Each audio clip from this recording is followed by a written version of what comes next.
Olá, pessoal, que bonitinho. Aqui, ó, a Cristal está aqui atrás. Começa aqui essa live histórica aqui para a humanidade aqui, retorno da exploração espacial à Lua, com esse bolo aqui da Lua, bonitinho, com a Artemis 1 aqui, ó. Aqui em cima tem um astronauta aqui, o astronauta está só figurativo, porque essa missão é não tripulada, né? A primeira missão Artemis. Aqui a Lua, olha que fofinha a Lua. É um brinde aqui a Artemis. Tomando minha água, que hoje a noite vai ser longa essa noite aí. Então, boa noite, bom dia, dependendo de onde você está assistindo aí. E boa tarde. Vamos que vamos. O lançamento da Artemis 1. Estou começando aqui com 3 horas aqui de adiantamento, né? O primeiro link caiu, desculpa aí quem estava aí com o primeiro link e não conseguiu acessar, teve um problema de transmissão, tive que refazer tudo correndo aqui. Esse é o link corretinho, e daqui a gente vai aqui para a madrugada fora desse dia 16 de novembro de 2022, aqui no Brasil, aqui planeta Terra, é exatamente meia-noite e 15 minutos, meia-noite e 15 minutos de 16 de novembro. Vamos acompanhar aqui todos os preparativos aqui para esse lançamento histórico para a humanidade da Artemis 1, com esse bolo aqui. Eu começo a live então com esse bolo lindo, maravilhoso aqui, que foi a Camila Fuê de Chapecó aqui, Santa Catarina, que fez esse bolo lindo. Ela sempre faz os bolos maravilhosos da Artemis aqui para mim. Muito obrigado, Camila, aí, ó. Esse aqui foi com todo carinho, acho que é o terceiro bolo da Artemis, né? E é a terceira tentativa de subir a Artemis para a Lua, meus amados, para a Lua, vamos para a Lua hoje, vamos para a Lua.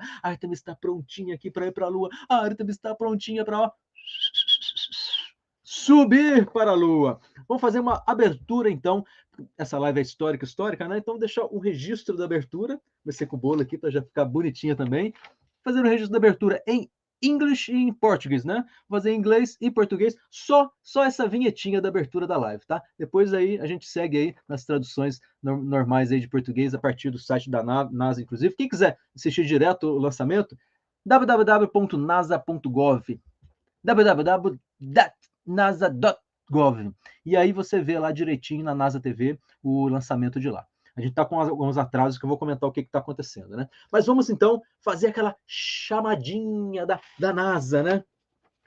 Future is back and time is now. O futuro voltou e a hora é agora, e a hora é agora. Next giant leap in evolution, most historical moment of 21st century. After 50 years, return of human space exploration and moon and to Mars. O próximo grande salto na evolução humana, o momento mais histórico da humanidade do século XXI, amados. Depois de 50 anos das missões Apolo, 50 anos, Apolo 17, 1972, retorno da exploração humana na Lua, o retorno, base aqui para Marte também, vamos falar sobre isso. Tivemos 3 tentativas aí de lançar o foguetinho Artemis 1, 3 tentativas, quais foram? Quem acompanhou, então, as lives anteriores aí, ou está acompanhando aí o Artemis comigo, 29 de agosto, a primeira tentativa de subir esse foguete, 29 de agosto de 2022. Não deu, teve alguns scrubs, a gente fala aí depois. A terceira, 3 de setembro, também teve scrub, não deu para subir, e agora nós vamos tentar agora, 16 de novembro de 2022.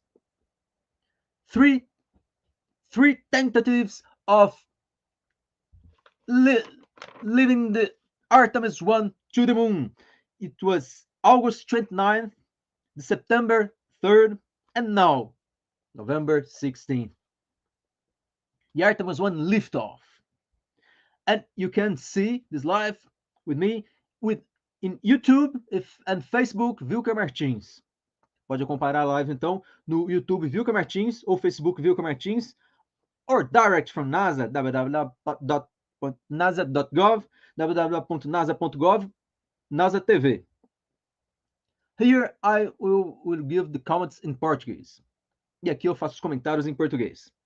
We are going back to the moon, and we are going to stay safe.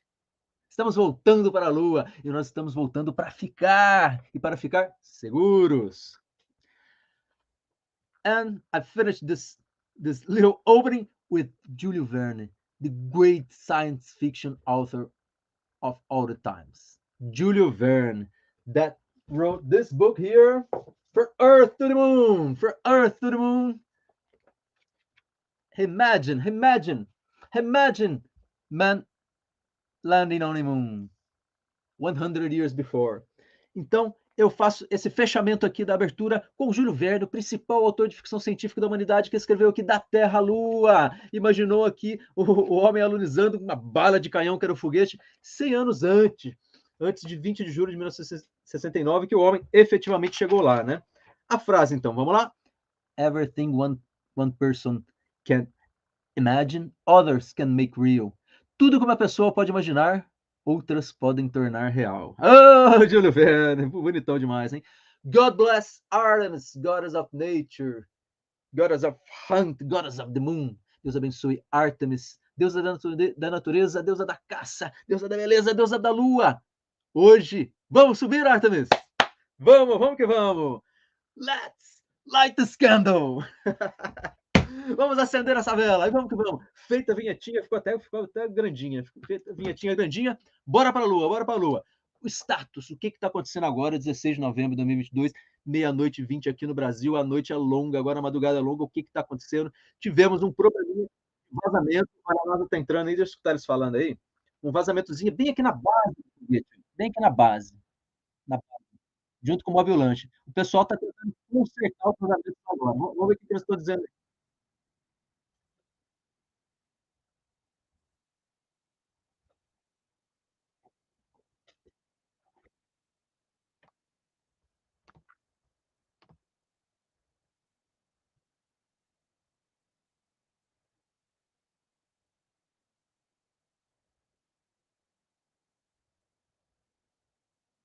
Area where the leaky replenish valve is. It's on the liquid hydrogen side. Their job is to torque down the bolts, tá no tanque de hidrogênio, eles the packing nuts on this particular valve, and that is, as I understand it from the launch team, currently in work. Bem na basezinha aqui, ó. Safety team is watching on tem uma equipe da NASA, então, cameras that are in and around para tentar the launch pad. O vazamento que está acontecendo agora. This is not a totally uncommon operation. Não é uma operação incomum, é relativamente. The Red Crew. Tá dizendo aí. There's a number of de perigo, né? individuals who stand by ready to do work on the Red Crew, who are specifically trained in their areas of expertise com gases perigosos when they have to put hands on at the launch pad after or during tanking. Ainda é operação de tanque, perigoso ali na base ali com gases perigosos, né? So this is likely to eat into the launch window. São duas pessoas que estão lá fazendo essa operação lá agora da equipe da NASA. An update on the tanks. We are in replenish on both the liquid oxygen core stage and upper stage. We are in stop flow for liquid hydrogen on the upper stage and the core stage. And that stop flow, of course, is related to the intermittent leak então, eles pararam on the replenish valve that's on the side of the mobile launcher.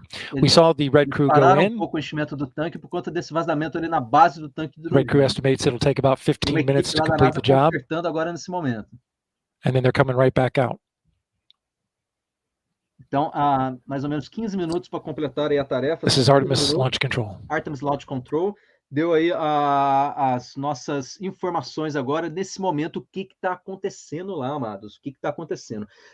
O core stage, que é a base aqui do combustível todo aqui, que essa parte alaranjada aqui é o core stage, que a gente chama, o estágio principal aqui do foguete, onde tem o tanque de oxigênio aqui em cima e o tanque de hidrogênio aqui embaixo. O vazamento está bem aqui na basezinha do tanque de hidrogênio e eles tem dois engenheiros da NASA consertando ali na beira aqui do Mobile Launcher, que é na base aqui de onde o foguete está lá no Launchpad, né? Nesse momento eles estão lá durante uns 15, 20 minutos para consertar esse vazamento aí, bem aqui na base. Ele já está praticamente 100% com o combustível hidrogênio e oxigênio líquido, a baixíssima temperatura, são 196 mil galões de oxigênio líquido, é combustível que não acaba mais, 538.263 galões de hidrogênio líquido. Então, é muita coisa, meus amados, é muita coisa. Quer ver? Eu anotei aqui para vocês terem uma ideia do consumo que no lançamento desse foguete aqui, ó, é de uma piscina olímpica a cada 3 segundos. A cada 3 segundos, uma piscina olímpica é queimada aqui no combustível para fazer o foguetão subir. A cada 3 segundos, uma piscina olímpica. Daí vê quanto combustível tem aqui, né? Quase 1 milhão de galões aqui, então. Galões na medida americana aqui, norte-americana. A baixíssima temperatura, menos 423 graus Celsius hidrogênio e menos 295 graus Celsius oxigênio. Então, é baixíssima temperatura. Quem acompanha, tá vendo que tem um venting aqui? Deixa eu aumentar a imagem aqui, ó. Tá vendo que lá no segundo estágio tem uma fumacinha saindo, é o venting, né? Então, não é poluição, não é gases perigosos, nada. É vapor d'água, né? Porque é baixíssima temperatura que o oxigênio e o hidrogênio entram. Então, quando ele entra ali, tem um choque térmico e ele acaba produzindo esse vaporzinho d'água que acaba saindo, é o venting que a gente chama, né? Então, essa parte aqui de baixo tá todinha já enchida, tá? Com oxigênio e hidrogênio livre. O que está completando o enchimento é aqui no segundo estágio do foguete, que é o ICPS, Internal Cryogenic Propulsion System, que é Interim Cryogenic, que é essa parte de cima aqui, ó, que é o segundo estágio, o upper stage que a gente chama. O primeiro estágio, que ele vai só subir com o foguetão, subir fora da órbita terrestre, e aí os boosters e o core stage se liberam, desconectam, né, desconexão do primeiro estágio, e aí fica esse segundo estágio aqui, ó, o segundo estágio está sendo alimentado agora, que ele vai levar a ORION até a órbita de ponto de injeção translunar, que ele sai da órbita terrestre e entra na órbita da Lua. A hora que ele entra, aí esse segundo estágio é separado também, é liberado para o espaço, e aí vai só a nave ORION, que é na parte de cima aqui. Então, feito aqui um breve review, para quem não está sabendo como é o foguete, quem acompanhou aí as lives anteriores está por dentro aí de como é essa construção do foguete, né? Mas eu vou explicar durante aí o andamento direitinho também. Olha só, temos muito tempo aqui para a gente acompanhar e ver direitinho aqui se vai ter o lançamento ou não, né? Momento de tensão, terceira tentativa, né? A princípio está indo tudo sob planejado. Tivemos um furacão aqui, o Nicole, passou devastando lá os Estados Unidos, a Flórida. O Ian foi muito mais terrível, né? Foi categoria 5, destruiu lá a cidade. T-2 hours and 7 minutes and counting. O Nicole foi mais tranquilo e acabou não afetando drasticamente o foguete que ficou tracking work done by the red crew. Vamos ver o que currently out of the launch pad, a specially trained crew. Torquing down some bolts. Eles estão fazendo o torque lá dos on a hydrogen replenish valve. Da válvula de replenish. The safety team has eyes on it. They're currently doing that work. I want to make a programming note for you. Currently, if you're watching NASA TV's main channel, we are now going to begin the special launch broadcast that we have planned. Meanwhile, over on the NASA television media channel, we will continue with operational commentary. Again, we're getting ready to start a launch broadcast, a special launch broadcast on the NASA TV main channel, but we will maintain operational commentary on NASA TV's media channel. Eles vão continuar os comentários na NASA TV, vai começar agora a transmissão oficial. Please stand by for that. This is Artemis Launch Control. Início do countdown final. Início do countdown final, a NASA vai começar oficialmente, ou seja, tá acontecendo, vamos que vamos.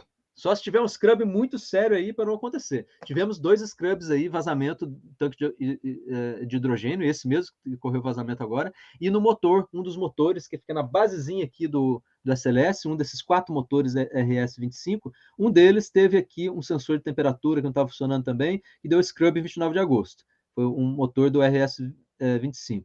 E o scrub de 3 de setembro foi um vazamento aqui no tanque de hidrogênio. São esses 2 scrubs aqui. Fora isso, tivemos 4 raios também, tempestades eletromagnéticas, uns raios caíram ali no foguete também, que atrapalharam um pouco o scrub aí dessas 2 tentativas de lançamento. Essa é a terceira. Estamos indo para a terceira e vamos que vamos.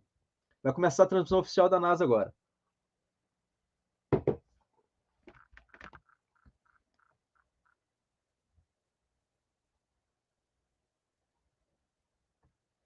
Vamos ver essa transmissãozinha oficial da NASA.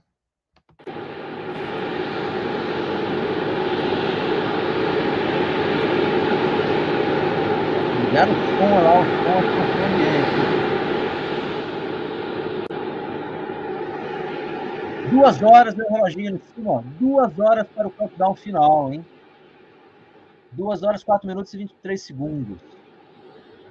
Então temos aí, durante essa madrugada aqui no Brasil, 00:30 agora, indo para 2 horas, vamos até umas 2:30 da manhã, talvez, hein? Hoje ninguém dorme.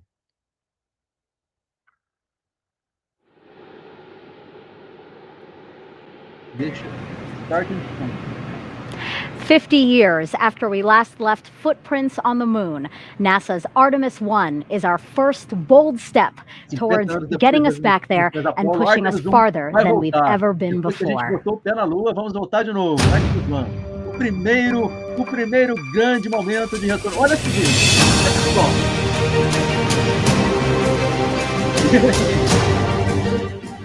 A primeira famosa tá por aí, primeira máquina voadora. Olha o Nikola Tesla, as primeiras pernas da aviação. Deus do céu. Landing a man on the moon. Landing on the moon. Olha a declaração do Kennedy. 1972 aí, ó. Era o Eagle has landed. NASA TV, meu Deus do céu, o Shuttle Rocket, olha só. Olha aí o telescópio Hubble e o James Webb Telescope. A primeira imagem do universo profundo 13 bilhões de anos atrás, meus amados.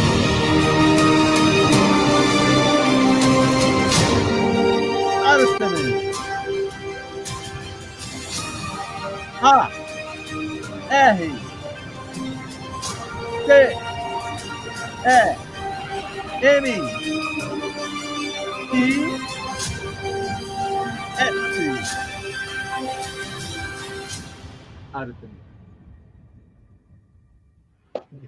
You are looking at the world's most powerful rocket, an Orion spacecraft, live on Launch Pad 39B. Artemis 1 embodies the hard work of thousands across the world, determined to explore for the benefit of all. Welcome, and thank you for joining us live at Kennedy Space Center, where the energy here is palpable as we attempt to make history today. I'm Megan Cruz, and this is NASA astronaut Kayla Barron. Kayla, great to have you here again. So awesome to be here tonight. Well, some of you may know this, but Kayla served as a mission specialist for NASA's SpaceX Crew 3 mission. It launched to the International Space Station in November of last year, and she lived and worked there for about 6 months. Today, I am thrilled to have her here with me to talk about this rocket behind us, illuminating beautifully the night sky here in Florida. Yeah, it's so awesome to be here tonight. When I first walked up and saw the view from the desk here, I was just blown away by how close it is and what an awesome view it's going to be when we get to launch time. Yeah, it's a magnificent view, and I know you're especially excited about this because if we launch today, this will be the first launch that you actually see from the ground. Exactly. I've never been able to come see a launch in person, except for my own, of course, but that's a little bit different perspective. Very different, yeah. But to be here for the world's most powerful rocket and the first test flight of Orion and SLS is just amazing. Yeah. So our 2-hour launch window opens at 1:04 a.m. Eastern time. So Kayla, tell everyone, why are we returning to the moon? We are returning to the moon to learn more about it. The moon is a perfect place to learn more about our solar system, how the moon formed, but also how the Earth and the rest of our solar system formed. And we know so little about it. There's a lot to learn by returning there and doing some awesome geology work, but it's also the perfect proving ground for our continuation, exploring further into our solar system and eventually going to Mars. Right. We need to test all the operations concepts, all the equipment, habitats, rovers, suits, all of these things. And so it's the perfect place to test all those things out and learn the things we need to do something that's almost hard to wrap your head around, going all the way to another planet. Absolutely. Really ambitious goals, and it all starts here with Artemis 1. So Artemis 1 is the first flight test of NASA's brand new Space Launch System, or SLS rocket. It's the world's most powerful rocket and will send an uncrewed Orion spacecraft farther around the moon than any of the Apollo missions before it. Artemis 2 will be the first crewed mission around the moon, and then Artemis 3 will use a brand new human landing system to bring astronauts to the surface of the moon. Future Artemis missions will dock to Gateway, NASA's lunar orbiting space station, before descending to the moon. So, Kayla, what must we demonstrate with Artemis 1 before we put astronauts on board for those future crewed missions? This is our first integrated test flight of the rocket, the Space Launch System rocket, and Orion, the capsule that crew will fly in on Artemis 2. And so it's really important for us to put all of those systems together and actually send them to do a mission, test all those systems in real time in concert together. We do a lot of testing before we get to this moment, before we get to launch day, but it's not integrated, and we're not actually putting the systems under all of the real world stresses they're going to see. Right. So we want to see the rocket perform. We want to see Orion make it around the moon, go super deep into space, and then come home and successfully re-enter. So the heat shield actually has has to withstand the fastest and hottest re-entry we've ever seen in human spaceflight. So that's a big thing we want to see the heat shield perform successfully, and then of course recover the vehicle, test all of that. So it's a lot, but it's the important first step before we put crew on the vehicle. Yeah, lots of eyes on this one for sure. So tanking of the rocket began at 4:30 this afternoon. NASA's Daryl Nail is inside with the launch team and has some information about an issue they're currently working. Megan, the launch director, gave the go for tanking shortly after 3 p.m. this afternoon, but as of right now, there is a red crew, as they are named, a specially trained team of individuals out of the pad, making an unplanned change to a replenish valve on the liquid hydrogen side. There are 2 technicians and a safety representative that are right now working inside the mobile launcher. It's in an open air area that has a replenish valve that goes to the liquid hydrogen side of the core stage. Now, this happened roughly earlier this evening, probably about an hour ago, when a leak was detected at the core stage liquid hydrogen valve by the launch team here inside firing room 1 at the launch control center. Unfortunately, the team here was unable to remedy the leak remotely, and so it became necessary to send a crew of individuals called the Red Crew out to the launch pad to make a hands-on fix, so to speak, to that valve. What they're doing is they're torquing down bolts that are on the valve. They believe that by torquing these bolts down, they'll get a better seal on that replenish valve, and that should remedy the leak. The leak was detected by the hazardous operations team here inside the launch control when the percentage of hydrogen went above 1%. Now, that's significant for this particular area because it is an open air location of the skid valve that runs the liquid hydrogen into the core stage. And we had reached replenish when this leak was detected. Over on the liquid hydrogen side, of course, there's 2 tanks on the core stage, liquid oxygen and liquid hydrogen. Both had been topped and gotten into replenish when this leak was detected. Currently, liquid oxygen is topped off and stable in replenish, but the liquid hydrogen is in stop flow at the moment, which will prevent them from proceeding forward with a launch until that leak is remedied. Again, this Red Crew is inside the area, inside the blast danger area, working inside the mobile launcher, torquing down those nuts that are associated with the replenish valve for the liquid hydrogen side of the core stage. Of course, we'll keep you updated on the operation. In the meantime, I'll send it back to Megan.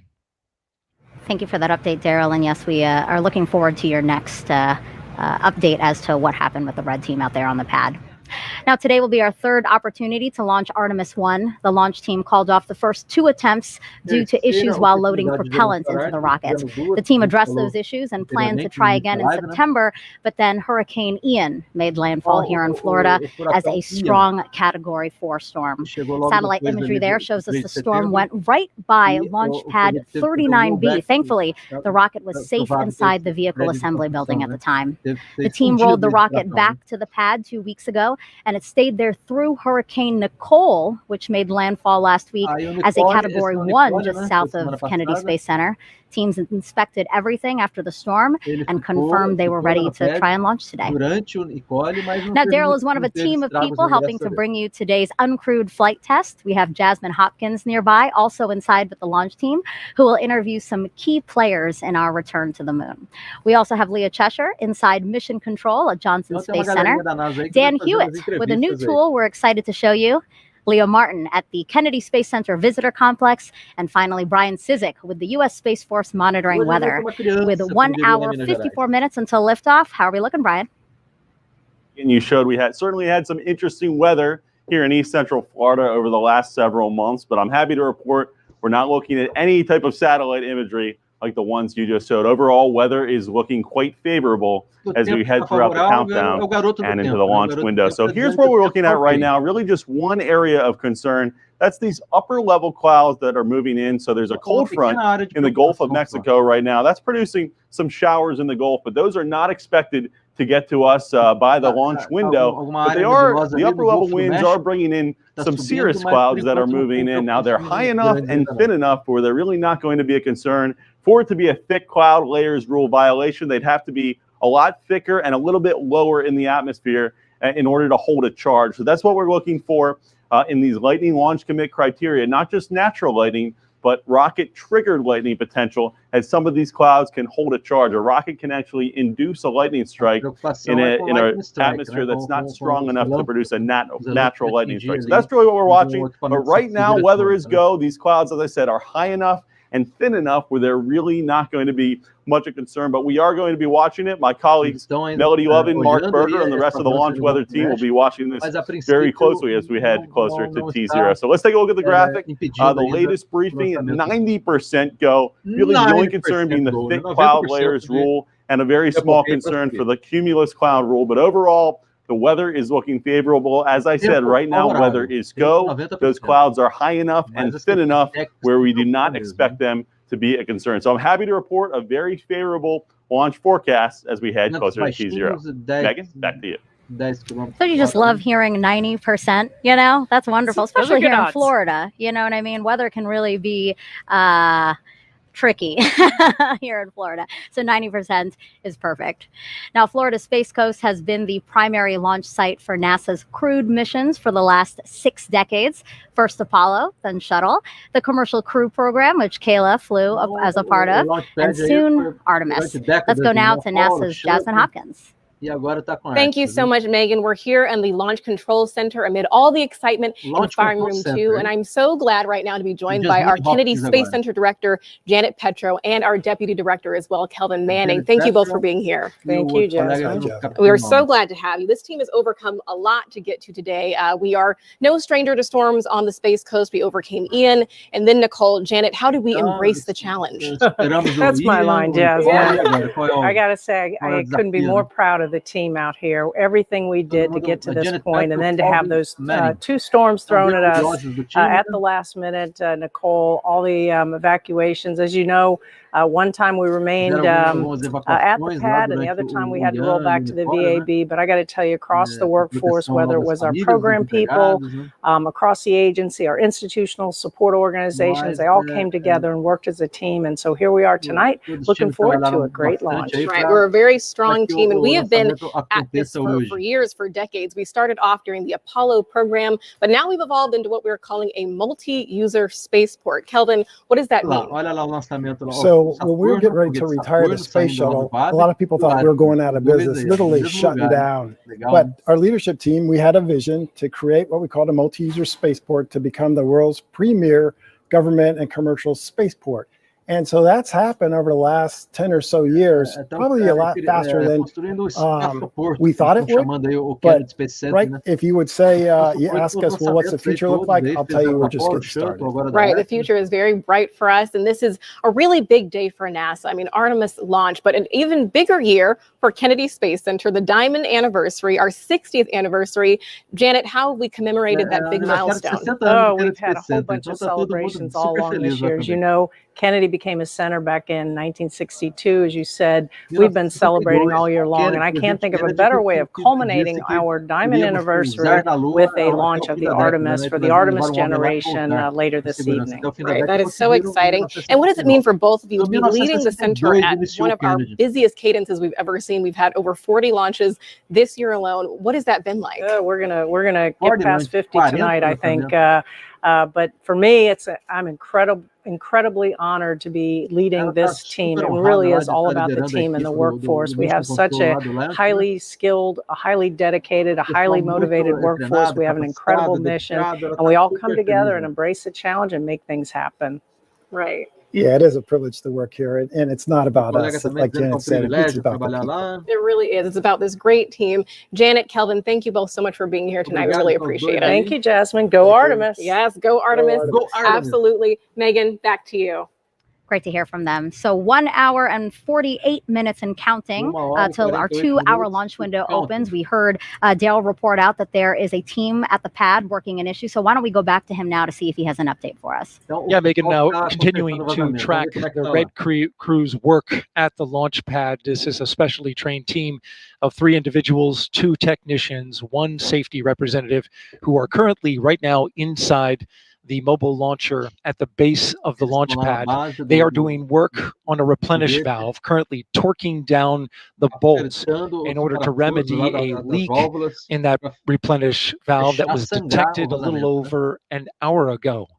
Now, this is significant because currently with a leak, they have had to go into what's called stop flow on the liquid hydrogen tank of the core stage.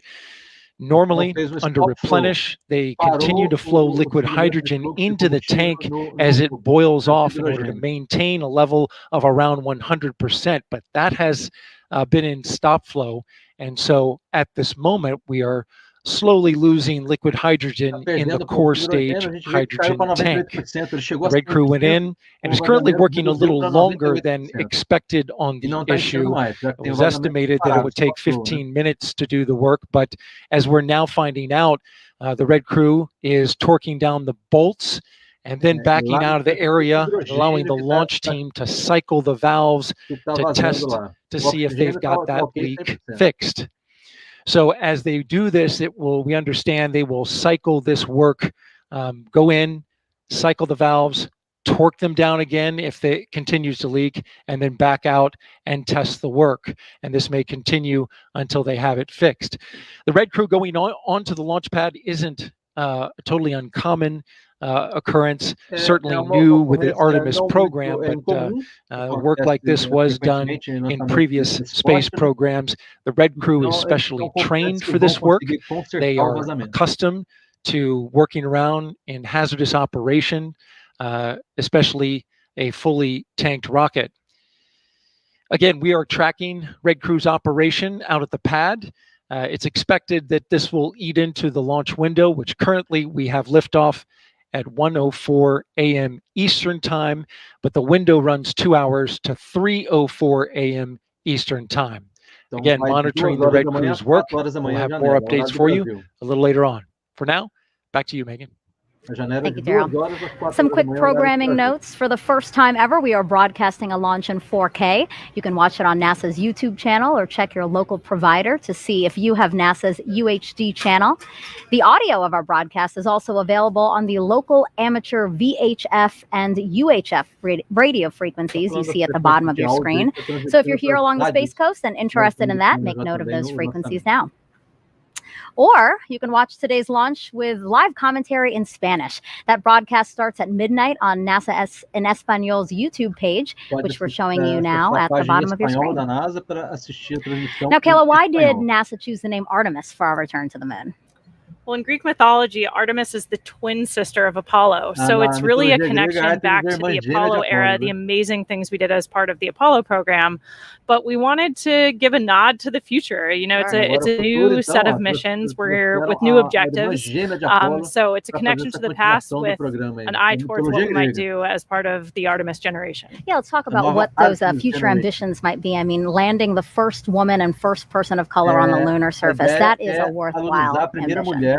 Oh, yeah, absolutely. I think we've come a long way since Apollo in so many ways in the space program, but one of the ways we've evolved is our astronaut corps more closely reflects the nation it represents now. Sure. So those crews will be more diverse, and we think those diverse perspectives, not only in our astronaut corps, but our larger team, only make us a stronger one. Yeah. All right. Well, coming up, we are going to hear from some of the Apollo astronauts and learn more about what we will accomplish for humanity by going back to the moon. We'll meet some of the women shattering glass ceilings to bring Artemis to life, including NASA's first female launch director. We'll also show you the Space Launch System up close and what happens when the cutest group of visitors gets the surprise of a lifetime. Plus, we'll take you around the world to show you how people are marking this historic mission. And Kayla and I will also take your questions live. You can send those our way by using the hashtag Artemis.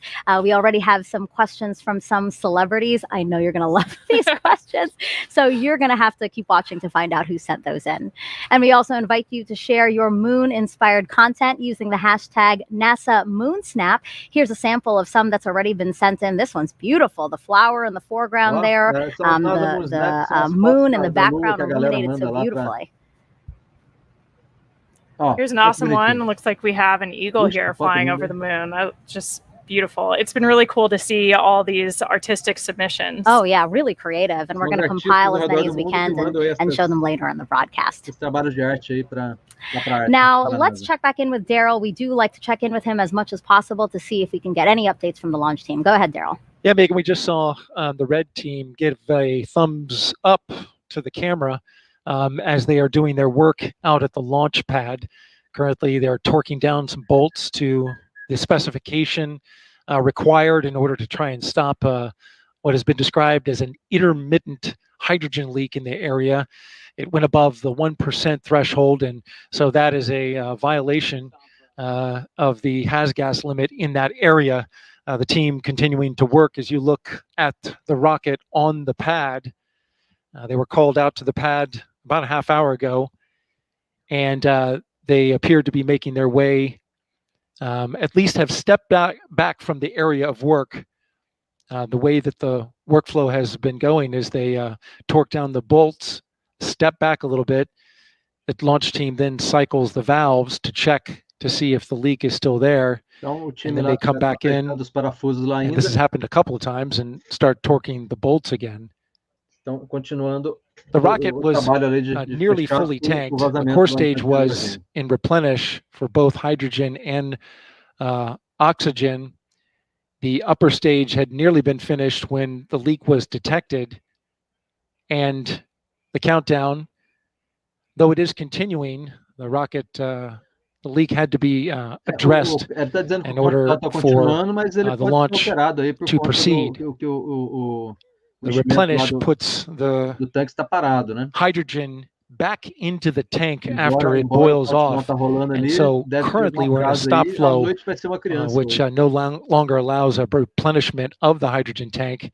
And that would not allow us to have a launch without those tanks being in total replenish, and also in a vented configuration, which has also been put on hold. I'm sorry, not a vented configuration, but rather an engine bleed has been stopped. And so that would need to continue as well in order to get the engines conditioned for launch. That's the latest here from Firing Room 1 at the Launch Control Center. Megan, we'll send it back to you. Thank you, Daryl. 1 hour, 41 minutes until, again, the planned start of the 2-hour launch window. Right now, let's head over to the Apollo Saturn V Center at Kennedy Space Center's Visitor Complex, where NASA's Dan Hewitt is just inside in front of a Saturn V rocket, which is the only vehicle to date to carry humans beyond low Earth orbit. He's going to show us what he has behind us there, the moon board. It's an interactive tool.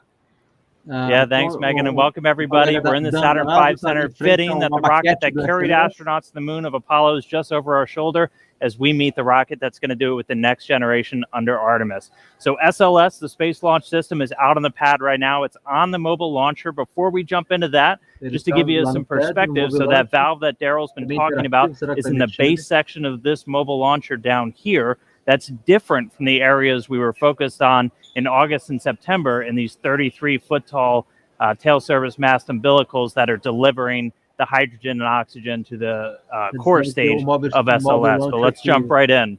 Que faz a conexão a couple of key components to SLS. We're going to start here on the sides with the solid rocket boosters. If they look familiar, they're derived from those that flew the space shuttle. In fact, some of the segments of these boosters today were flown on previous space shuttle missions.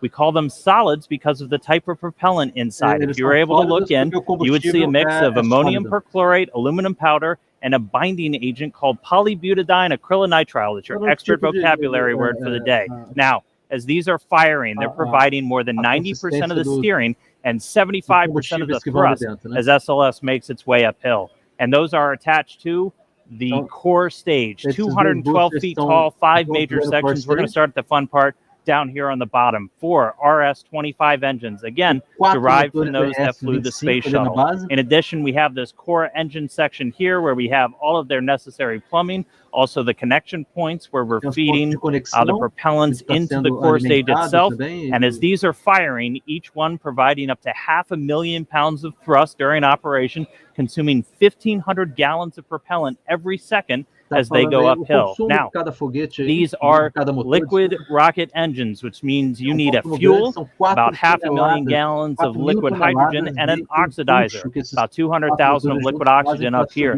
That hydrogen gets fed through feed lines down at the bottom of the tank here. The oxygen coming from these 2 feed lines you see running down out of this, the intertank section. The intertank also has the upper attachment points for the solid rocket boosters. The bottom attaches down here at the engine block.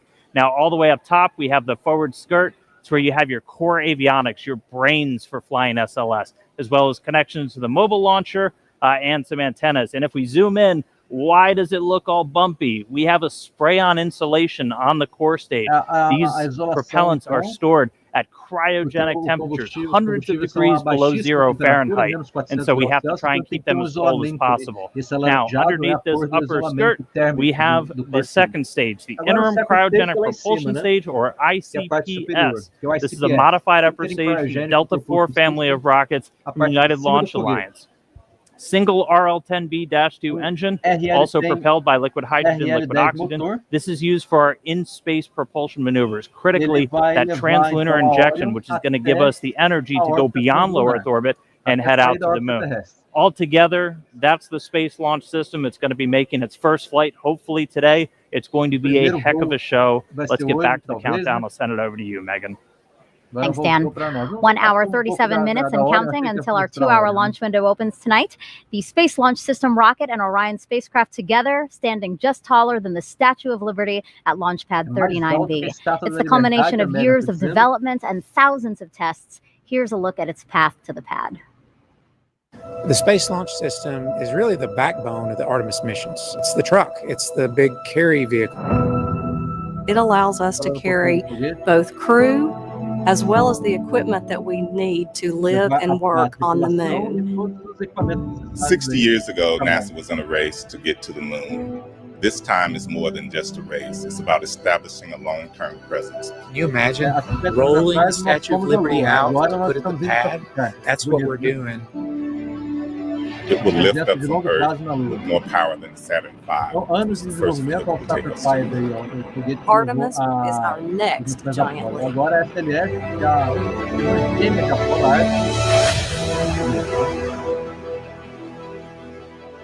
The difference between the Apollo program and the Artemis program is really the focus on sustainability and using the moon as an outpost for further exploration.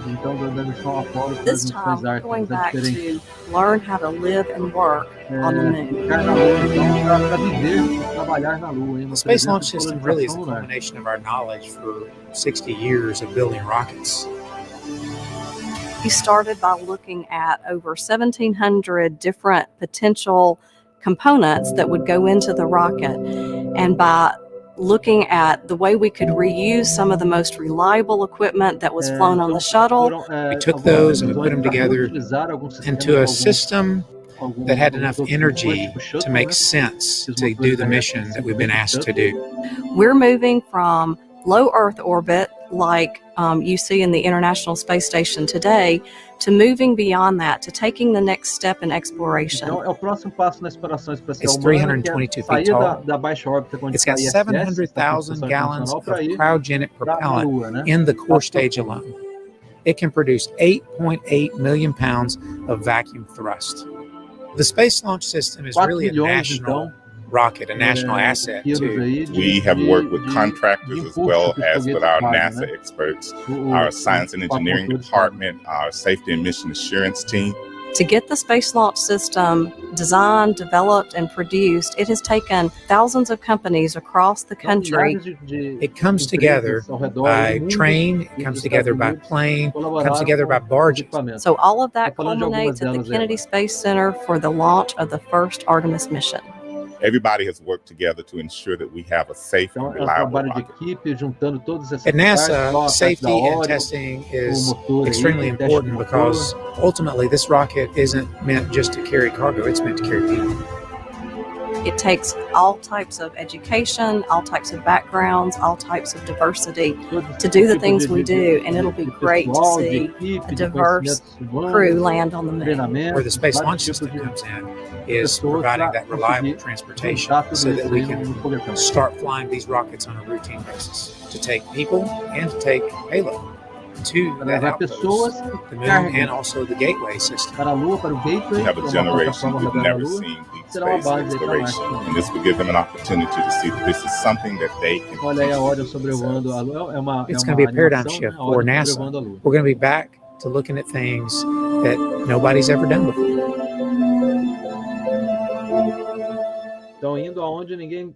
A lot to look forward to, and it all begins with launch. Afterwards, our friends at Johnson Space Center in Houston will control Orion once it's on its way to the moon. Let's get an update of operations there with NASA's Leah Cheshire. Thanks, Megan, and welcome to Mission Control Houston, home of the red, white, and blue flight control rooms. But today we're in the white flight control room, which is just across the hall from where you usually see us in the International Space Station flight control room, like this morning when we conducted a spacewalk outside the space station. Now, this white flight control room has been used before during some space station missions, plus commanding Boeing's Starliner. Previously, this room was used for space shuttle missions and was renovated in 2014 to support our use with the Artemis program. Today's flight director is Judd Freeling, a flight director of 11 years who will lead the team through the ascent portion of the mission. After Freeling's shift today, flight director Rick LeBrode will lead the team through the rest of the mission all the way to entry and splashdown when Freeling will step in again. Other console members will be monitoring the various systems on Orion like propulsion, solar arrays, and trajectory, and they arrived on console about 5 hours ago. And you might also be surprised to learn that there is indeed a Capcom or capsule communicator on console today as well. While there are no crew on board, Jay Marshke and other capsule communicators will be training throughout the mission in preparation for Artemis 2 and beyond. The Capcom is the single person in the room who speaks with the crew, gathering info from mission control team and keeping streamlined communication with the astronauts in space. We're counting down to liftoff when teams here will really jump into action and monitor the first Artemis flight, sending Orion further than any crew-rated spacecraft has gone before. But for now, Megan and Kayla will send it back to you at Kennedy Space Center to keep walking us through the events of the day. Well, you just heard Leah remind us that no one is inside Orion today. Again, it's because Artemis 1 is a flight test to prove we can safely return crew from lunar orbit on Artemis 2. And when we launch the first crewed mission, NASA has a very diverse and talented core to choose from, including Kayla here. We're looking at video now of some of your friends who got to go to the pad. That looks fun. Yeah, it's always so exciting to see the rocket on the pad because you know you're getting close to launch. So we're all just really excited to see how this test goes today. I wish I could have gone out there with them. You and me, what happened? We didn't get our invite. And I thought this was fun too. Some of your friends also got to fly over the pad in T-38s. Here's video of that now, incredible video. So these flyovers were common during shuttle, right? Yeah, and we still try to do them whenever we can. We actually use the T-38 jet as a training platform. It's a chance for us to practice making real-world decisions. And really is a culmination of our knowledge. The pad. That looks fun. Yeah, it's always so exciting to see the rocket on the pad because you know you're getting close to launch. So we're all just really excited to see how this test goes today. I wish I could have gone out there with them. You and me, what happened? We didn't get our invite. And I thought this was fun too. Some of your friends also got to fly over the pad in T-38s. Here's video of that now. Incredible video. So these flyovers were common during shuttle, right? Yeah, and we still try to do them whenever we can. We actually use the Space Center, where we train for human spaceflight, are working on all of the things that we're going to need to teach the crew and the best ways to go about that. Once we get that crew assigned, they'll be straight into training right up until launch day. Awesome. Cool. All right. I can't wait to hear who gets assigned. And the absence of crew today doesn't mean Orion is empty. There are plenty of other interesting things flying on Artemis 1, including several technology demonstrations and science investigations we're going to show you throughout the broadcast. There are also some mementos like these seeds that we have right here. Right, Kayla? Yeah, we have an example of the moon seeds that will be flying as part of this mission today. And the idea actually comes from an Apollo 14 astronaut, Stuart Roosa, who flew seeds with him to the moon, hundreds of them, and then brought them back to Earth. And then they were planted all over the country and the world, and they're called moon trees. And so we're kind of carrying on with that idea on Orion for this launch. Yeah, I love that. And the seeds that are flying on Artemis 1, it's going to come back and they're going to distribute it to a number of organizations through NASA's STEM program. So it's really a neat idea. And so these moon seeds are part of what's inside Artemis 1's official flight kit, along with more than 10,000 other mementos, like this Apollo 8 commemorative medal you see here, a nod to 1968 when humans first orbited the moon, and a bolt from Apollo 11, 1969, when humans first landed on the moon. Those items are on loan to us from the National Air and Space Museum, and once back on Earth, will be exhibited there, so you can check them out. There are also a variety of flags, pins, and patches like these Artemis 1 patches that will be distributed to people who contributed to this flight. Now, NASA spacecraft, both crewed and uncrewed, have carried mementos like these since the 1960s. Astronauts are also allowed their own personal flight kits. So I was wondering, what did you bring with you for your Crew 3 mission? I actually brought a couple of examples to show you. The moon seeds inspired me to share that I actually brought some vegetable seeds with awesome. Me. So these are kind of fun. They're dragon themed, so I got dragon carrots and dragon beans since I went up on a SpaceX Crew Dragon vehicle. Sure. And then, of course, I think the most important, meaningful thing to all of us is usually pictures of our family and friends. So, have like a picture of me and my family at my sister's wedding, friends backpacking in Alberta, Canada, and then my in-laws. Right side up. Together on a family vacation. And I also brought some flags, some American flags, and then United States Navy flags, since I'm a naval officer. So things like that, I think it's just so human to want to bring stuff with you, right? Souvenirs. Who doesn't love that? Yeah. But I think for most of us, pictures of our family and friends, things that connect us back home, are the most important. Yeah, 6 months might not sound like a long time for people, but it is, right? When you say you're also so far, it's nice to have those tangible things that remind you of home. Absolutely. Yeah, really important for us. Cool. Thank you for bringing those. It was really fun to look at. All right, 1 hour, 27 minutes and counting until launch. And we have our first questions from social media. So let's take a look at the clip here. Kayla, you're going to notice a familiar, handsome face.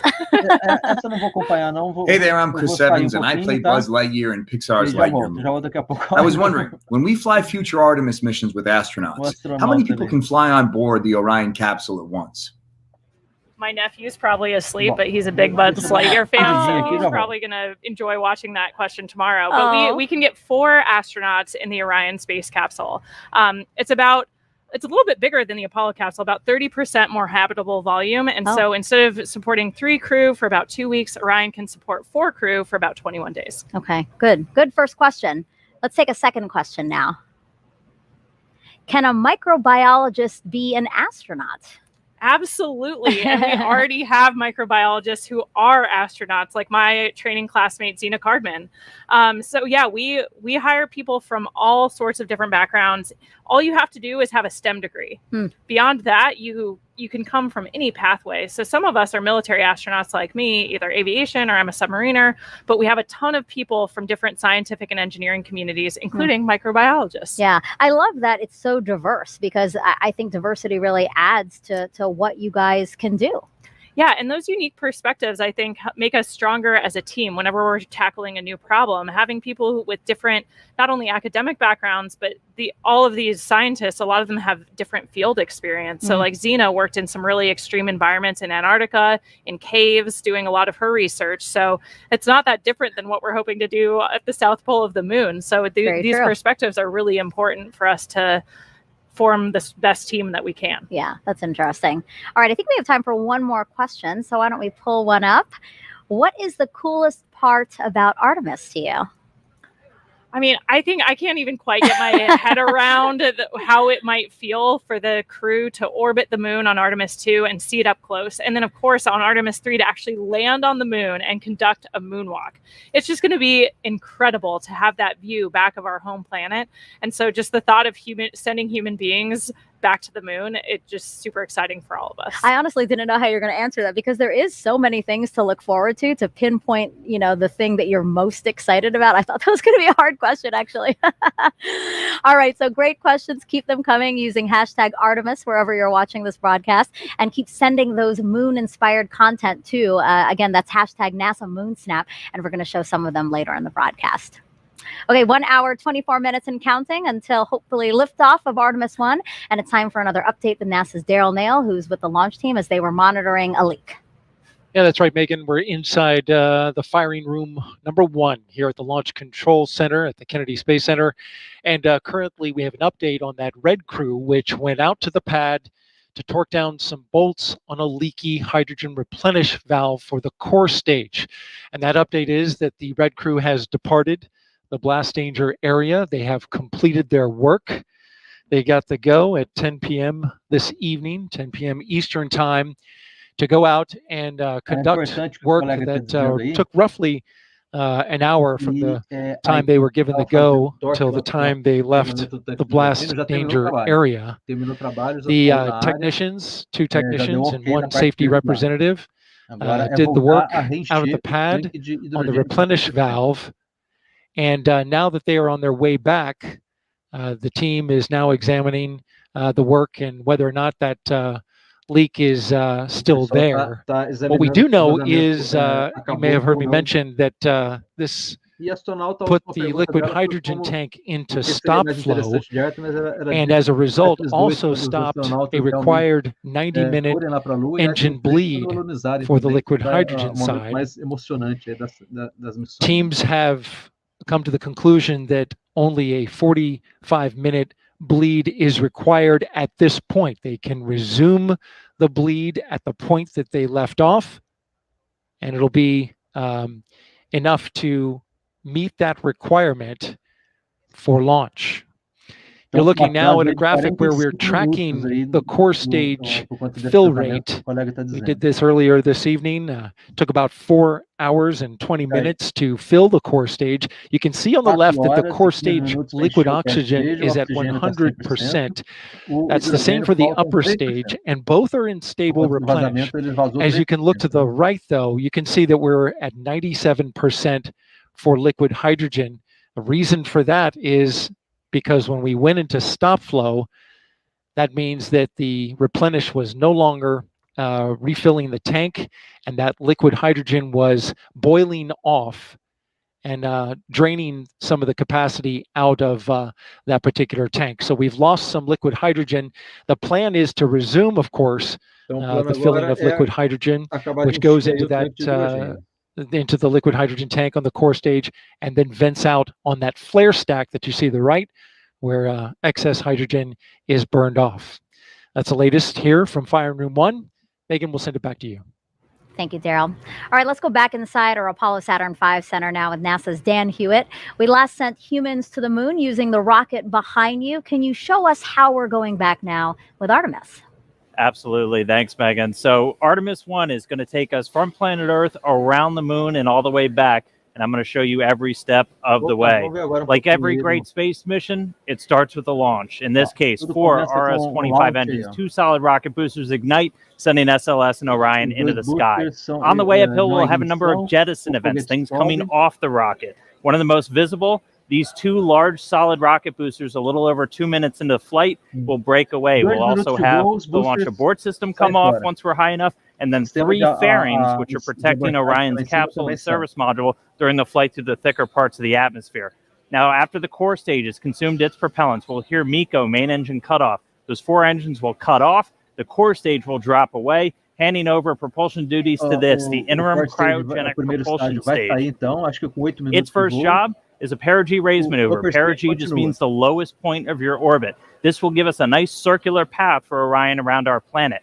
While it's there, we can really check the spacecraft out, make sure everything from electrical systems, guidance, navigation, control, communications are all functioning before we commit it to heading to the moon. And we do that with this, the trans-lunar injection. This will be about an 18-minute firing on today's timeline, and this is done to give us enough energy to get out of low Earth orbit and make our way to the moon. Shortly after that, the ICPS will separate. It'll do a disposal burn, sending it around the moon and into an orbit around the sun. But from there on out, propulsion duties get handed over to the European service module. It's going to make a couple of outbound trajectory correction burns on the way out, critically testing that orbital maneuvering system engine, that large one on the very bottom that's going to be needed when we start making our maneuvers around the moon to get into what's known as distant retrograde orbit, or DRO. To do that, we're going to do the outbound powered flyby, dipping in about 70 or 80 miles off the lunar surface, really pushing with that large engine. That's going to slingshot us around. We're going to do a final orbit insertion maneuver, and then we will be in DRO, distant retrograde orbit, this dotted line right here. Distant, we're about 40,000 miles off the lunar surface, and retrograde because the moon orbits the Earth in a counterclockwise fashion. We're going to be going clockwise, opposite retrograde. It's a very stable orbit, doesn't require a lot of energy to maintain your space there. Really lets us put Orion through the paces, learn about using this spacecraft in deep space. But eventually it'll be time to come home. We'll fire up the engines once more, do a departure burn. This is what commits us from departing the moon and heading back home. We'll dip in close to the surface once more for the return powered flyby and execute correction burns on the return transit as we target a splashdown in the Pacific Ocean. Before that happens, the spacecraft separate. The European service module's job is done. It drops away to burn up, revealing the heat shield. This is goal number 1 for this flight, is testing that heat shield at lunar return velocities, because when we hit the upper atmosphere, we're going to be moving more than 20,000 miles an hour, heating that up to more than 5,000 degrees Fahrenheit. So really need to make sure that that can withstand that heat of reentry. After it makes it through, parachutes deploy, Orion splashes down in the Pacific, a Navy ship and other recovery assets are standing by to pick it up out of the water and bring an end to the first mission in the Artemis program. So that's all still going to unfold. It all starts with launch today, though, so let's get back to the countdown. Over to you, Megan. Our return to the moon would not be possible without our partners across the country and the world. So joining us now is Frank Davina, head of ESSE's European Astronaut Center. Good evening to you. Good evening. Well, so I want to ask you, talk to me about Airbus and how that company and ESSE contributed to the Orion spacecraft. Well, Airbus is, of course, the lead manufacturer and integrator of the service module of our Orion capsule, and that will fly to the moon.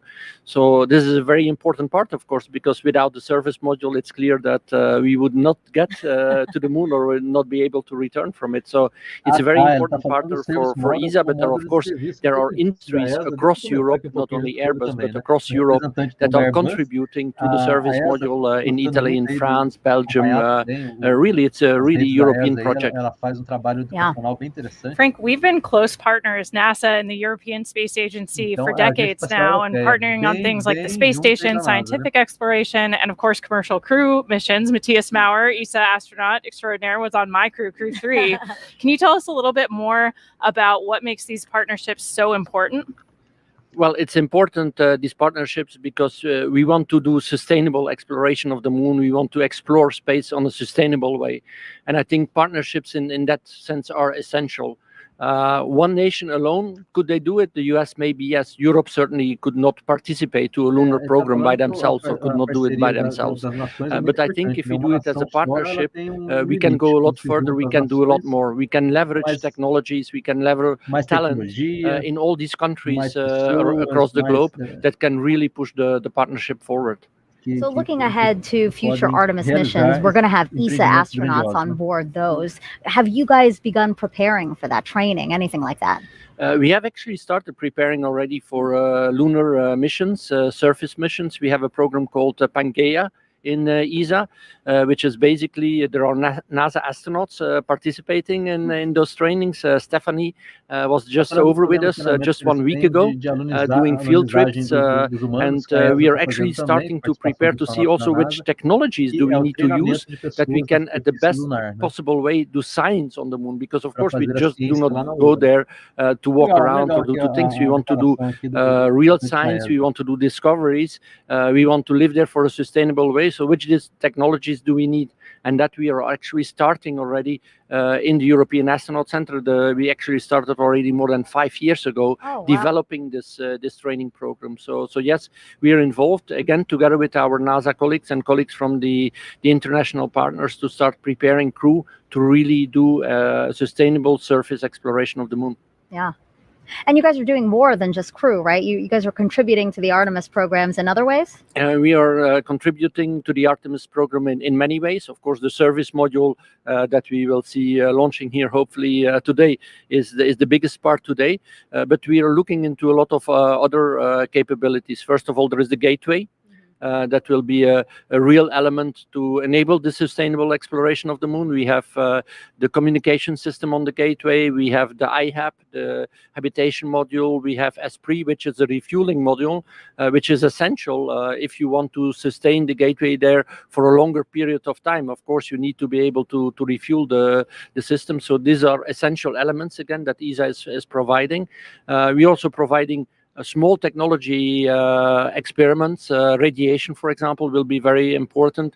We are looking in crew exercise device for the gateway. We are looking into medical systems. So these are also small components, but for the crew that are very important because we need to keep the crew healthy there, of course. You're a great partner. You have so much that you're contributing. We really appreciate it. We have a lot that we can contribute. And of course, in this ministerial, because we have now our ministerial conference coming up next week, where the big decisions are going to be made for the next decade, and there we will propose a European lander that will bring logistics to the moon, and this logistics capability that will be a big part of the integrated Artemis program will allow us to have European astronauts actually walking on the moon. So that is really interesting for us. Wow, Frank, thank you so much, and we continue to look forward to the contributions that we can make together with this partnership. Thank you so much. Thank you for having me, and good morning to the viewers in Europe. Thank you so much.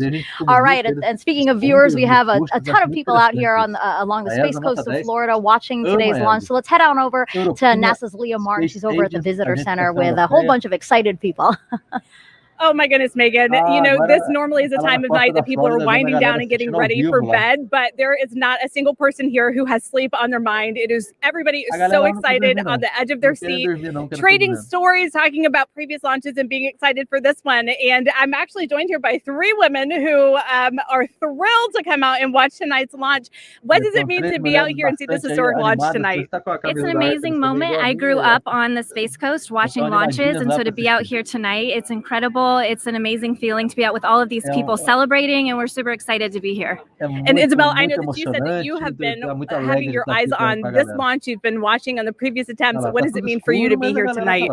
Well, yeah, this is our 3rd attempt here. We were here for the 1st and 2nd here at Banana Creek, so we're really excited. The energy out here is electrifying, and we can't wait to see this thing go off. Now, this is the first of a series of missions that are becoming increasingly more complex. What are you most excited about for the Artemis missions? Leah, I am so excited to be here. I just feel so honored because, as you know, this isn't just a momentous launch for humanity as a whole. It's so important for gender and cultural minorities parties across the globe because Artemis is landing the first woman and the first person of color on the surface of the moon. This is this generation's Apollo. And so all of the people who didn't have the opportunity to live through Apollo and be inspired by that have the opportunity today to witness it. And I'm just so grateful to be here. I can't wait to see the positive impact. One more question. This is going to be something that you guys, I'm sure, will remember for your entire lives. How are you marking this? Do you have any special plans of capturing these memories and being able to pass them on to, people in your life? Well, my son is growing up here. I didn't grow up here. And so he's going to grow up here on the Space Coast. And I just can't wait for him to just grow up with the Artemis missions. Well, Megan, we're out here. We have our eye to the sky and we can't wait to see it go. Back to you. Really great interviews. And wow, I saw that drone shot that we had showing all of the bleachers filled with people there to watch the launch. That was incredible. If you're just joining us, welcome to NASA's live launch coverage of Artemis 1, our return to the moon in almost 50 years. I'm NASA's Megan Cruz, and this is NASA astronaut Kayla Barron, who flew on NASA's SpaceX Crew 3 mission and returned home earlier this year after living and working on the International Space Station for about 6 months. I gotta ask you, how was that experience? It was incredible. We had such an amazing time up there. The Expedition 66 crew was awesome. I've been saying since I got back that we're the happiest crew in the history of the space station, and nobody's been able to really challenge me on that yet. You guys look very happy in the photo. Oh man, we were just like a family up there executing an incredible mission. Some amazing science experiments. We got to do 3 spacewalks. It was just, you couldn't have planned a perfect first mission for me, Matthias, and Raja, and of course our veterans up there, Mark and Tom. It was amazing. We had an incredible time. Yeah. Wow, look at that photo of you in Cupola. That is amazing. Yeah, the views are beautiful. It's just like every time you look out the window, it takes your breath away. Wow. And now here you are adding some valuable insight into Artemis 1. This is our 3rd opportunity to launch NASA's brand new Space Launch System rocket and Orion spacecraft. This is an uncrewed flight test to pave the way for future crewed missions, starting with Artemis 2. And Kayla, you could be chosen to fly on some of those future missions. How does that make you feel? Honestly, it's a little unbelievable to me. I could barely imagine what it'd be like to go to the space station until I did it. And just thinking about what it would be like to look back at the Earth from orbit around the moon or even standing on the moon kind of blows my mind. Wow. So yeah, it's hard to even imagine that that's true, but it's a really special time to be at NASA and an even more special time to be in the astronaut office. Yeah, that's a beautiful picture of you seeing the moon, right? Yeah, that's sort of a moon spotting adventure there. I've got binoculars. One thing that's really cool about seeing stars and the moon from orbit is you're not looking at them through the atmosphere. So you get these very clear views. And the moon is always super spherical. You never get these like sort of slices that look kind of flat from Earth. Up there, you see it in 3D, it feels like. Wow. So yeah, I think we all sort of fall in love with the moon from space in a whole new way. Yeah. Well, today's launch attempt comes amid a very busy year for us at NASA. Some of the highlights include 2 more commercial crew launches with SpaceX, Crew 4 in April, you're seeing there, and Crew 5 last month. In May, NASA and Boeing flew OFT-2, the second uncrewed flight test of the Starliner capsule. The goal is to certify the capsule for regular flights to the International Space Station after a crewed flight test next year. In July, we released the first images captured by our James Webb Space Telescope, and wow, they are magnificent. Pictures like these could help us answer some of astronomy's biggest questions about how our universe began. And then in September, we intentionally slammed the DART spacecraft into asteroid Dimorphos and successfully changed its course. The asteroid wasn't headed for Earth, that's important to say, but the test was to show that we could defend our planet if needed. And recently, 2 other missions that benefit the Artemis program. Last week, we tested a new inflatable heat shield that could help us eventually land humans on Mars. And just 2 days ago, Capstone arrived at its intended orbit around the moon. The small satellite launched from New Zealand in June and will now test the unique lunar orbit for a future space station there. You heard us talk about it, Gateway. Now, Kayla, what do you think about all that NASA is accomplishing? I mean, those are all just amazing examples of why it's such a cool time to be part of human spaceflight and the larger space program. We're learning so much, not only about our home planet, but our galaxy and the universe. Like those James Webb images just capture my imagination every time they release a new set. Yes. And so it's, we have a lot going on and a lot to be excited about right now. I hope people are following along for it because it is truly great, and we want people to share along with that. So, all right, 1 hour, 6 minutes and counting from liftoff of Artemis 1. Let's head back to the Launch Control Center with Daryl Nail. Yeah, thanks, Megan. And so we get an update for you now. The red crew, of course, completed its work on torquing down the bolts for that replenish valve on the core stage hydrogen side. And now we are back in replenish for core stage hydrogen, which is good news. The team now looking to work on that upper stage, and we understand for the update to the NASA test director, they just informed the NTD that they can start getting back the flow on the upper stage as well. It went into a stop flow roughly around 10 p.m. Eastern time after a leak was detected. You can see the core stage status there. Liquid oxygen side is in stable replenish, both for the core stage and the upper stage of the rocket. Over on the right side, you can see we've lost some hydrogen since going into a stop flow that allowed some liquid hydrogen to boil off during about an hour or so while a red crew was sent out to the launch pad to make repairs. Now, the hydrogen bleed for the engines was reestablished, and it looks like the team is back on track to recover that after a stop flow halted the bleed. They are required to bleed that liquid hydrogen through the RS-25 engines for 90 minutes, but they're picking up where they left off, and that appears to be on track. In the meantime, we've had an update from the range, and the range has informed the NASA test director that currently at the moment, if we were to launch now, they are no-go due to the loss of signal on a radar site. That's currently being worked right now. Again, the range advising the NASA test director that they are no-go. The range is not clear for launch until they remedy that issue on their radar site. And so we're also tracking that.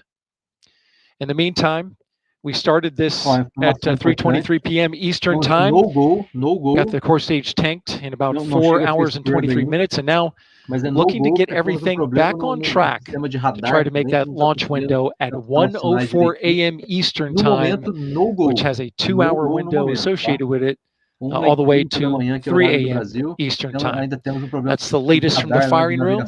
Megan, back to you. Thank you, Daryl. Now, there may not be astronauts aboard the Orion spacecraft for this flight test, but there are some passengers there with very important missions. Inside the Orion spacecraft, as we fly around the moon, we have some cool experiments going on to help us understand what the environment is like. Although there's no humans aboard Artemis 1, we do have a few special passengers aboard that will help us pave the way for future Artemis missions. So there's basically 3 occupants riding. Kind of think about it like 3 astronauts. We have a moonican. We will also have 2 torsos that are learning about the moon and learning about the environment for our astronauts before they go. We have a mannequin on Artemis 1. We call him our moonican for short. That moonican is called Commander Moonican Campos. The name is actually in homage to Arturo Campos, who was an important person who helped bring the Apollo 13 capsule home. The moonican will sit in the commander's seat, and it will wear a suit just like our astronauts will wear. Moonican Campos is actually weighted to simulate an actual human aboard the Orion spacecraft. So it will help us understand what our astronauts will experience as they go to the moon and home. The Orion Crew Survival System suit and the Orion seat were designed simultaneously to fit together as a seamless package.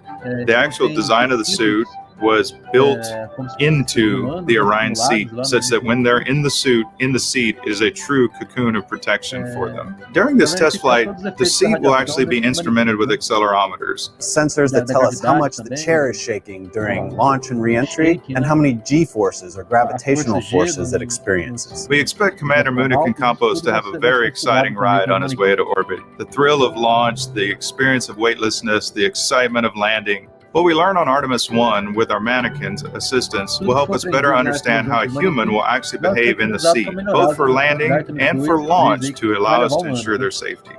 In addition to the mannequin, we'll have 2 seats that have basically what's like a human dummy, an upper torso that are detecting how much radiation they're experiencing. It's called the Matryoshka Astrorad Radiation Experiment, MARE. MARE is an international collaboration with German Aerospace Center, DLR, and with Israel Space Agency. The MARE experiment consists of 2 anthropomorphic phantoms called Helga and Zohar that are simulating a female body in a space radiation environment. One of those will be wearing a safety vest, the Astrorad radiation vest, that we hope will help protect our astronauts from radiation. Each one of the 2 phantoms will be equipped with about 20 battery-operated radiation instruments. So between the 2, we'll be able to determine how well we can protect our astronauts from radiation events. Space radiation is a mix of high-energy heavy-charge particles that originate from the sun. To put things in perspective, 1 year of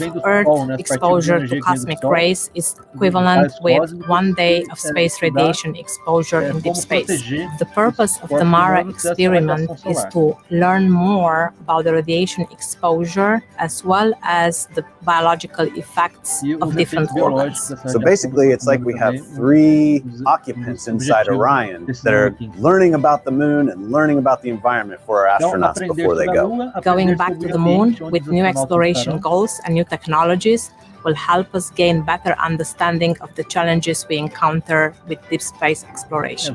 We will have to develop new technology and solutions to meet really difficult challenges. But that's what NASA does. That's what Artemis is all about. And we have one more passenger to tell you about. It's everyone's favorite beagle that's had a special connection with NASA ever since Apollo. Artemis is NASA's plan to go back to the moon, and Snoopy is to be the zero gravity indicator. A zero-G or zero gravity indicator demonstrates the moment that the crew in the spacecraft reach weightlessness. Snoopy is about to take his first trip around the moon. The relationship with NASA and Snoopy goes back about 50 years since the Apollo days. He was the face of the safety campaign, the icon for NASA's culture of safety and mission success. So NASA and Peanuts have a Space Act agreement. And we collaborate together on STEM content. And we really were excited when it was decided that Snoopy would be the zero gravity indicator on Artemis 1. We wanted to go all out, so we created a custom Snoopy. And the spacesuit is actually made out of material worn by the NASA astronauts. Everything was done with extreme detail. They cut patterns for his suit, even how his collar worked and how the NASA meatball logo looked. We're very excited. I'm personally very excited. I can't contain the excitement I am feeling about this day. Snoopy is going farther in space than he's ever been before. This is a day that we've all been waiting for. It's fantastic. And we snapped this picture of Snoopy and Orion. He's comfortable and ready for his journey to the moon. Lucky for us that Snoopy has this twin that's staying here on Earth. That way we can take a closer look at how cute he is. And this orange suit, I mean, it is amazing. It's actually the same material that would be worn by Artemis astronauts, right? Yeah, you know, the suits we'll be wearing in Artemis ultimately are an update of the suits that the shuttle crews wore. That they're this iconic orange color, and we've updated them though with new technologies and also new crew capabilities, so that they can best protect the crew and our return to the moon. I actually got to work with that suit team before my assignment, cool. And so the suit's kind of near and dear to my heart. Yeah, I think we have a picture of you wearing the suit as part of when you were helping to design it, right? Yeah, so I was our representation from the crew office, from the astronaut office to the engineering team that's working on putting the suit together. So I got the chance to wear it for some of the early testing, and it is an amazing suit, and it'll protect us while we're in the vehicle. Cool. So what was your zero-G indicator? Yeah, like the video mentioned, we always choose stuffed animals. So we actually had a turtle. We named her Fowl, which is German for peacock.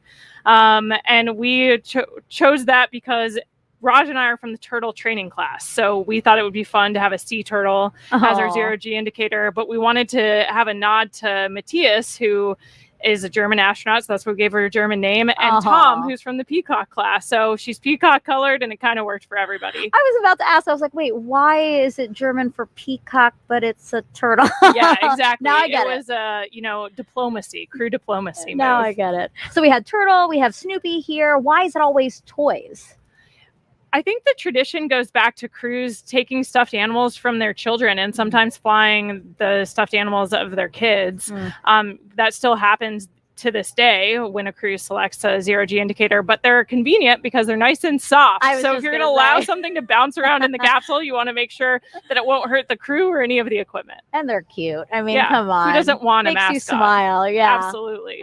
Well, NASA's workforce has changed over the last 50 years. For Artemis 1 today, women make up 30% of the launch team. But when we first stepped on the moon with Apollo 11 in 1969, take a look at this picture here.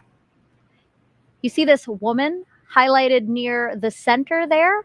Então esse aqui está dizendo que 30% That's going to be Joanne Morgan, and she was the only woman in the firing room. She now has a special message for the Artemis generation. Aqui essa imagem aqui, ó, uma mulher lá no centro. Uma mulher na Hello, I'm Joanne Morgan, and I am so excited for Artemis 1. This flight test will bring new knowledge to people on Earth, and I'm thrilled to see such a diverse team at the LCC making it happen. Firing Room 1 is a different sight today than when I was on console for Apollo 11. I was totally focused on doing my job and never thought about being the only woman in the room.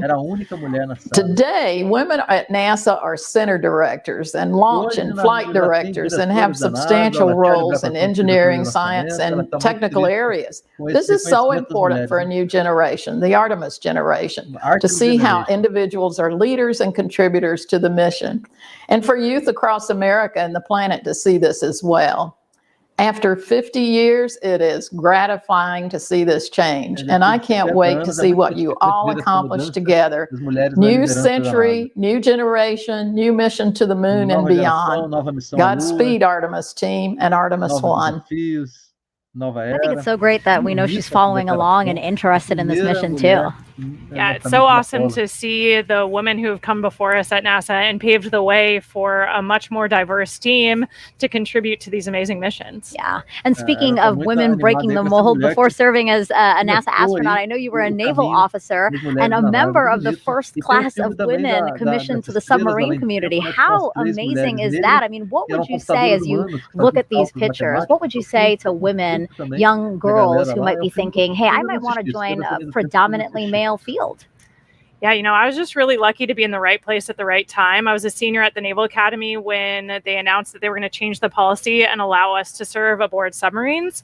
But even before that change happened, I knew that I was passionate about serving in that role and I was dreaming about it. So I think allowing yourself to really examine what your passions are and be brave enough to dream that you could actually do those things. I had awesome mentors who encouraged me along the way and told me never close a door on yourself. You always want to put yourself in the roles you're most passionate about, especially if you're going to challenge yourself. Doing something you love that's hard is so much better than doing something that you're not as well suited to. So I was just lucky I had some awesome leaders in my life who encouraged me to be brave enough to dream so that when those opportunities presented themselves, I was ready to take them on. Yeah, no, that's great. Having mentors is always so important because, yes, sometimes you don't know what path to take, especially if you're blazing your own. So it's always so nice to have somebody to talk through some of that. So. Absolutely.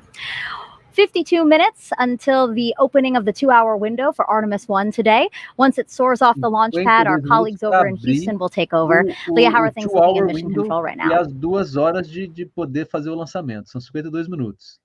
Muita tensão agora nessa hora. Teve o vazamento do tanque de hidrogênio, deve ter um atraso nesse clock aí também, que ele não parou, né? O áudio ali saiu. Ah, ele estava desligado. Hey, Megan, I'm here now, and thanks for joining us again here in the White Flight Control Room here at NASA's Johnson Space Center. So you might be wondering why Johnson Space Center will control the flight of Orion after liftoff, even though it's launching at Kennedy Space Center, and that's all about how our flight control centers are designed. Launch control is at Kennedy, while mission control is in Houston, and we also have the SLS Engineering Support Center at NASA's Marshall Space Flight Center.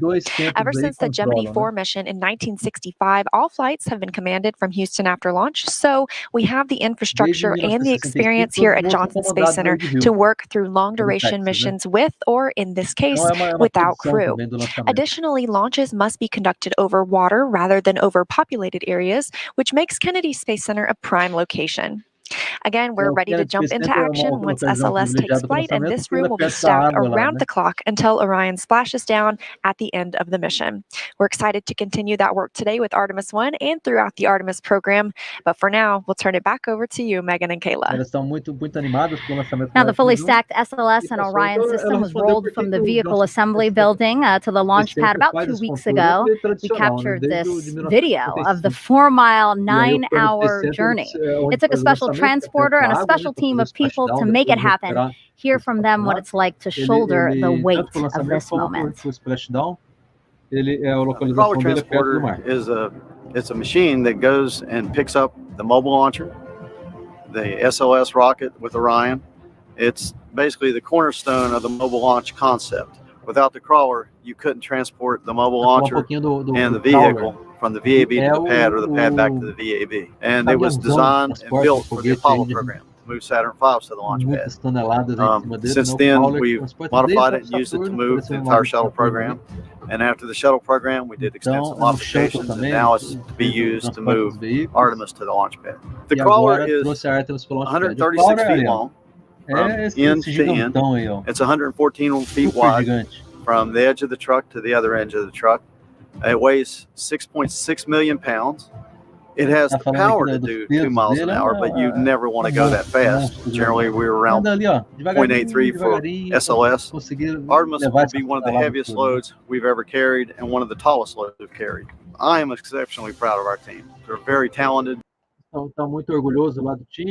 All-around good team. I think any problem that crops up or anything that comes up, we'll fix it and we'll get moving again. And again, it starts right here with the crawler. So if we do our job and everybody else does theirs, then we're going to have a successful launch. We're going back to the moon. This is going to be just fantastic.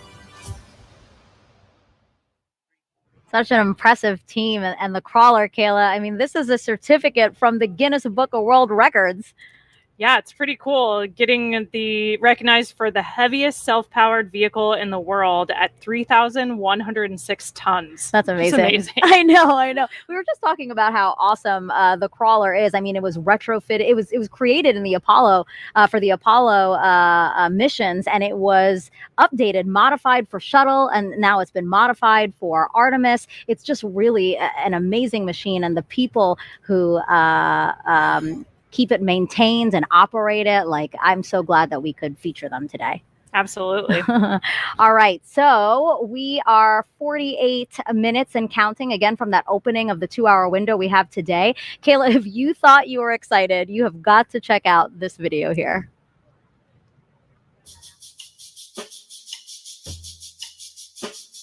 This is really cool.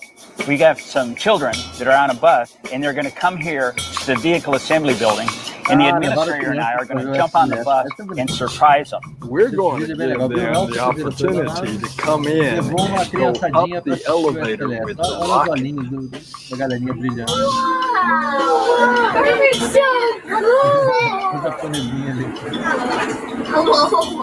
Look at that thing! That's awesome! Hey guys, would you like to see a moon rocket?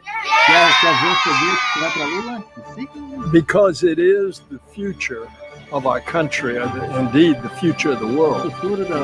And we saw what our space program does for science and technology and engineering and mathematics. We saw that in the Apollo generation. All right, guys, what do you think? Oh my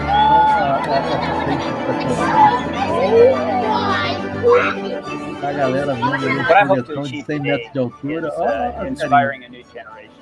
I mean, the more people that we can get to see up close and personal this rocket, it's awe-inspiring.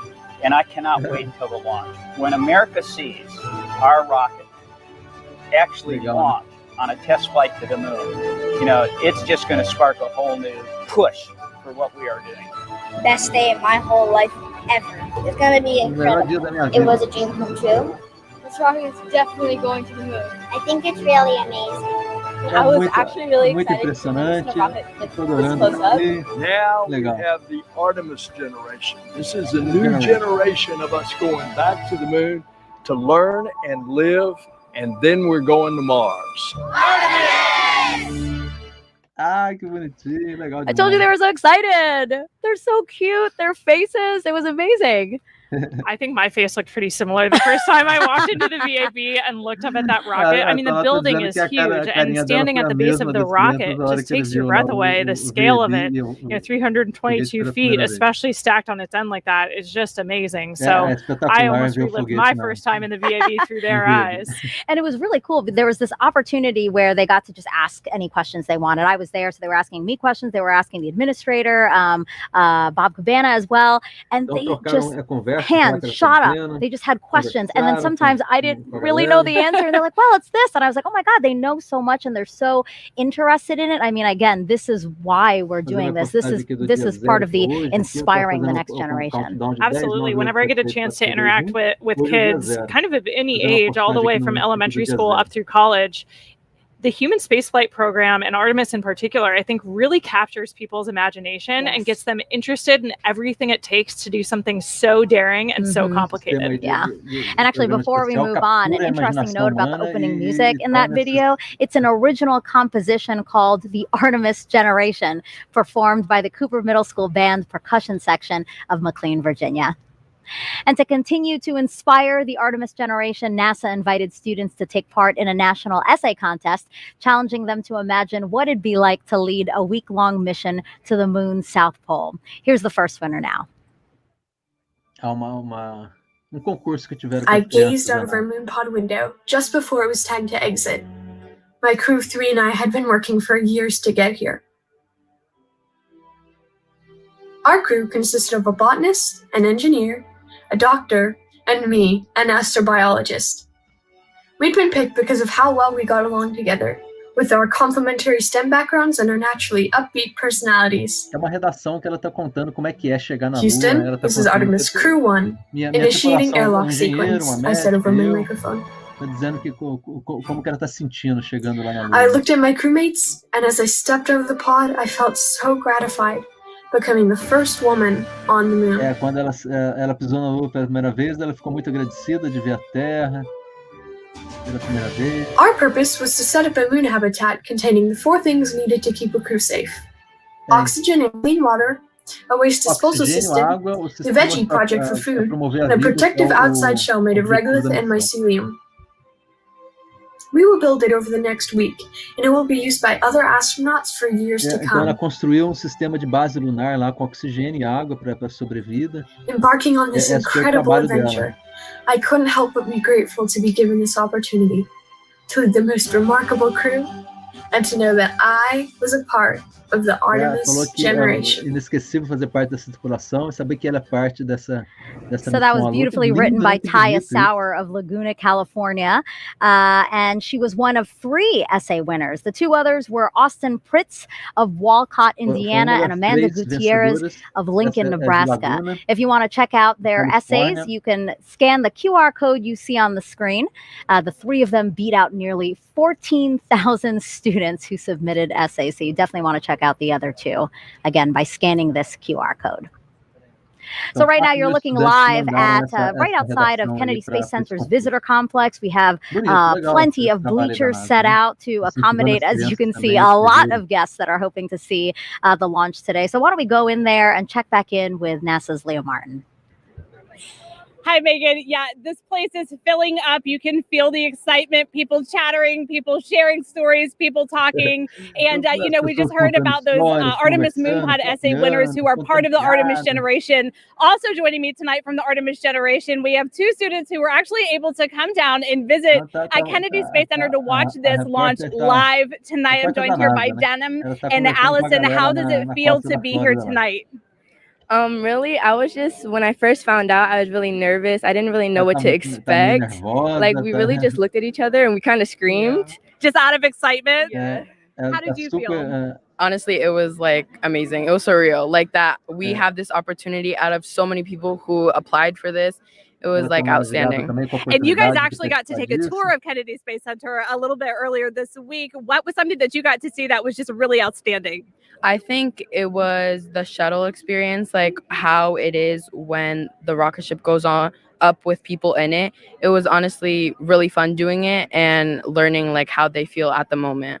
And Denim, what do you think it will be like to watch the world's most powerful rocket launch tonight from just across the river? Well, really, I don't really know what to expect because I've never really done this before, but I feel like it would really be outstanding. I might shed a little tear, but I don't really know. Like, I'm really excited to be here, and it's amazing. Like, it is amazing, and I don't think you're going to be the only one shedding tears tonight. Megan, we're super excited, eyes on Artemis, and we're ready to see the launch. Thanks so much, guys.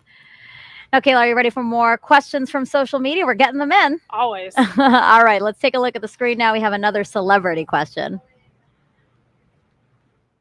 Hey, I'm Keke Palmer, and I play Izzy Hawthorne in Pixar's Lightyear, and I can't wait to see Artemis 1 launch today.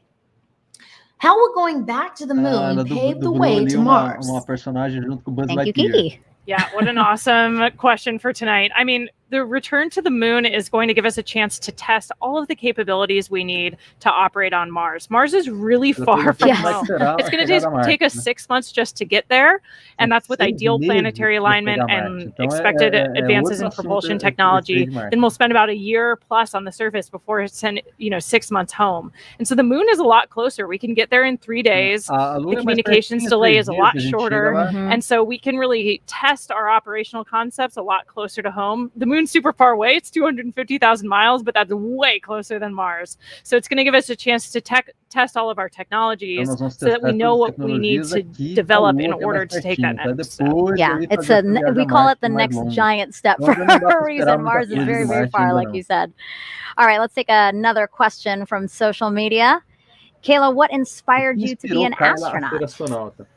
My journey was a little bit different than some of my colleagues. I didn't grow up specifically dreaming of becoming an astronaut. I don't know what the barrier was there. I was aware of and inspired by the space program, but I never allowed myself to dream of becoming an astronaut until I had served on a submarine, actually. I think that operational experience that's so similar to what we do in the space program, if you think about it, we're sending humans to live, work, and do something of importance in a place where people aren't supposed to be, the depths of the ocean or the vacuum of space.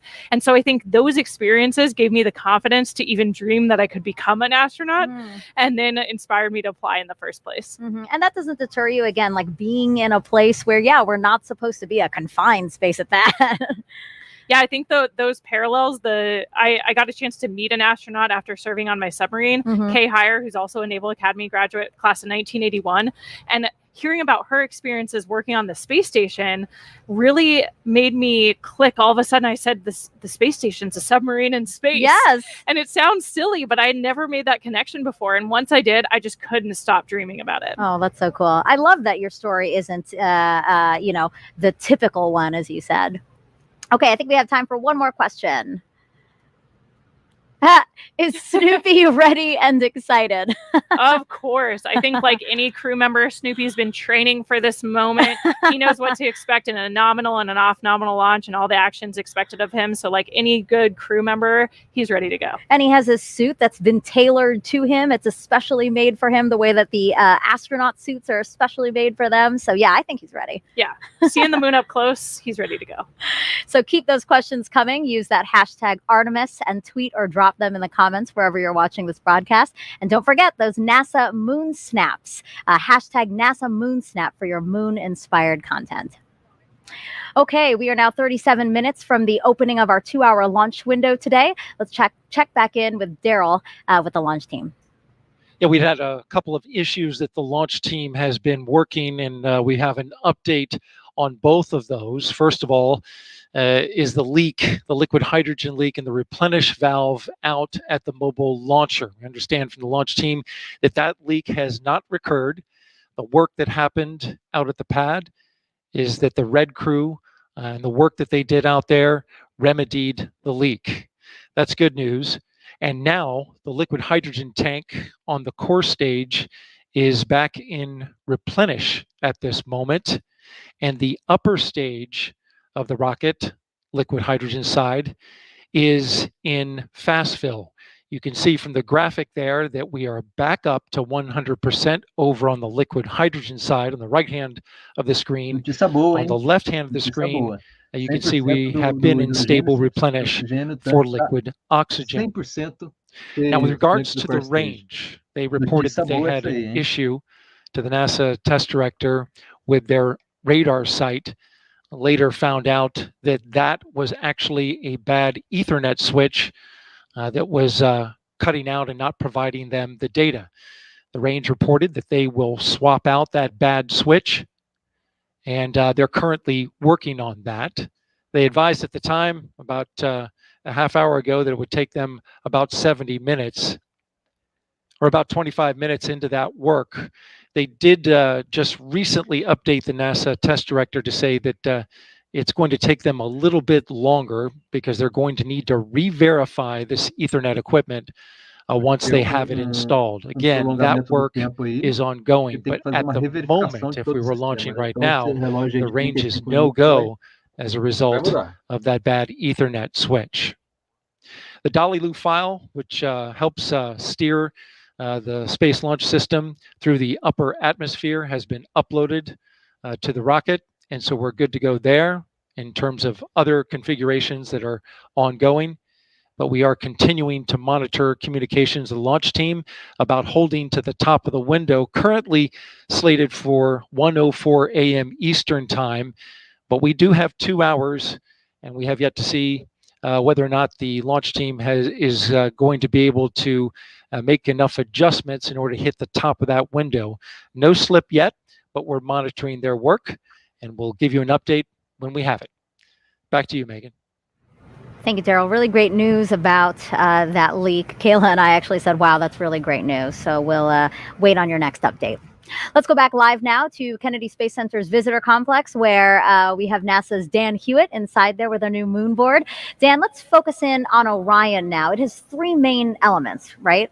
That's right, Megan. And Orion is the spacecraft that's going to be carrying our Artemis astronauts off of planet Earth and then returning them home. As you said, 3 major components. So we'll jump in here at the top with the first one, the launch abort system. This is a critical safety feature on Orion, designed to pull the capsule away from the SLS stack in the event of an emergency on the pad or the way uphill. And it does that using 3 solid rocket motors. The first one, the abort motor, can fire within milliseconds of automatically detecting an issue, pulling the capsule away to a safe distance.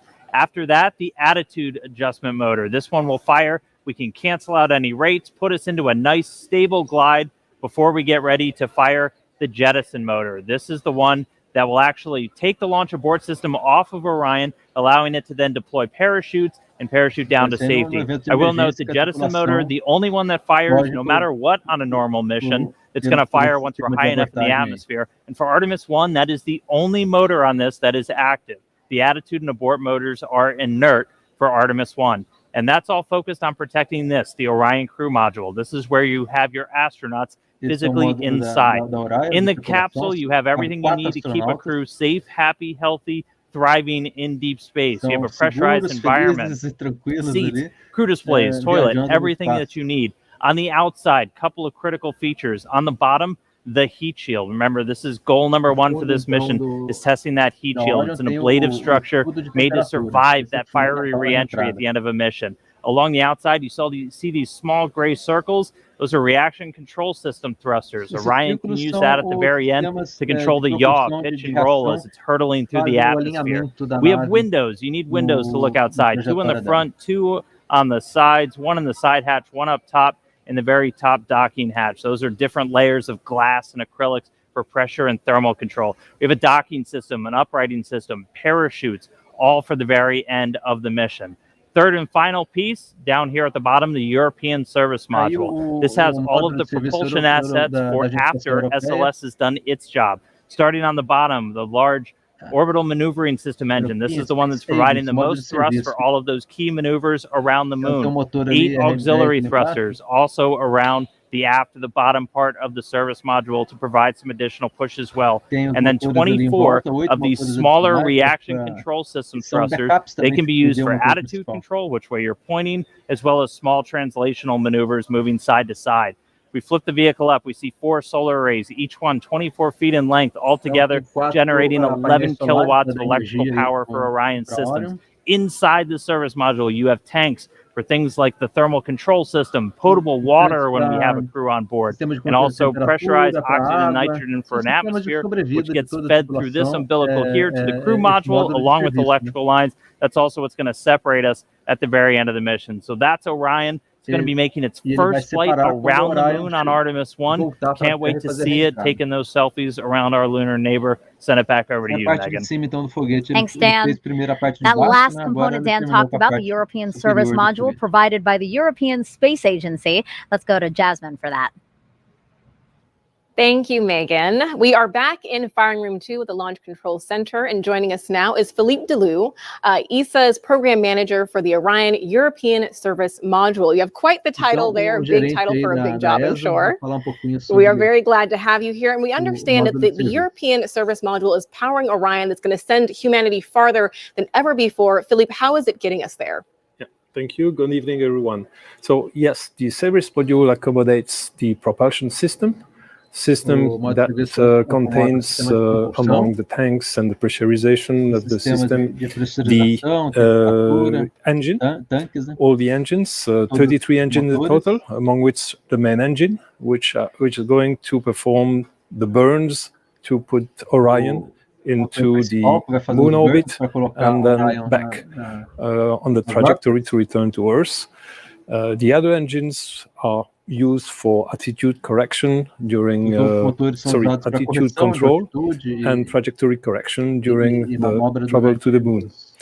In addition to the propulsion system, the service module generates the power and distributes the electricity to the crew module and the service module equipment so that they can operate. And the third function is the thermal control of the system. The service module accommodates radiators to reject the heat that is produced by all the equipment and the crew that will eventually be in the Orion. Finally, not on Artemis 1, but on future Artemis mission, it will have tanks to store the crew consumable, the water, the oxygen, and the nitrogen. Right. So we understand, too, that you are monitoring launch here in Firing Room 2 with us. And you also have a team. We're going to bring up a picture of that team right now, or a live look inside ESA's control room in the Netherlands. So can you tell us, what is your team working on today? Yes. Well, the ESA team is not only back in the Netherlands, it's one aspect, but we have also a significant team in the control room in Johnson, in the MER control room. And their role is to monitor the telemetry from the service module to make sure that all parameters are within their nominal behavior, that the operations are performed also nominally, and for sure identify if something goes wrong, if something goes not nominal. And if something non-nominal is identified, then they will have the role to support the NASA team to troubleshoot the anomaly and prepare the recommendation to be brought to the mission management team for a decision on how to operate the vehicle forward. Great. We're really glad to hear that your teams are monitoring here, Johnson in the Netherlands as well. And this has been a huge collaboration. There were 10 countries that contributed to the European Service Module. Can you tell me about that teamwork? Indeed, it was a real teamwork of about 60 companies across 10 European countries.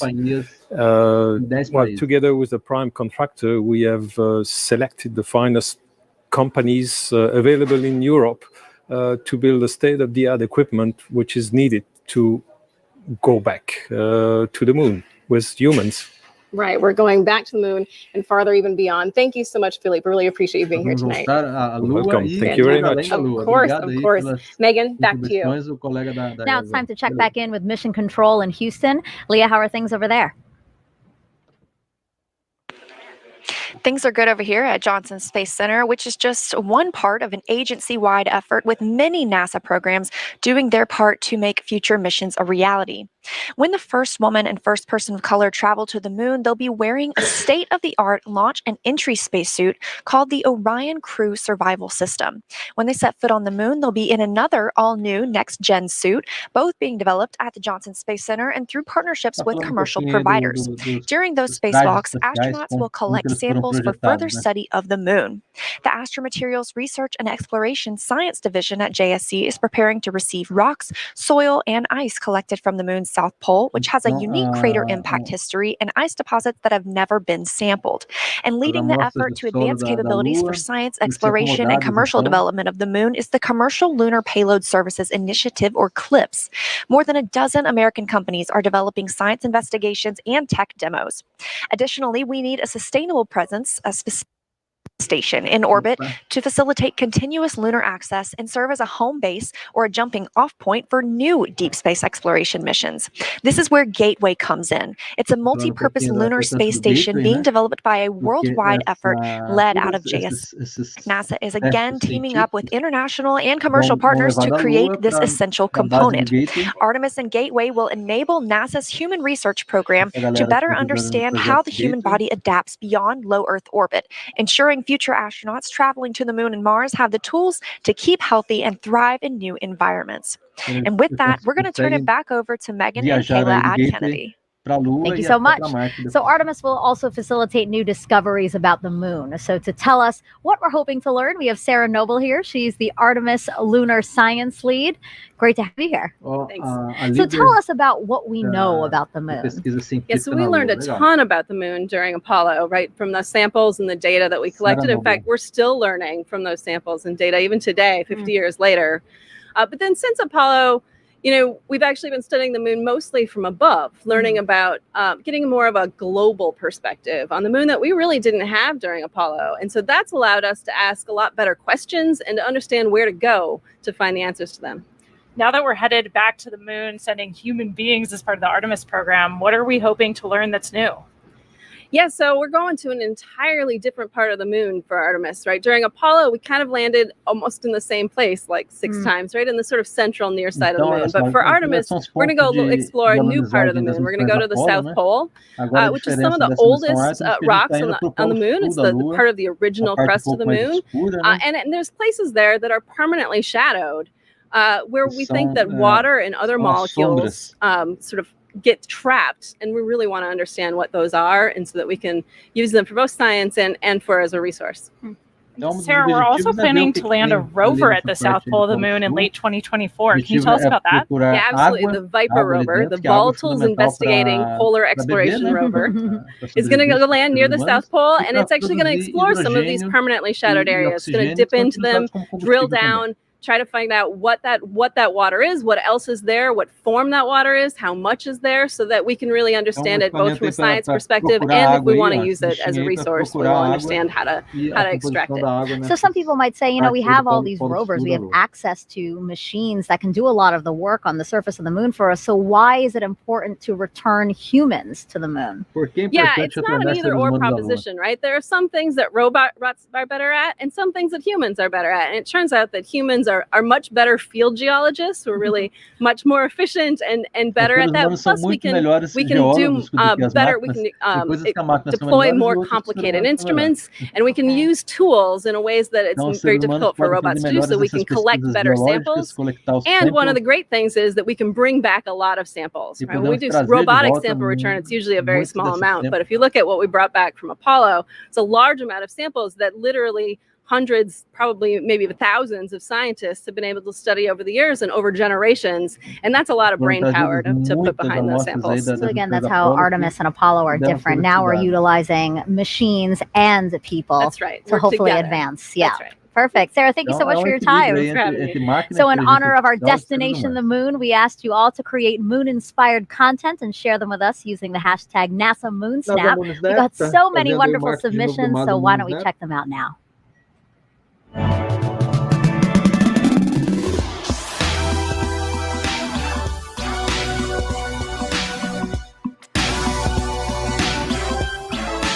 Mostrar um pouquinho dos artes aí da Lua. Pintura, poesia.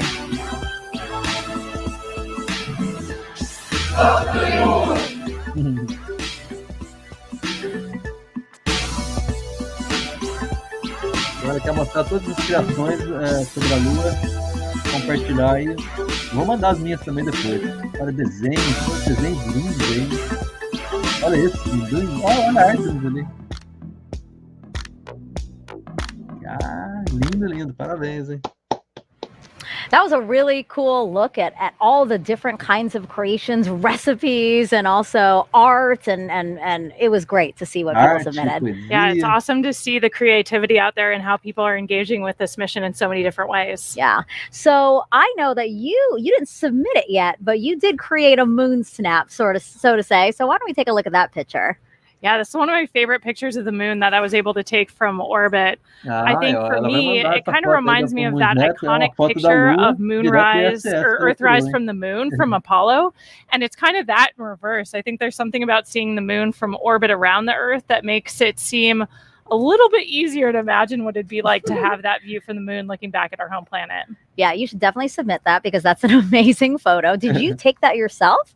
Yeah, out of the cupola window aboard the space station. Wow, the resolution's great. The cameras we have up there are incredible. Yeah. It's awesome. So I haven't taken a moon snap, so I had nothing to submit. So how do you feel about creating a moon snap with me? Let's do it. All right, well, take that, if you don't mind lifting it up, and we're just going to snap a photo here. Oh, lighting. Perfect. So I just created a moon snap. I love it. I'm going to share it. And again, this is just to encourage people to really get involved in this mission. So we will continue to collect and share those photos. So again, if you have a NASA moon snap, just use that hashtag. Okay, Artemis 1 comes amid a very busy year and exciting year at NASA. Some of the highlights include 2 more commercial crew launches with SpaceX, Crew 4 in April, and then Crew 5 last month. In May, NASA and Boeing flew OFT-2, the second uncrewed flight test of the Starliner capsule. The goal is to certify the capsule for regular flights to the International Space Station after a crewed flight test next year. In July, we released the first images captured by our James Webb telescope, and oh my, those are really beautiful, fascinating photos, and they're going to really help us answer some of astronomy's biggest questions about how our universe began. And then in September, we intentionally slammed the DART spacecraft into asteroid Dimorphos. Boom, look at that. And we successfully changed its course. The asteroid wasn't headed for Earth, but the test was to show we could defend our planet if needed. And recently, 2 other missions that benefit the Artemis program. Last week, we tested a new inflatable heat shield that could help us eventually land humans on Mars. And just 2 days ago, Capstone arrived at its intended orbit around the moon. The small satellite launched from New Zealand in June and will now test a unique lunar orbit for a future space station there. Artemis 1 heralds a new era in the history of human spaceflight. It marks a pivotal next step in humanity's return to the moon, ushering in a new generation of astronauts, technology, and research. This critical flight test sets the course for a bright future at the moon. It represents our ability to safely send Artemis astronauts and critical hardware to lunar orbit. Humanity will experience Artemis in different ways than we did Apollo. We will explore new areas of the moon with 21st century materials, technologies, systems, and operations. Gateway will be humanity's first space station to orbit the moon, built with next-generation technology.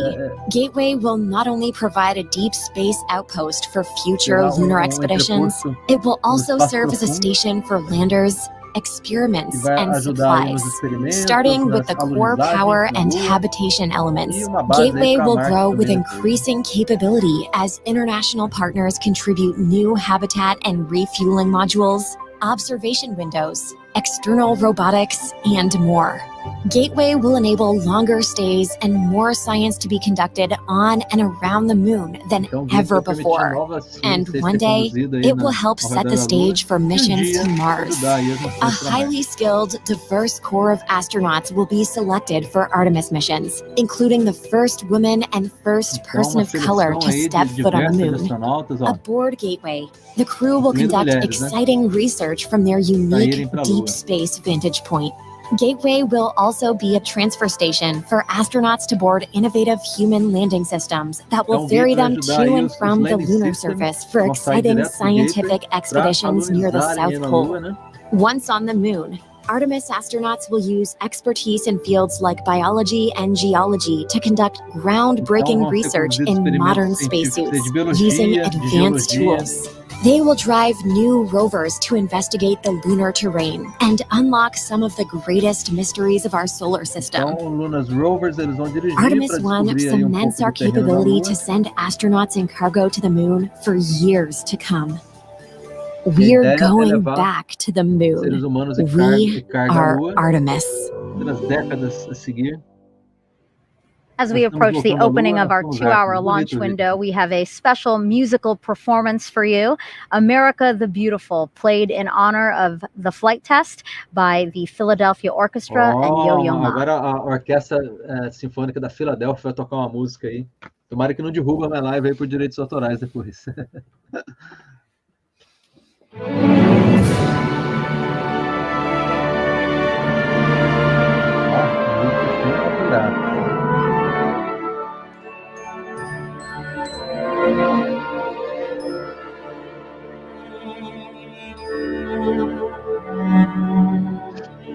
Só curtir agora, só curtir, hein?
Truly beautiful performance. It really has me feeling quite emotional right now. Yeah, perfect tribute for tonight's launch. You know, it's just it gives me a sense of pride, really, to just remember that our country continues to lead our nation in space exploration. So, and as such, the White House is closely watching this historic launch. Earlier this year, Vice President Kamala Harris came down to Kennedy Space Center and met with NASA leadership as well as astronauts. She also toured our facilities where teams are working on hardware for future Artemis missions. Before leaving, she signed a piece of the Orion spacecraft that will fly on Artemis 3. She's doing it right there. which will return astronauts to the lunar surface. Okay, Kayla, time for more social questions. So let's take the first one. You know now the drill. It's going to be a celebrity question. So let's take that.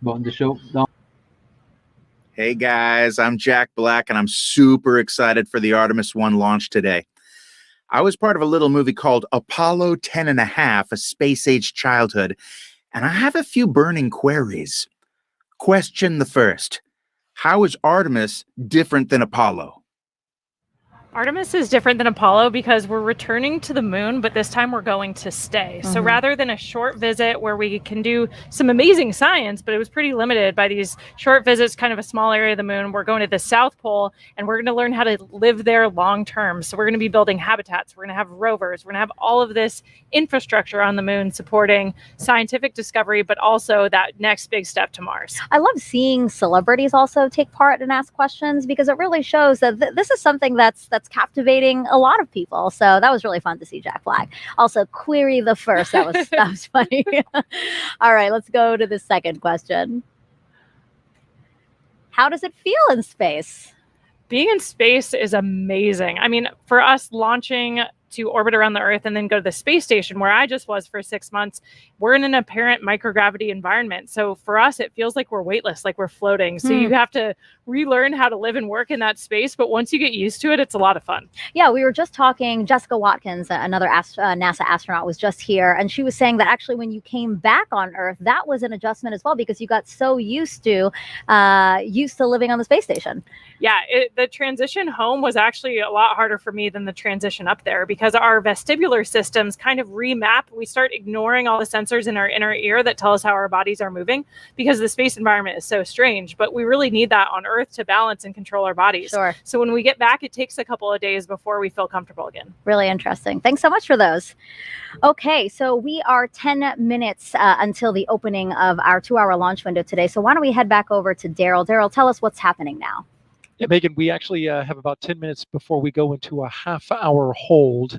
That half-hour hold is part of the L clock, and what you see on your monitor right now, I believe, is the T clock. So in about 10 minutes, we'll hold for a half hour, and currently the launch team is trying to evaluate how much of a delay may result from some issues that we've been facing over the past hour. Just to recap those, we had a leak in a replenish valve on the mobile launcher that feeds into the liquid hydrogen core stage tank.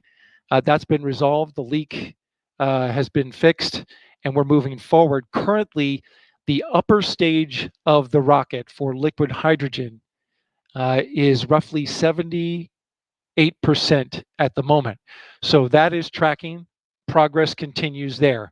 The core stage has been topped off, and now both liquid oxygen and liquid hydrogen are 100%, along with the upper stage of the liquid hydrogen side of the equation. So we're just waiting on the complete tanking of the upper stage liquid hydrogen.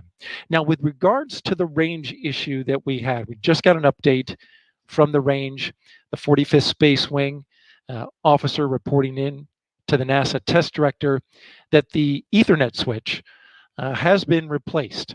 This problematic switch took down their ability to see radar from one of their assets, which is key in getting acquisition and signal for the flight termination system if it were to be needed.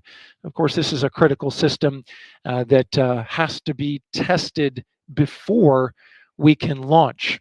So at the moment, we're looking still at a 1:04 a.m. Eastern Time launch, but it is pretty clear from the work that is ahead that it looks like we're going to slip into that window. How much exactly, we don't have an accurate calculation from the launch team as of right now. But of course, we're anticipating that. So for the moment, you see on your clock now, we are in the T-minus 10-minute hold. We just entered that. And now roughly we're looking at 28 minutes to resume terminal count. The launch team will assess what work needs to be done, how that syncs up with the range getting back online with their equipment, and then we should have a new T0 for you soon. That's the latest from Firing Room 1 here at the Kennedy Space Center. Megan, back to you. So things are obviously still very dynamic. We're going to come back to Daryl as much as possible. Now, to understand where we are going, we have to know where we have been. To do that, we spoke to some of the special few who walked on the moon and those who sent them. We choose to go to the moon in this decade and do the other things, not because they are easy, but because they are hard. Because that goal will serve to organize and measure the best of our energies and skills. It's been 50 years since we've been to the moon, and we've got a great program called Artemis. We're going back. The Apollo program was a test for the American people, that you can do what you set out to do. All it took was turning to it and making it happen. We are go for a mission to the moon at this time. Engines on. 5, 4, 3, 2, all 1. Stutter 5 subindo. Launch commit. Liftoff. We have liftoff. 49 minutes past the hour. I think the characteristic that I remember most of the Saturn V was the noise. The noise was enormous, and it was almost impossible to communicate. We're go. Stay tight. We're go. Eagle has landed. Tranquility Base here. The Eagle has landed. The landing to me was a great celebration. The nation was almost euphoric. Uma celebração linda. Toda a nação estava celebrando. That's one small step for man, a giant leap. There are so many things that we can eventually learn about our universe and the spacecraft that we use exploring.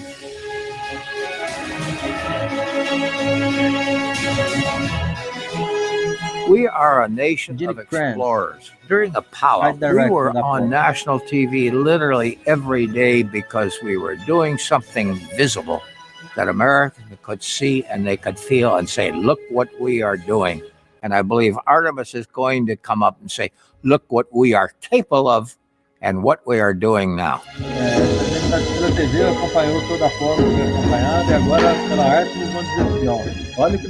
Artemis will stand on the shoulders of Apollo.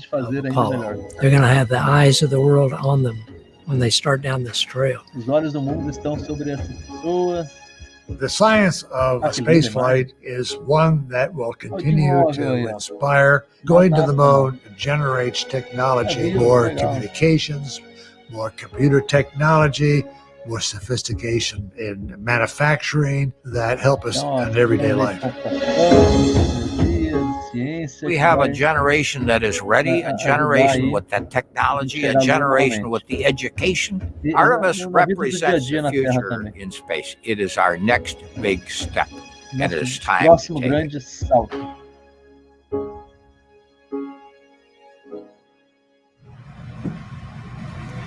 If you're just joining us, welcome to NASA's Kennedy Space Center, where we are showing you a live look of another visitor center. This is the U.S. Space and Rocket Center. Wow, take a look at all of those people who are there hoping to watch the launch today. You know, this is the visitor center for the Marshall Space Flight Center in Huntsville, Alabama. That center played a crucial role in contributing to the Artemis program. So I'm not surprised that there are a bunch of people there watching.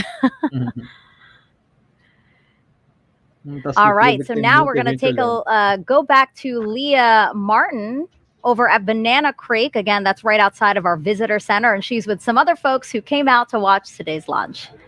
Yeah, you know, Megan, we talked about this being America's rocket, right? Every state in the United States has contributed to this rocket, so it should be no surprise that we have people from all over the country joining us here tonight. I'm actually joined by some friends of ours who are joining us from Georgia and Utah. What does it mean to be here tonight to see tonight's launch? I think it's amazing. I know that tons of people from all over the United States have helped build the rockets and are here tonight, so it's awesome to know that we all have a little bit of personal ties to the rocket. And go ahead. No, I'm just excited to be here because I've been a fan of space travel and going to the moon and back, and I'm glad to see it's happening again later in life. And you were actually telling me a little bit earlier that you grew up in the Apollo era, in those years following those first launches, and now here, how does it feel to be watching the sister program launch and seeing at the beginning? Look at the goosebumps. That tells it all right here. I'm totally thrilled to be here. Now, and you were actually telling me that you have a personal connection to this rocket as well. You know some people who have worked on it. What do you think it feels like being here? How does it feel for you to see something that's the culmination of so many years of hard work? Yeah, I think it's crazy when you think about how long it takes to build it and stuff. Like, I wasn't even born last time people tried to get to the moon. So it's awesome. I think it's so exciting, and I cannot wait. And we have a ton of people who are working tonight still on console. We just want to tell them words of encouragement. What more do you have to say? Oh, I hope it goes tonight. Megan, back to you. Go Artemis. Go Artemis. Yes, I love that. And again, I just love these drone shots that we're showing of all the people who are here ready, hoping, anticipating launch today. So now let's head back over to Dan. So Dan is in the Apollo Saturn V Center, which is right next to this crowd that you're seeing here. He's inside there, and he's going to tell us more about SLS using an interactive state-of-the-art tool we're calling the Moonboard. That's right, Megan, and everybody, welcome back to the Moonboard. So just to recap, SLS out on the pad, on the mobile launcher. Daryl's been walking you through all of the tanking, all of the preparation. We had that hydrogen leak that was in the base of the mobile service structure here. That's been remedied. We haven't had any issue with those tail umbilicals that we were tracking so closely back in August and September. So everything looking really good with SLS. Just to recap, most powerful rocket we have ever built. It's propelled by 2 solid rocket boosters and 4 engines on this core stage. Now, these solid rocket boosters are going to be firing for the first roughly 2 minutes of the flight, a little more than 2 minutes. And we call them solids because of the type of propellant in there. If you forgot it already, it's aluminum powder, ammonium perchlorate, and polybutadiene acrylonitrile. It's a binding agent that's inside. Solid propellants are extremely stable. They're very reliable, but once you ignite them, they're going to keep burning. You can't really throttle them up and down like you can with liquid-fueled engines. You can throttle just based off of the distribution. So you basically put more propellant in some areas and less in others as you're trying to really throttle the rocket down, which we do as we go through things like max Q, maximum dynamic pressure. And just a reminder, as these things are firing, they can steer, they can gimbal. The bottom part here, gimbal just means you can really direct, and they're providing 90% of the steering as SLS is making the flight uphill, and more than 75% of the thrust with those 2 firing at the same time.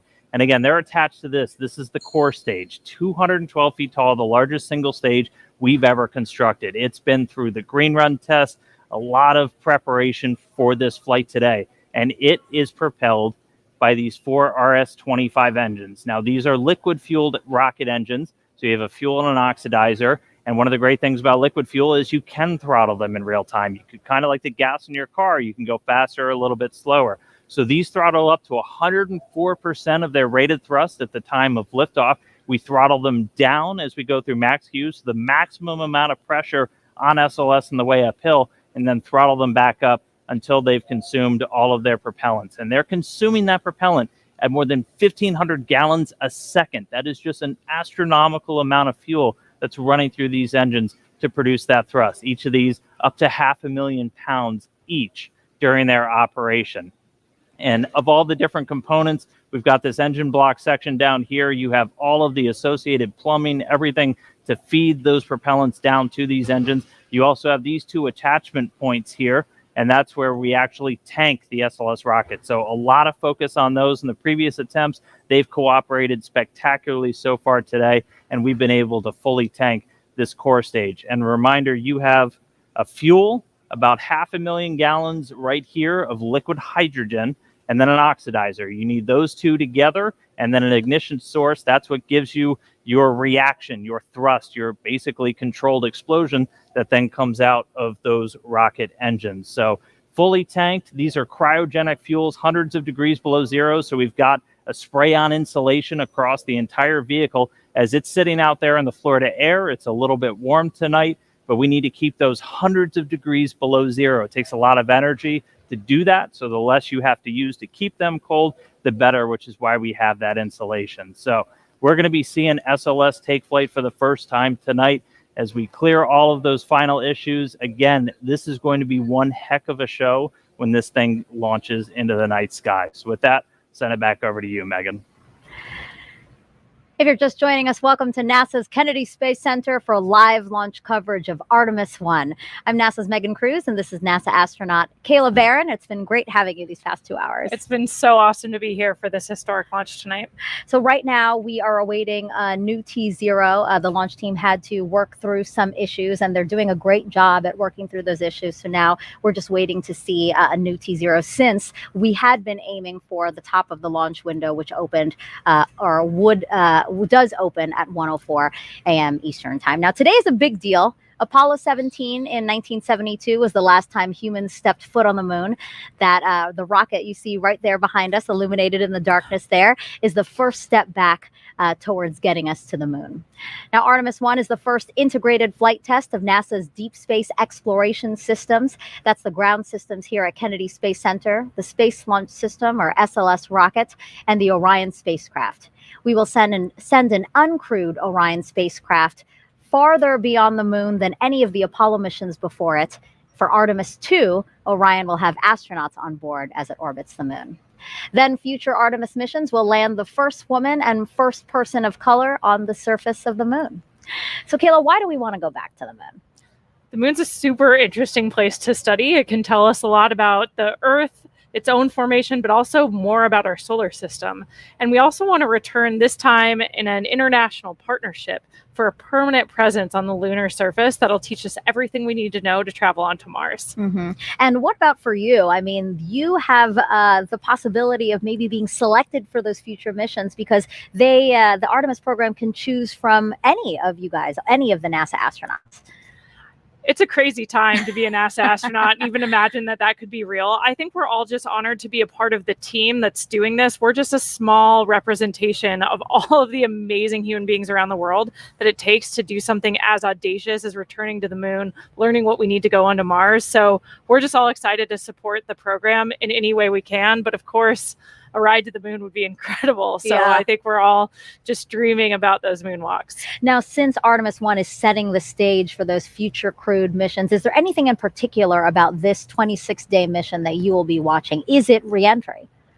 Yeah, you know, we've mentioned that a few times throughout the broadcast tonight. The re-entry is a really important part of the flight, of course. And the heat shield, we're interested in seeing how it performs in real life. We tested it on the ground, but Orion's going to be coming in faster and hotter than any human-rated spacecraft in history. And so we really want to see how the heat shield performs and make sure all the systems can keep the crew safe for that dynamic event. Yeah, we'll all be watching for that too. It's not just about the launch, 26-day mission, as we said, so we'll be keeping watch over the entire mission.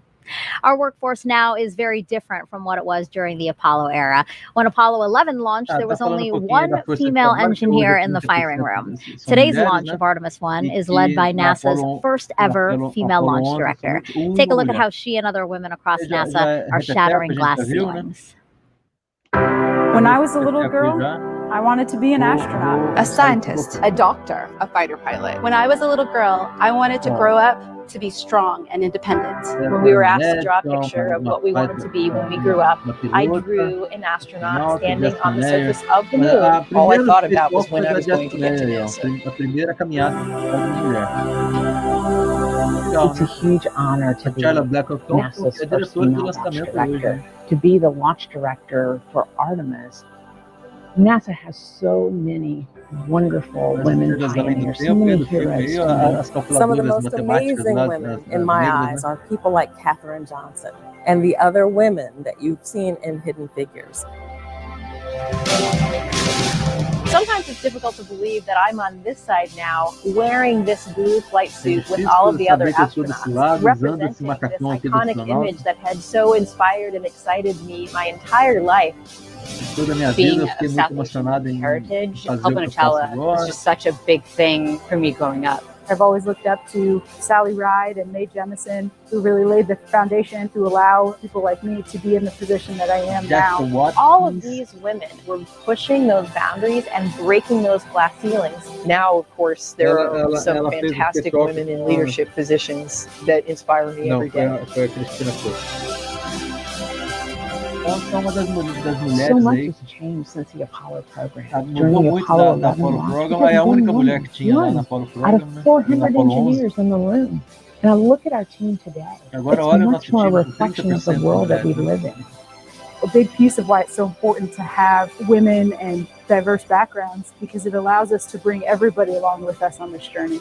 It doesn't really matter what you look like. If you've got the brains and you have the knowledge, we need you at Não the importa table. como você se parece, se você tem We are at such an inteligência exciting e time você in sabe human como fazer, spaceflight right now, and faz Artemis is parte aí such a huge part of equipe that. também. We haven't been to the moon in many, many years. We have a lot of younger generation folks that have never seen that happen. We will understand so much more about the moon, about the Earth, about our solar system. We're going to stay. And to me, that's an amazing idea. The moon is going to be the blueprint for how we go to Mars and out into the solar system and maybe beyond. It is incredibly exciting to be part of this Artemis team. It still feels pretty surreal to think that I might one day walk on the moon. To see a woman and a person of color on the surface of the moon, to be able to say that space is for everyone and that we go to space to make life better here on Earth for everyone. Espaço é para todo mundo. I know Nós vamos that ter tears espaço will para be in fazer a vida my melhor eyes. aqui na Terra. Bonito essa interação. My message to women and girls out there is to find your passion, whatever that is. Don't let anyone tell you what you can do or can't do. Only you can realize your dreams. Faith is for everyone. And if me being in this role helps to send that message, I think that's a great thing. And I just actually love that I don't feel like a woman at NASA. I just feel like a person at NASA. The women at NASA are us, and we make a difference every day. Nós fazemos a diferença todo dia. I am NASA's Spacewalk Office Hardware Manager. I'm the Program Scientist for Space Biology. I'm the Director of NASA's Johnson Space Center. I am Artemis. I am Artemis. 私はアルテミスです。 Yo soy Artemis. Somos Artemis. Ana. Je suis. Ich bin I Artemis. am Artemis. I am Artemis. I am Artemis. I just love the way that that video ends with you and all these other women saying, I am Artemis. What do you think? Why is it so powerful to just hear those three words, I am Artemis? Why does that resonate so much? I am Artemis. I think it just represents how far we've come since the Apollo era and how we take advantage of the incredible diversity our country has to offer. Having seats at the table for everyone, space is for everyone. You heard that a few times in the video, and I think we're proving that out every single day in our work, not just at NASA, but with our international partners. I think it's so important to our ability to succeed on these really complex missions. Yeah, I thought that was a very powerful video, and I'm glad that people got that message, young girls in particular. Another person who you saw in that video is Pam Melroy. She's a former astronaut and NASA's deputy administrator. So why don't we head over to Jasmine Hopkins, because Pam is there with her now. Thank you so much, Megan. Yes, I am honored now to be joined by Pam Melroy, NASA Deputy Administrator. This is just a fantastic night. And we just saw that powerful video with you among so many of the great women here at NASA. What is so important about us now being ready to send, the first woman, the first person of color to the moon? Yeah, I loved watching that video. Just inspires me. So many of those women are my friends, but also they're just such fantastic engineers and scientists and just so many roles at the agency. I've always thought one of the strongest teams that you could ever find is a family. And families have men and women. And so our teams are stronger, I think, when we have that balance and that diversity. So that was exciting. But for me, I was a part of the Apollo generation, and I was very inspired by, Neil Armstrong and Buzz Aldrin and Mike Collins on Apollo 11 and all the Apollo astronauts. I just cannot even imagine the inspiration, though, for a little girl. I mean, it never occurred to me that I wanted to be an astronaut, but of course there were no women astronauts then.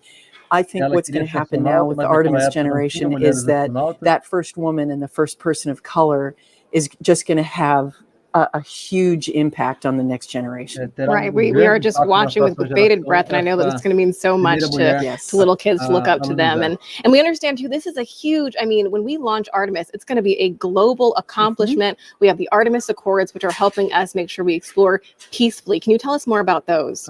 Yeah, it's really important, actually, especially because unlike an Apollo where it was actually just a few countries that had the capability to go to space, now those capabilities are proliferating throughout the world. And so what we do with the rocket is really important, and how we go is just as important. And how we go is as teams and with our partners, and with a sense of the responsibility that we have as we go out into the solar system to do it peacefully for scientific purposes and responsibly. Right. Pam, you have a great sense of teamwork, and this is definitely not our first time. There's a lot of things that go into testing out a first-time vehicle. There's actually dynamic activity going on right now. So how does this first flight test of SLS compare to other first times, with Shuttle or with Saturn V before that? Well, I can do even better as a test pilot, right? So there's a history there. In fact, the amazing thing about this is so first flight of a first aircraft, you actually taxi it out to the end of the runway and then run down the runway and come back and check all the data. And then you might take off once and go around the pattern and come back and land. This is a little bit like taking off and going to fly a full mission on your very first flight of an aircraft. And so everything has to be right. So this compares it's very similar to the experiences that all new rocket developments have, where, it's not just about learning the hardware, that's a big piece of it, but it's also about gelling that team together and your procedures and how you're going to deal with issues that come up, because they will come up. They always come up. Exactly. And you have that experience as a test pilot, but also as a former astronaut. In that video, we saw you getting your induction into the Astronaut Hall of Fame, which is pretty cool. So what is your perspective, or what advice do you have for the Artemis astronauts, those ones that are going to maybe set foot on the moon? Oh, well, they don't need my advice. I'd love to elbow them out of the way and go to the moon too. But they are fantastic. I mean, I'm so proud of all of our astronauts. I was just talking to Jessica Watkins, who just came back on Crew 4. This generation is prepared, ready, and excited. And I think they're really excited that we're putting science front and center in the Artemis program too. We're going to learn so much about the solar system from the moon and even about the Earth. And so I think the astronauts are really excited about doing that hands-on science, and they are ready to go. Right. I know they're ready to go, and maybe you are as well. But Artemis 1 is just the beginning. Then we have Artemis 2 and on. We're learning so much. What do you think about this forward movement that we're making right now?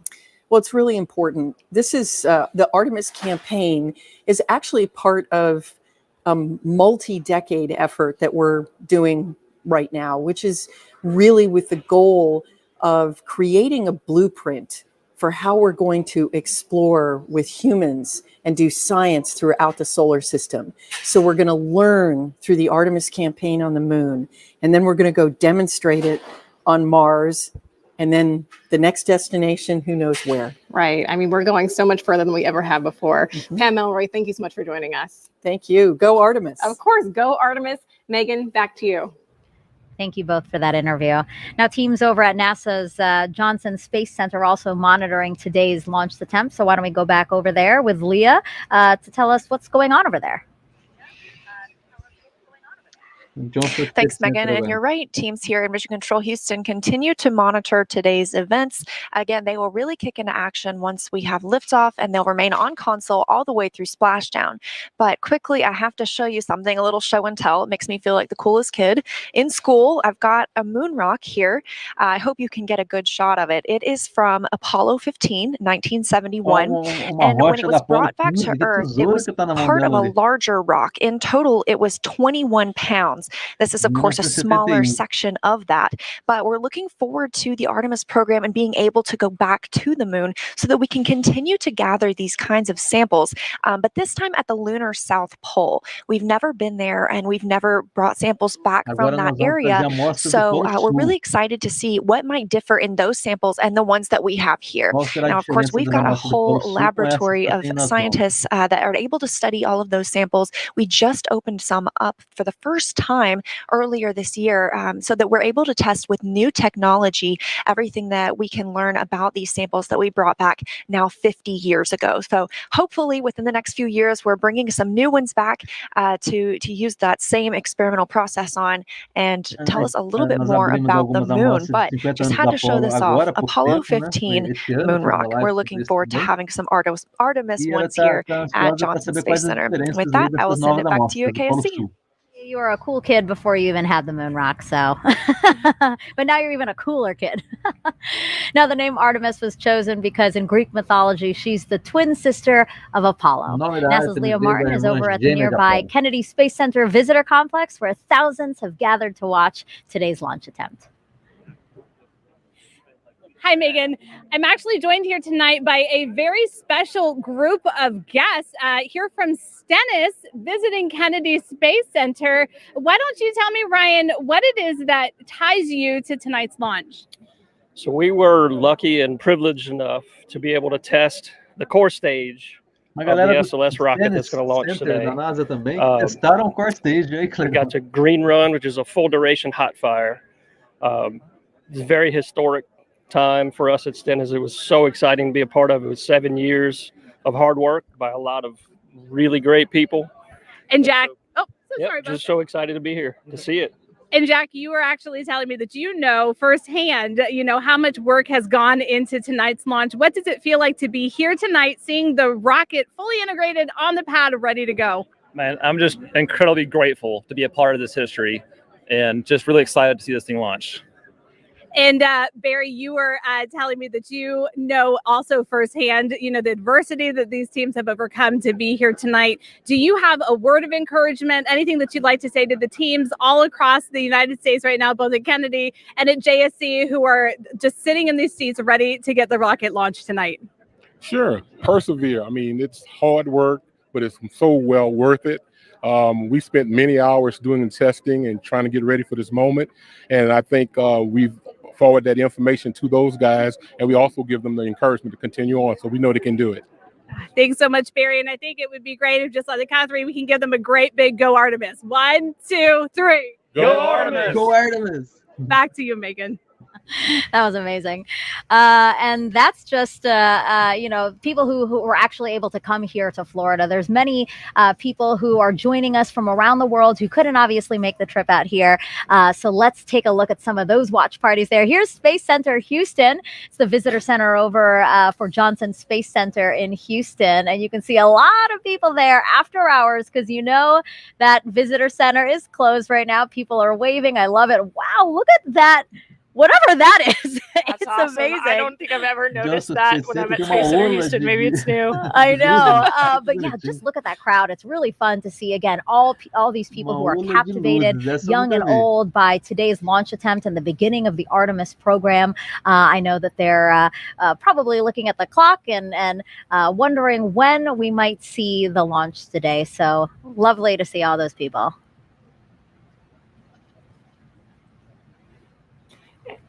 And there's the Space and Rocket Center, where we have a ton of people waving their flags, cheering us on tonight for this incredible launch this evening. I love that. They totally look like cheerleaders, and they're embracing it. I love it. And yeah, this is the U.S. Space and Rocket Center. This is the visitor center over in Huntsville, Alabama. As I've said before, Marshall Space Flight Center there is super instrumental in what the Artemis program is doing. They contributed a lot to the mission, so it's nice to see everyone there. And then here is Airbus in Bremen, Germany. So Airbus is the main contractor for the European Space Agency, and together the company and ESSE, they provided the European Service Module, which is an important part of the Orion spacecraft. So we have quite a bit of people there. A more reasonable time over there in Germany. It is 7 a.m. So I'm going to say Guten Morgen to them. Did I say it right? Guten Morgen to them over there in Bremen, Germany. Again, the Airbus company. All right, so let's get another check on the launch team with our Daryl Nail, who's inside there and has an update for us.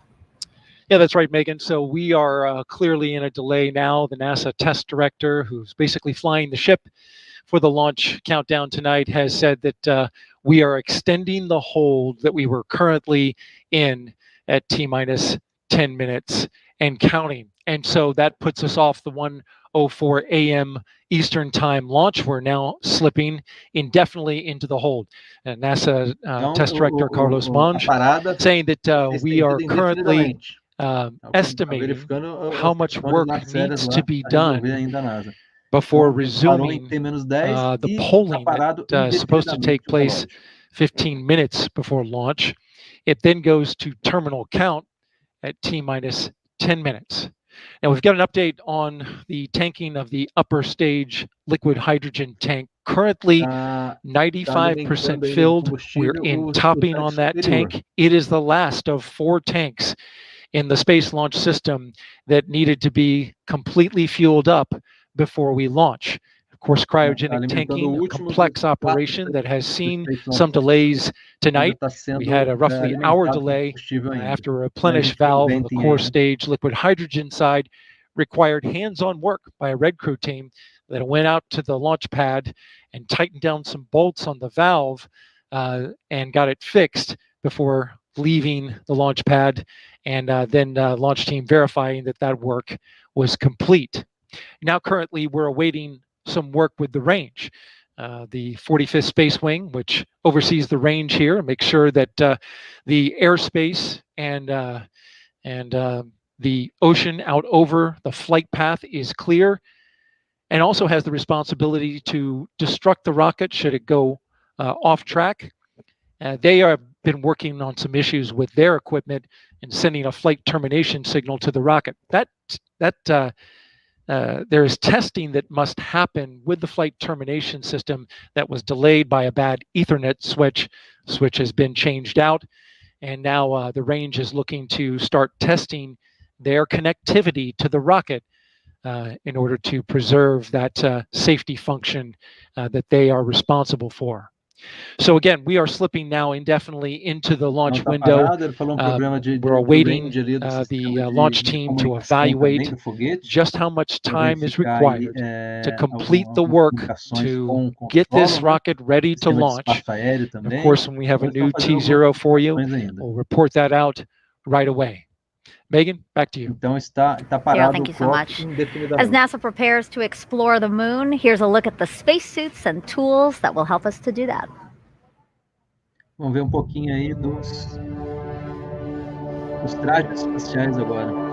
Watching Apollo footage of astronauts doing geology on the surface of the moon is a really great way to think about preparing for Artemis, for putting people on the lunar surface once again. 3 horas da manhã aqui no Brasil. We learn a lot in how they did science operations on the moon and what it's like to work on the moon. You see them doing geology. You see them taking rock samples, putting in a drive tube to take a core sample. You see them bouncing along the surface of the moon on the lunar rover that they used in Apollo 15 through 17. So it's a great way to help drive technology development for the next generation of spacesuits and geology sampling tools. There's these facilities that help us train like we are on the lunar surface. You know, these 1.6G offload systems or putting people in the aquatic environment are great ways to train the mobility part, right? Like, what can you do and how different does it feel to be in 1.6G and do these tasks? We've been training astronauts in geology and geoscience for decades now. The Apollo astronauts had literally hundreds of hours of training in geology before they flew to the moon. It's often said that the Apollo astronauts had the equivalent of a master's degree in geology by the time they flew to the moon. In the intervening decades since Apollo, we've been training astronauts who fly to the International Space Station because when they're on the ISS, they spend time observing the Earth, looking out the window, taking pictures of what they see on the Earth's surface. Now that we're looking at putting astronauts on the surface of the moon, we also take them into the field. We take them to field sites here on Earth that resemble field sites that we expect them to see on the moon. That's the reason why we take them out into places that are unique, like volcanic landscapes or places that are analogous to the lunar surface to train them on the scale and fidelity of science that you just can't recreate in these facilities. And so by combining this classroom and field training, we're able to prep them for fundamentals of geology, the major driving lunar science questions that we have that we hope to address with the Artemis program, and teaching them how to do field work in relevant analog environments. For just science aspects of developing new spacesuits, can it get you to where you need to go? And then once you get there, can you do the cool science that you need to do? And so that's, can you move effectively and efficiently in the suit to be able to collect the samples or use the tools or the instruments? For the visibility, it's like, can you make the necessary observations that you need to? Or does the suit have the lights on it that it needs to illuminate the surface and make the observations you need to?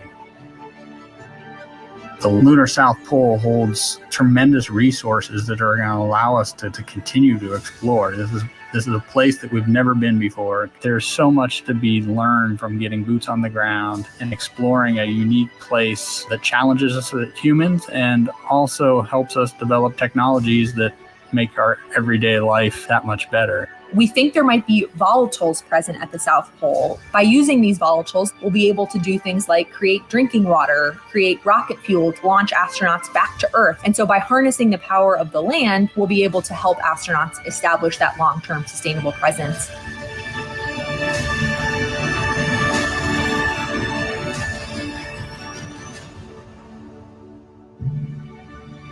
It's human nature to explore. Pushing our boundaries and exploring our universe is, I think, just one of those things that's just stuck in our human nature, and that we need to do it in order to understand the world around us, including our Earth and our solar system.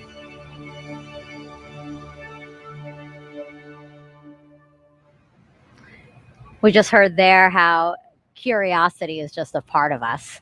So, with that in mind, why don't we do some social questions? Because some people are very curious to hear what you have to say about their questions. So why don't we pull up the first question here? What are your thoughts on the responsibilities that come with going to space? Obviously a question for you. I am not going to space.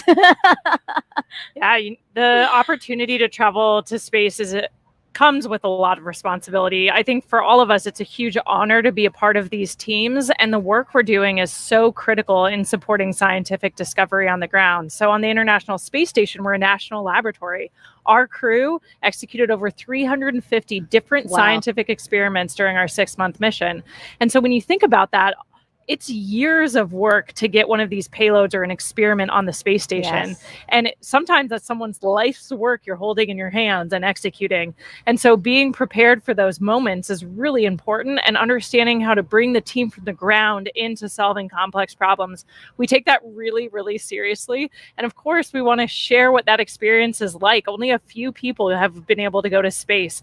And as we commercialize space, as low Earth orbit becomes more accessible, that'll change. But still, it's only available to some of us. So we really want to share what that's like and the perspective we gain from our time up there. It's really great to see and hear that you guys acknowledge that, right? Like that this experiment that you're holding, that you're working on for 6 months, somebody has been working on literally for years. I mean, I've talked to some scientists and they're saying, oh, this has been my life's work, 20 Absolutely. years of my life's work. So yeah, that was a really good question. I like that question a lot. Okay, we have another one from social media here. Astro Kayla, have you considered what you might say if you had the opportunity to be the first female to set foot on the moon's surface? No, I have not considered that. If I was in that role, it's something I would take really seriously. I think the iconic words of Neil Armstrong, one small step for man, one giant leap for mankind, are something that we all know, whether you witnessed that moment or not, or it happened before you were born. For me, I think we all have that embedded in our psyche, those important words. So I think it's something I would have to think a lot about ahead of that mission. Yeah, that would be in the history books. That'll be something you're remembered for. Oh my gosh, I'd be so anxious delivering it, even after I've thought of what I want to say, like to actually open my mouth and say it from the surface of the moon. Wow. Yeah, that we'll have to think about that one for sure. Okay, let's see another question here. Oh, why is the spacesuit orange in color? That's an awesome question that I wish I knew the answer to. Megan and I were actually talking about that earlier when we had Snoopy up here. It's a continuation of the same suit that we used during the shuttle era. And I was kind of hypothesizing that maybe it's to help forces if for some reason when we landed in the water, we had to get out of the capsule for some reason, it would be easy to see us. But that I'm going to have to take a phone a friend on that one, I think, to know the real answer. I'm sure somebody will be commenting on social media right now with what the real history behind the orange suit is. I'm trying to think about it too. I'm thinking, does it have anything to do with SLS being orange because of the foam match your insulation? vehicle. Yeah, why not? Maybe it's I don't that. know. I don't know. We got stumped. That was our first one that we got stumped on. Do we have another question? All right. If you could name one of the moon's craters, what would you name it? Oh, man. What would you name it, Megan? I don't know. That's a big decision. I thought you might say the name of your zero-G graph. Oh, FOW? Yeah, maybe. I don't know. That's a pretty big responsibility, I think, to name these geological features. And a lot of the craters on the moon already have names. So I'm sure there's some that maybe they haven't named, they're too small, or we haven't explored them yet. But a lot of them already do have names. Like, we're going to be exploring the edge of Shackleton Crater as part of Artemis mission. So a lot of them are already named and mapped. Yeah. Thanks for throwing it back on me. I was like, I don't know. Do you think our parents or husband or fiance are now upset that we didn't say them? I don't know. I mean, I don't think so. I think they understand. All right. These are big decisions. This is. All right. Last question here for this segment, at least. What will Orion do when it gets to the moon? So for this mission, Artemis 1, it's actually going to orbit the moon and then go into a distant retrograde orbit. And so it'll get really close as 62 miles, and then go way past the moon. And way deeper into space than we've ever been before. So yeah, the Orion vehicle will be checking out all of its systems. We're going to be analyzing that data from the ground, and then we're going to see that it can survive re-entry and a successful splashdown off the coast of San Diego. Yeah, that was a good question too. Okay, well, again, just keep those questions coming. You know, we're entering into this launch window, and we do have time, so we'd love to hear from you, and we'd love to try at least to answer most of your questions. So you've been hearing throughout the broadcast all the different science that returning to the moon will enable us to do. So there's actually something called the Prime 1 mining experiment, and that's going to robotically look for ice and other resources below the lunar surface. NASA's first polar resources ice mining experiment, also known as Prime 1, will robotically look for ice and other resources below the lunar surface. Thanks to data from spacecraft orbiting the moon, scientists believe that the polar regions contain water ice in the form of ice just below the surface. With the right technologies, that ice is a game-changing resource that can be mined and used to produce propellant and breathable oxygen for future explorers. Under NASA's Commercial Lunar Payload Services Initiative, the agency selected intuitive machines to fly and land Prime 1 on the moon's south pole. Prime 1 will land near the Shackleton Crater to drill into the lunar soil in an area that could contain water ice. Prime 1 is made up of two instruments, Trident, the regolith and ice drill for exploring new terrain, and M-SOLO, the mass spectrometer observing lunar operations. Trident will drill up to 3 feet into the lunar surface, extract lunar soil, and bring it up to the surface. Trident drills to its maximum depth in multiple phases, stopping at different increments. As it reaches each desired depth, it will pause and retract the drill string to deposit lunar soil on the surface for analysis. This is where M-SOLO comes in. M-SOLO is a commercial off-the-shelf mass spectrometer modified for spaceflight. It will evaluate the chemical elements and compounds released from the lunar soil for water and other chemical compounds. Trident will then proceed to the next specified depth and repeat the process until samples at all desired depths have been analyzed for water. If no ice is found where Prime 1 lands, NASA will still collect valuable information about drilling into the lunar soil for a future mission. NASA's Viper, the volatiles investigating polar exploration rover, will use Prime 1 technology on a mobile robot that will navigate the moon's south pole, searching for additional resources. Prime 1 data will help NASA assess lunar resources to inform future Artemis missions and a robust human presence on the moon.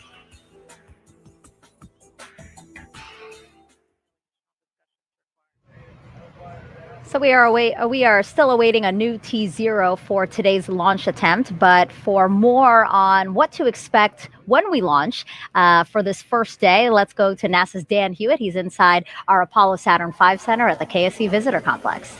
Hey, thanks, Megan. Everybody, welcome back to the moon board. There's a lot of people here in the complex. I just heard a woo-hoo. People are getting in and out because we have a great view of launch when it's going to happen, and it's going to happen today. But that launch is just the first step in the Artemis 1 mission. So let's look at what's ahead for this historic first flight. As we just said, launch is step number 1. Those 4 RS-25 engines throttle up, followed shortly after by the 2 solid rocket boosters igniting, sending SLS and Orion skyward. Now, on our way uphill, we'll have a number of jettison events. You'll be able to see things coming off of the SLS rocket. One of the most visual ones will be these 2 solid rocket boosters. Now, they'll expend their propellant a little over 2 minutes into the flight. They will separate. We'll see them flare off onto either side, and then the core stage continues to fire. We're also going to see the launch abort system come off the top. Once you get high enough in the atmosphere, it's no longer required. You could actually do aborts using engines on Orion and its service module. I will also note that on the launch abort system, it's got those 3 solid rocket motors. The jettison motor is active. The abort and the attitude ones are not for this flight. We don't have people, so we're not flying a fully active abort system. We also have 3 fairings that are there to protect Orion, the service module and the crew module, as we're flying up through the really dense parts of the Earth's atmosphere. Next up, we'll hit core stage separation. So we've got 4 main engines. We'll hear MECO, main engine cutoff. Those engines will shut down. The core stage will separate, drop away. It's eventually going to splash down in the ocean. And that hands over the propulsion duties to this, our upper stage, the Interim Cryogenic Propulsion Stage, or ICPS. Its first job is to execute what's known as a perigee raise maneuver. So the perigee is the lowest part of your orbit. You have a perigee, that's your low part, and an apogee, that's your highest point. We're going to raise up the perigee, and that's going to actually put us in a nice circular path around the planet. And while we're there, that gives us time to check out Orion. We're flying it in space for the second time, the first time in this fully integrated stack with SLS. We'll be able to look at all of Orion's systems, make sure those solar arrays are capturing the sun's energy and turning it into electrical power for Orion's systems, make sure the communications are working, all of our guidance, navigation, and control. That is your time to make sure you have a healthy spacecraft before you do something that is going to send it to the moon. And that's next up on our list. That's the trans-lunar injection. For today's launch profile, that's going to be a firing of about 18 minutes of that single engine on the upper stage. Now, that engine optimized for a vacuum. It's producing about 24,000 pounds of thrust. So it's a pretty big engine, and it's doing that because we need enough energy to be able to send our payload, Orion, beyond low Earth orbit and send it on a path to head out to the moon. Now, after that burn is complete, ICPS separates. It's going to do what's called a disposal burn. So it's going to send itself on a path from Earth around the moon and slingshot out into what's known as a heliocentric orbit. So it's going to completely leave the Earth-Moon system and go into orbit around our sun.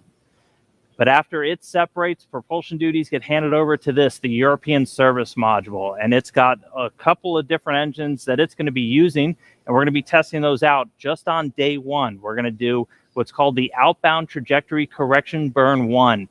And we'll do a couple of these trajectory corrections as we're flying out to the moon. But that first one is that first critical test of this large engine, the Orbital Maneuvering System engine. That's the one that has the most thrust, generating about 6,000 pounds of force in a vacuum, and that's what's going to be doing a lot of our maneuvers, or giving us that pushing power as we do these maneuvers around the moon to enter into what's known as distant retrograde orbit, or DRO, and that's this dotted line that you see around here.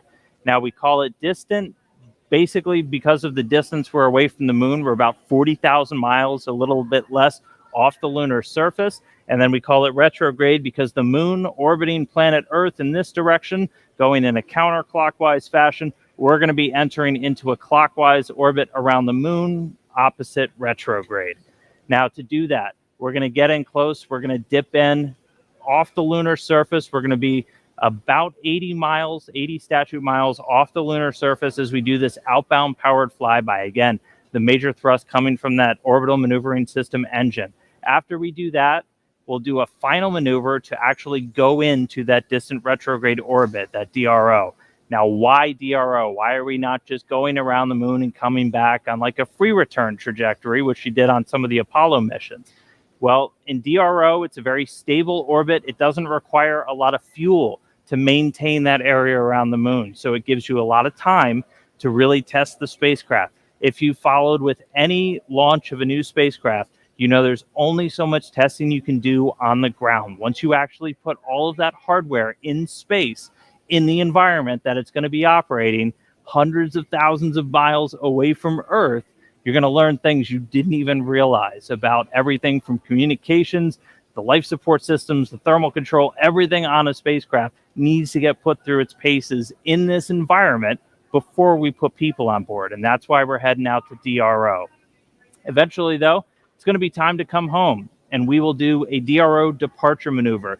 This, again, firing up that orbital maneuvering system engine and others on the service module. And this is what's going to commit us from leaving the moon and heading on back towards Earth. We'll dip in once more, close off the lunar surface, slingshot and use the lunar gravity to do this return-powered flyby. And then, similar to the way out, we can make correction burns as we kind of fine-tune our path back towards the Earth. And then it's time for re-entry. A couple of things happen before that. One of the really critical ones, spacecraft separation. We're going to detach the European service module shortly before re-entry. Its job largely done. That burns up in the Earth's atmosphere and reveals on the crew module the heat shield. I circled it earlier. This is goal number 1 of the Artemis mission. Artemis 1 mission is testing this heat shield at lunar return velocities, because when we make that trip around the moon and we come back, we are going in speeds of excess of 20,000 miles an hour. So when we slam into the Earth's atmosphere, it's going to heat that thing up to more than 5,000 degrees Fahrenheit.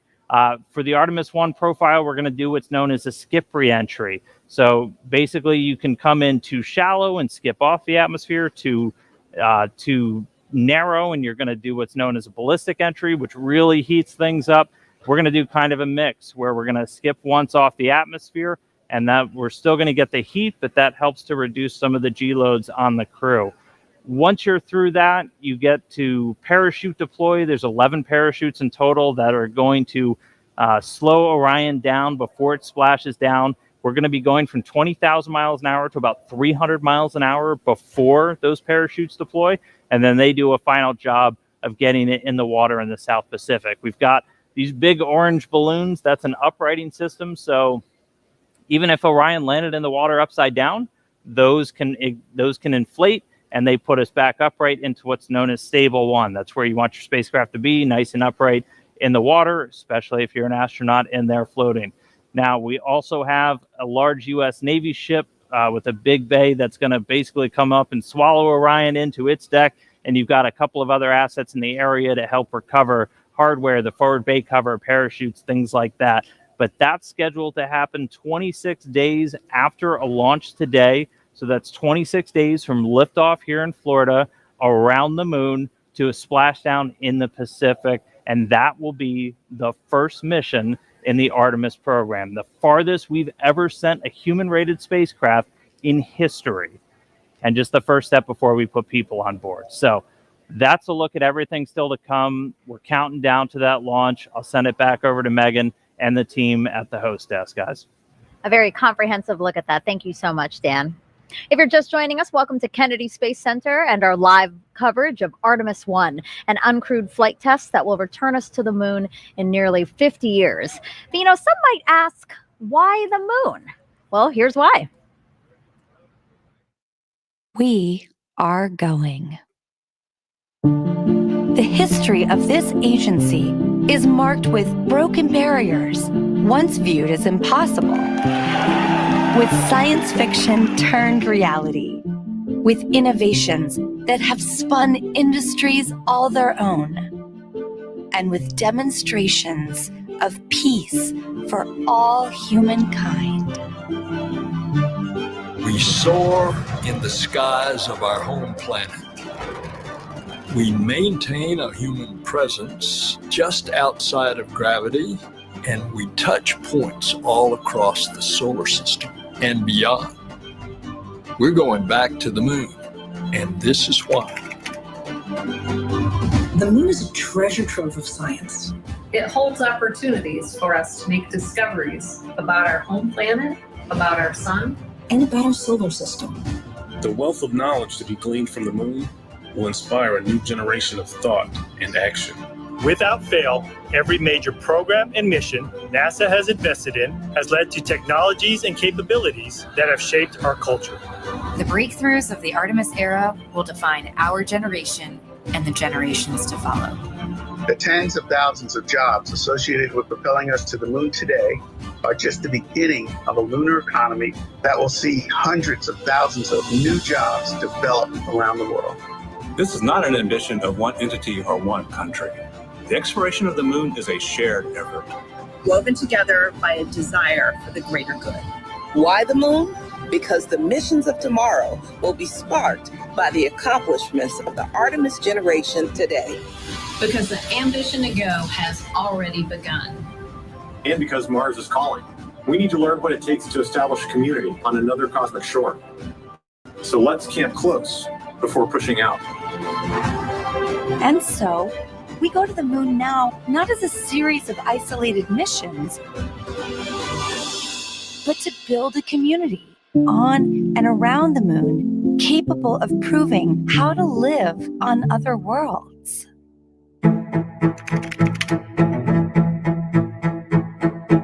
We'll use the lessons from more than 50 years of peaceful exploration to send a new generation to the lunar surface to stay. We will anchor our efforts on the lunar South Pole to establish the Artemis Base Camp, positioning us for long-term science and exploration of the lunar surface. We will prove what it takes to assemble a complex ship in deep space. We will perfect descending down to and returning from a distant surface. We will learn how humans can survive and thrive in a partial gravity environment. With improved spacesuit designs, mobile habitats, and with reconnaissance robots pre-positioning and relocating supplies. We will learn how to utilize the resources we find on these other worlds, starting with finding water ice and purifying it to drinkable water. And refining that into hydrogen for fuel and oxygen to breathe. We will establish fission power plants on the surface of the moon, capable of supporting a growing community of efforts. And we will expand the logistics supply chain to enable commercial and international partners to resupply and refuel deep space outposts. None of this is simple or easy, but nothing in our history ever has been. The Eagle has landed. We got a bunch of guys about to turn blue. We're breathing again. Thanks a lot. This kind of continuous lunar presence is a natural extension of all that we've learned in low Earth orbit. And what we will accomplish there will ensure the monumental missions to Mars are within reach. As we ready the launch of the first Artemis mission, and as commercial companies ready their lunar landers for the first private payload deliveries, we have already begun to take the next step.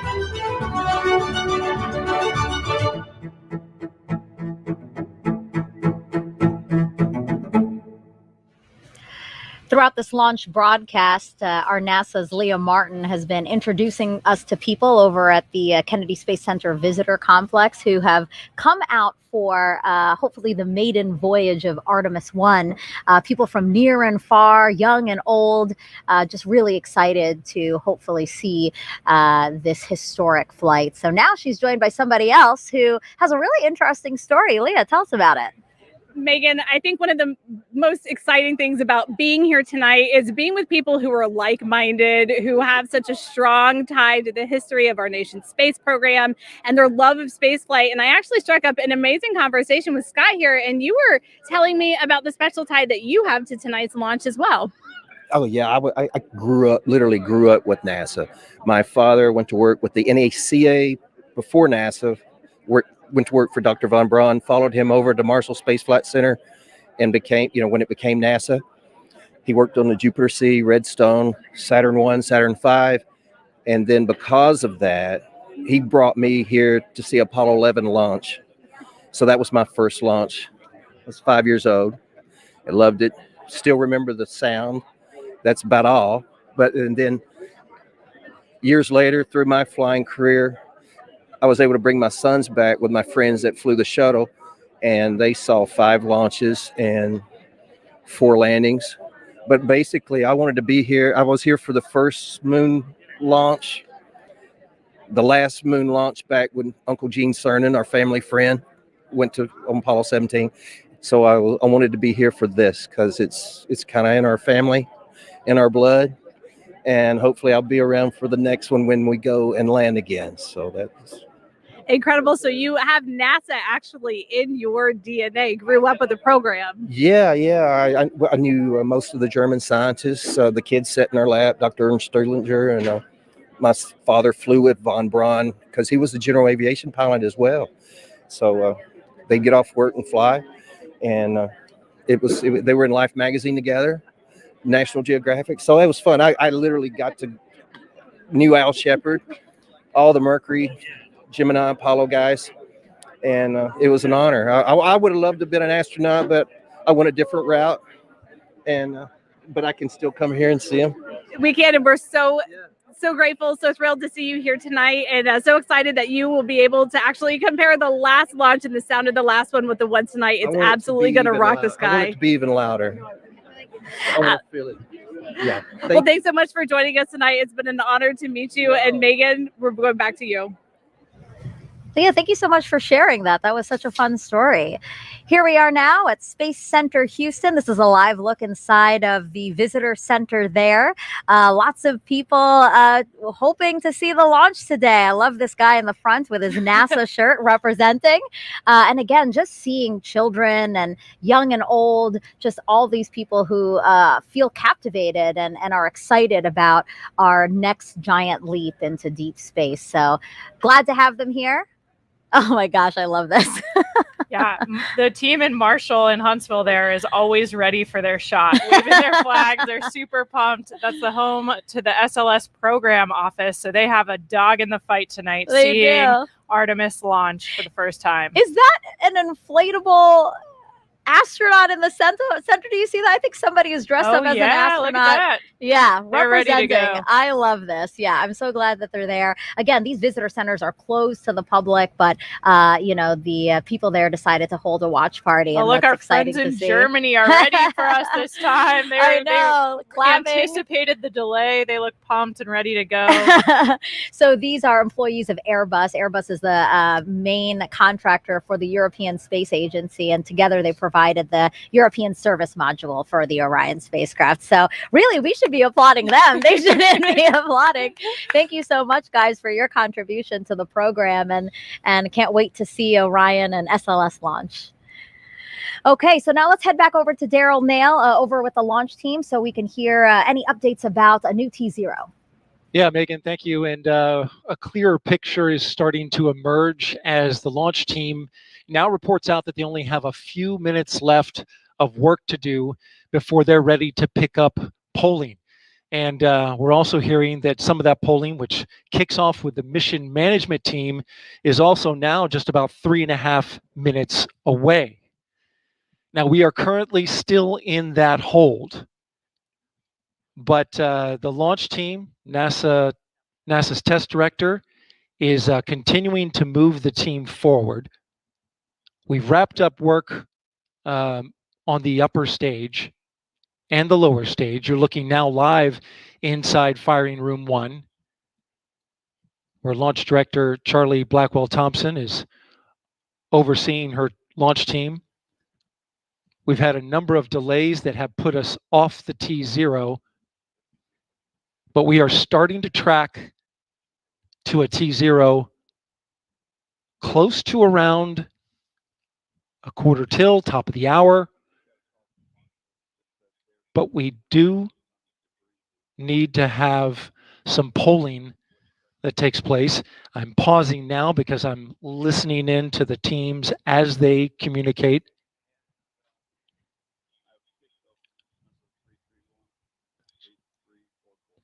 In this launch window, which we're currently 26 minutes into, and it's 2 hours long, it runs until 3:04 a.m. Eastern Time, we have what's called 40 cutouts. And in those cutouts, they range from about a second to about a minute. These are times where they can't launch. These cutouts must be accounted for when determining a new T0.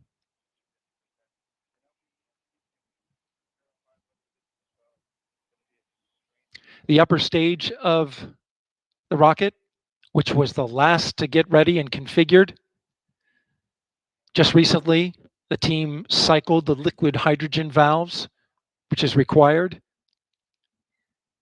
And they are currently working on the LO2 valves, liquid oxygen valves in the upper stage. That work is almost done.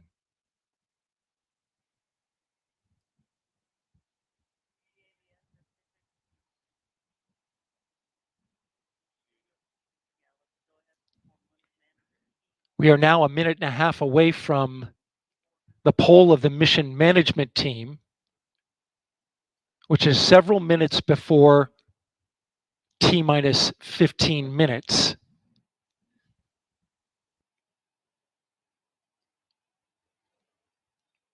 When that poll starts, we'll get a clearer picture of our T0.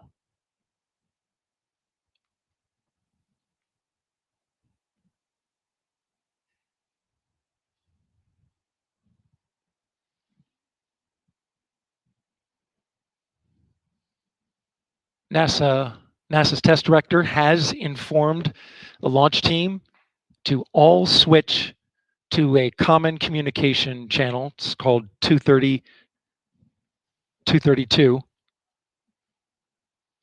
And what this means is that the entire launch team is now on one channel, and all future communication will happen there. Whereas there are many channels. Now they reduce it down to one.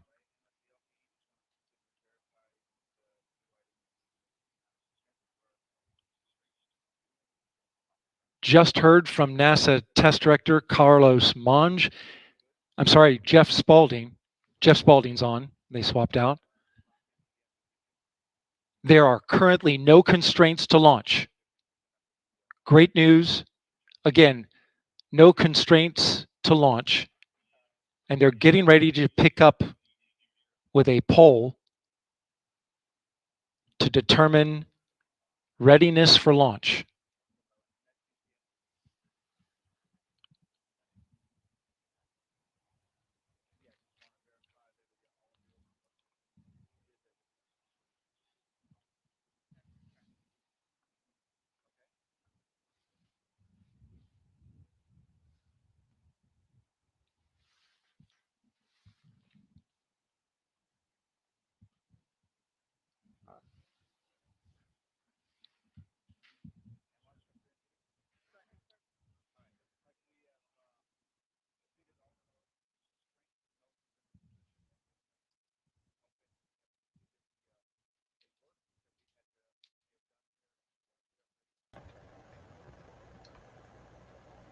Voltei.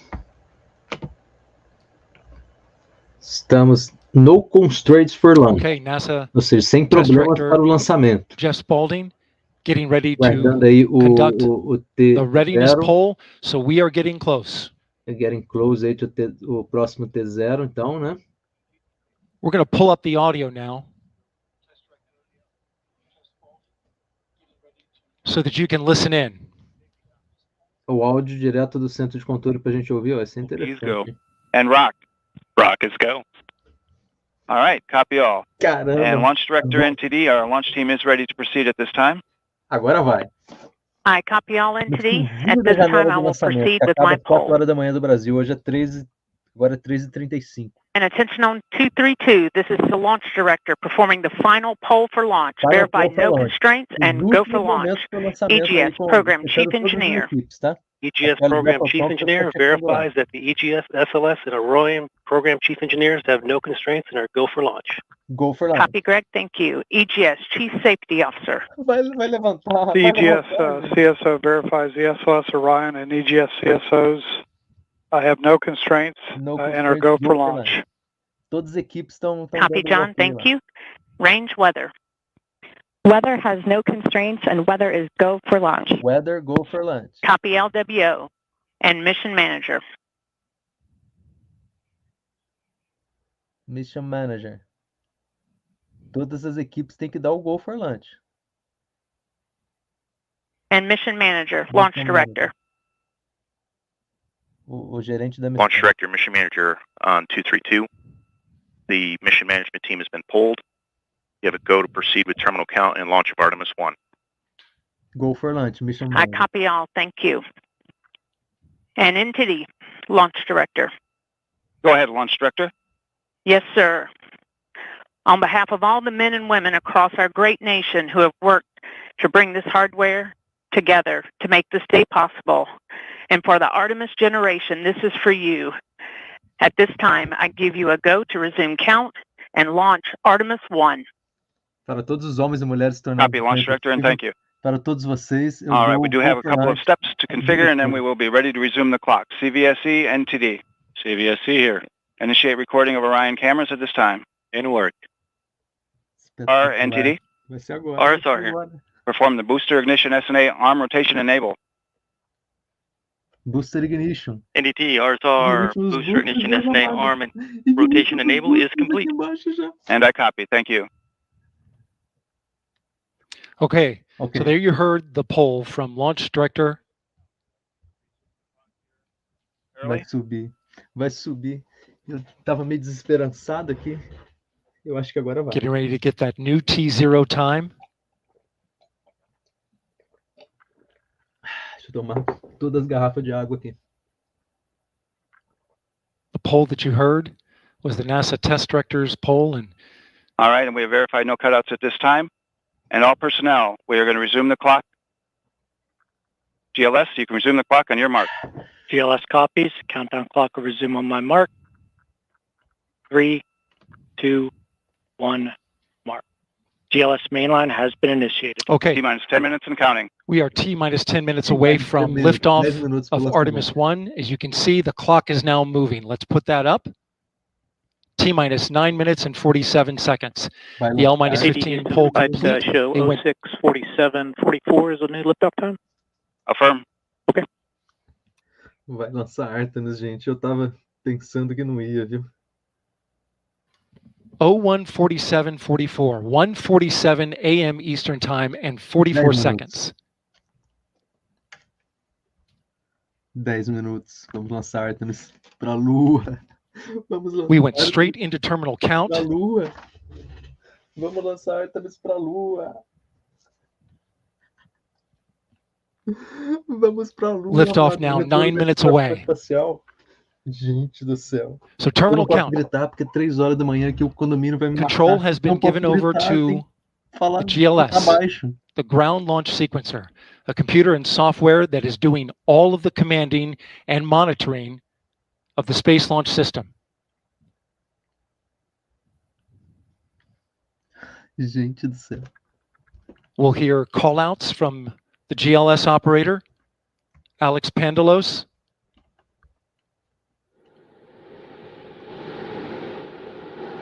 As well as NASA Test Director Jeff Spaulding. GLS is pre-tensioning the umbilicals at this very moment. You can see them as they run down the rocket. That's getting them ready to detach. Os umbilicais, que são esses At cabos, liftoff, those arms estão will sendo swing away, retraídos agora, let go vão of the sair rocket in a clockwise para direction. poder fazer o lançamento. Os últimos momentos agora de retirar os cabos de alimentação ali do combustível E o foguetinho tá pronto. T-minus 8 minutes and counting. T-minus 7 minutes GLS and counting. 7 minutos. Performing up to 100 commands per 7 second, minutos. including configuring ground systems 7 for minutos. power transfer to the rocket. GLS is turning on cameras, recording video inside and outside the crew module to collect data for engineers. Purging the aft skirt booster with high flow nitrogen. Clear out any hydrogen gas that may be there. Retirando aí os últimos, expurgando os últimos gases que tem ali nos boosters. Fazendo a purga lá para ver se o sistema está. You can see the crew access arm is already retracted. When there is crew during Artemis 2, it would happen at T-minus 6 minutes. But out of abundance of caution, they went ahead and retracted the arm well ahead of liftoff. Estágio superior. Como não tem tripulação, aí mudou pouco. Ia ser I want to point your attention to the base of the mobile launcher. Something wasn't done to reduce the power from the pressure caused by the rocket's ignition and thunderous sound. It could damage the rocket. So the ignition overpressure and sound suppression system will flood the mobile launcher with water. Agora, you'll see that sequence start at T-minus 17 seconds. Vai diminuir a pressão sonora. Now coming up in less than 30 seconds, the ground launch sequencer will start bringing the high energy systems online. 6 minutos. Starting with core stage pressurization. Ponto de máxima pressurização ali do upper stage. 6 minutos, os cabos vão ser retraídos agora. Completely silent as they listen for the next call. GLS is go for core stage tank pressurization. The core stage tank is now pressurizing to flight levels. The replenish valve to the liquid hydrogen tank now closing. A válvula de replenishing. The liquid oxygen tank will come a little later. Oxigênio vão ser fechadas agora, Now we're arming the Orion ascent pyros and transfer to internal power. E aí transfere para energia interna. Deixar o foguete independente. The launch abort system or LAS jettison motor is now armed. Nascer, né? On this flight, the abort motor is inactive because there is no crew on board. Up next is the flight termination system, or FTS, which gives the Space Force the ability to destruct the rocket if it goes in the wrong direction. Let's listen in for that.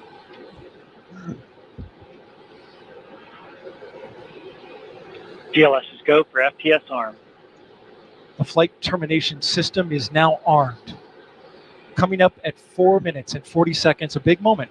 This is where the RS-25 engines 4 minutos. And their bleed go to high flow. It's been a little tricky to dial in.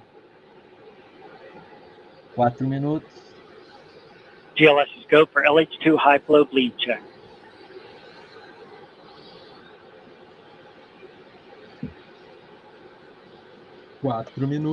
Good word, we've passed that. The cryo team got the LH2 engine bleed pressure loop dialed in. They are now at the right temperature for launch. Countdown continues. T-minus 4 minutes, 15 seconds. 4 minutos. Up next, GLS fires up the K-POOs. Those are high-speed turbines which provide pressure to hydraulic pumps that steer the RS-25s. Stands for Core Stage Auxiliary Power Unit Start. Estamos indo para 3 minutos. GLS is go for Core Stage APU start. That now leads to the thrust vector control test at T-minus 2 minutes and 30 seconds. That can proceed now. 3 minutos and we will see the engines gimbal at the bottom of the core stage.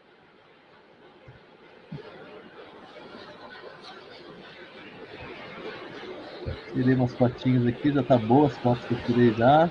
Agora vamos curtir aqui o lançamento.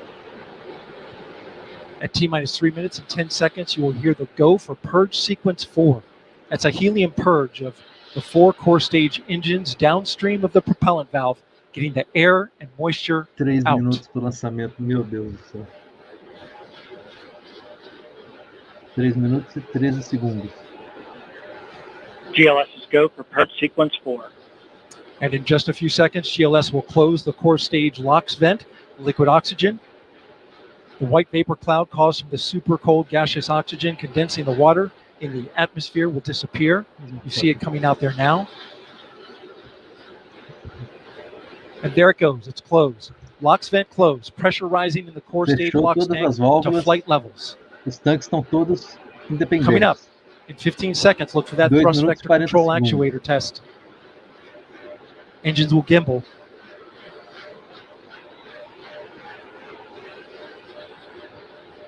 And there they go. There they go. 2 minutos e 4 27. core stage RS-25 engines gimbaling around, testing the ability to steer the rocket into space. Estão testando a habilidade de levar o foguete ao espaço, os They motores will ali operate at gambling. 109% performance. Essa Each mexidinha. RS-25 throwing down 500,000 pounds 2 of minutos. thrust.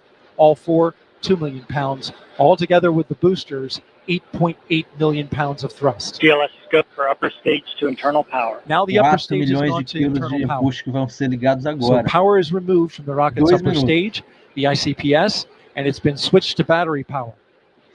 The same milestone is coming up ORION for the foram core stage colocados em at bateria T-minus já. 1 minute and 30 seconds. Já foram colocados no sistema de bateria. O foguete está independente. Está com 1 minuto e 40 segundos para lançar. Deus do céu. GLS scope for core stage to internal power. The Internal rocket's power core do- stage, which bateria do houses core the stage 3 flight também. computers, is Bateria do now core on stage. battery Agora power. vai, hein? So there is no more hold time available 1 minuto e 10 because there's segundos. no more No margin hold on the time. battery. Não dá para So segurar mais. Agora if we vai. have a hold, we'd have to recycle back to T-minus 10 minutes and recharge those batteries. The count continues. minuto. A note now, shortly after liftoff, 1 minute. shortly after liftoff, Mission Control Houston will take control of the rocket, and my colleague, Leah Cheshire, will take over commentary. T-minus 50 seconds and counting. Coming up at T-minus 33 seconds, 40 the segundos. GLS will hand off control to the ALS. This is the autonomous launch sequencer. On board the rocket, it will take over command and control of the rocket. But the ALS will check, make sure there's no holds coming from the ground up until T-minus 2 GLS seconds. is go for ALS. And we are go for ALS. The Space Launch System is now counting down to liftoff of Orion on its maiden voyage to the moon. Lift off. Vai ter o lift off. Meu Deus. Launch team can no longer recycle the count. Sound suppressor water now flowing 15. under the O sistema ML. de dispersão de som foi ligado. And here we go. Here we go. 10, Hydrogen burn-off 10. igniters initiated. 7, 10, 6, 9, 8, 7, 5. 6, Core stage engine start. 3, 2, 1. Boosters in ignition. Booster ignition. And liftoff of liftoff. Artemis 1. We rise together back to the moon and beyond. Lançou, gente. Lançou, Artemis está no céu. All 4 RS-25 engines on the core stage and 2 solid rocket boosters now propelling the vehicle at 128 miles per hour. Hearing good control on the roll from teams in Mission Control Houston. All good calls so far. Now 30 seconds into the flight of Artemis 1. First milestone will be for the vehicle to pass through max Q at about 1 minute and 9 seconds into launch. This is the greatest period of atmospheric force on the rocket.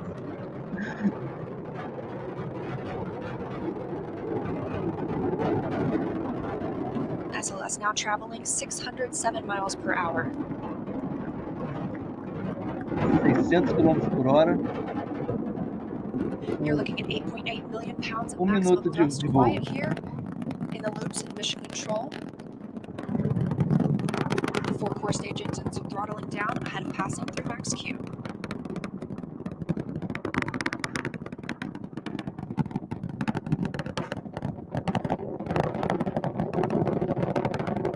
Tá subindo, tá subindo. Now 1 minute, 21 seconds into the flight, traveling at 1,420 miles per hour.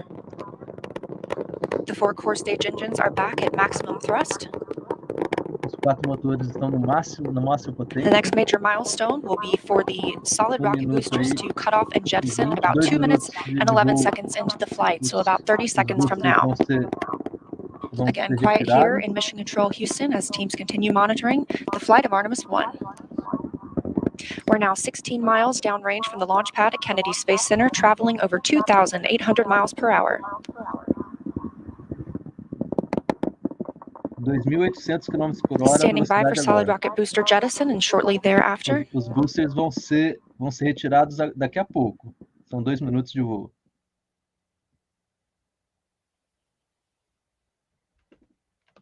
Confirmation that the solid rocket boosters have separated, these 177-foot boosters. Separados. Now the core stage continues to power the flight of Orion, all four RS-25 engines firing, traveling over 3,400 miles per hour, 46 miles downrange. Foram desacoplados. 2 minutes and 36 seconds into the flight. 2 minutos e 30 segundos de voo. Hearing nominal calls here in Mission Control Houston. We've still got 4 good engines on the core stage. Next up, we'll be looking for the service module fairing to separate. This is 3 15 by 15-foot fairing panels, providing structural support, protecting the service module. Those will separate at about 3 minutes and 11 seconds into flight, and very shortly thereafter will be followed by the launch abort system separation. O sistema de abortagem que fica em cima da ORION. Just over 3 minutes into the flight of Artemis 1, now traveling over 4,060 miles per hour, 83 miles downrange. We just had confirmation that the service module fairing has separated.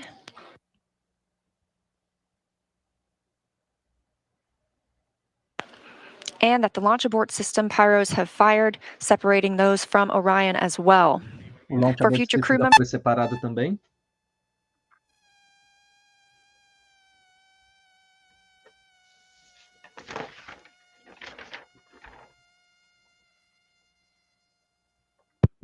We just heard the call for 3-engine press, meaning if SLS were to lose an engine at this point in the mission, we could still achieve a nominal mission. We would just have an extended main engine cutoff time. However, we still have 4 good engines, all at maximum thrust right now, powering the first flight of Artemis at 5,200 miles per hour, 148 miles downrange. Ainda continuava bem a missão. Os 4 estão funcionando. 8 minutos de voo vai ter separação do primeiro estágio, que é o core stage. We're 4 minutes and 16 seconds into the flight of Artemis 1. Estamos em 4 minutos. So far, we've had a clean ascent. We saw those solid rocket boosters jettison about 2 minutes and 11 seconds after liftoff. Shortly after, we had the service module panels fairings separate, as well as the launch abort system. The launch abort system was inert for this flight, except to perform this separation. Those 4 core stage engines will continue to fire and power the flight of Artemis 1, now traveling over 6,800 miles per hour, 229 miles downrange. Aumentando a velocidade aí do foguete. Booster flight controller reports that the engines are looking good.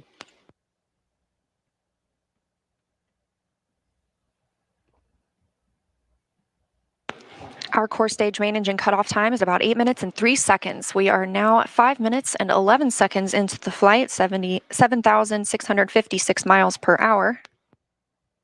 8 minutos de voo e 3 segundos. Again, 4 good core stage engines, those 4 RS-25 engines. Os 4 motores estão bons. The last time those core stage engines flew, they were taking space shuttles to orbit, and now with upgraded capabilities, they're launching the future of human spaceflight.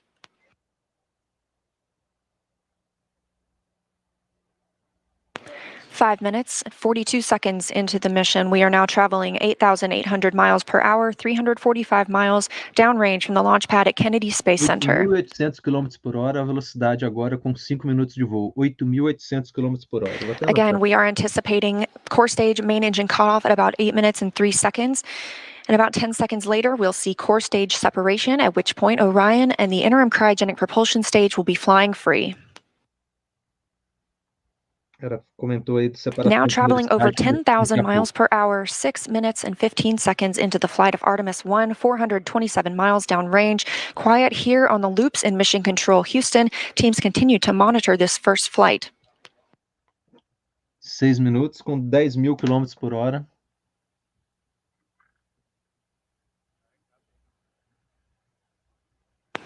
About a minute and a half now until that core stage main engine cutoff time. Our 4 core stage engines continue to fire maximum thrust. Os 4 motores continuam na potência máxima. Falta aí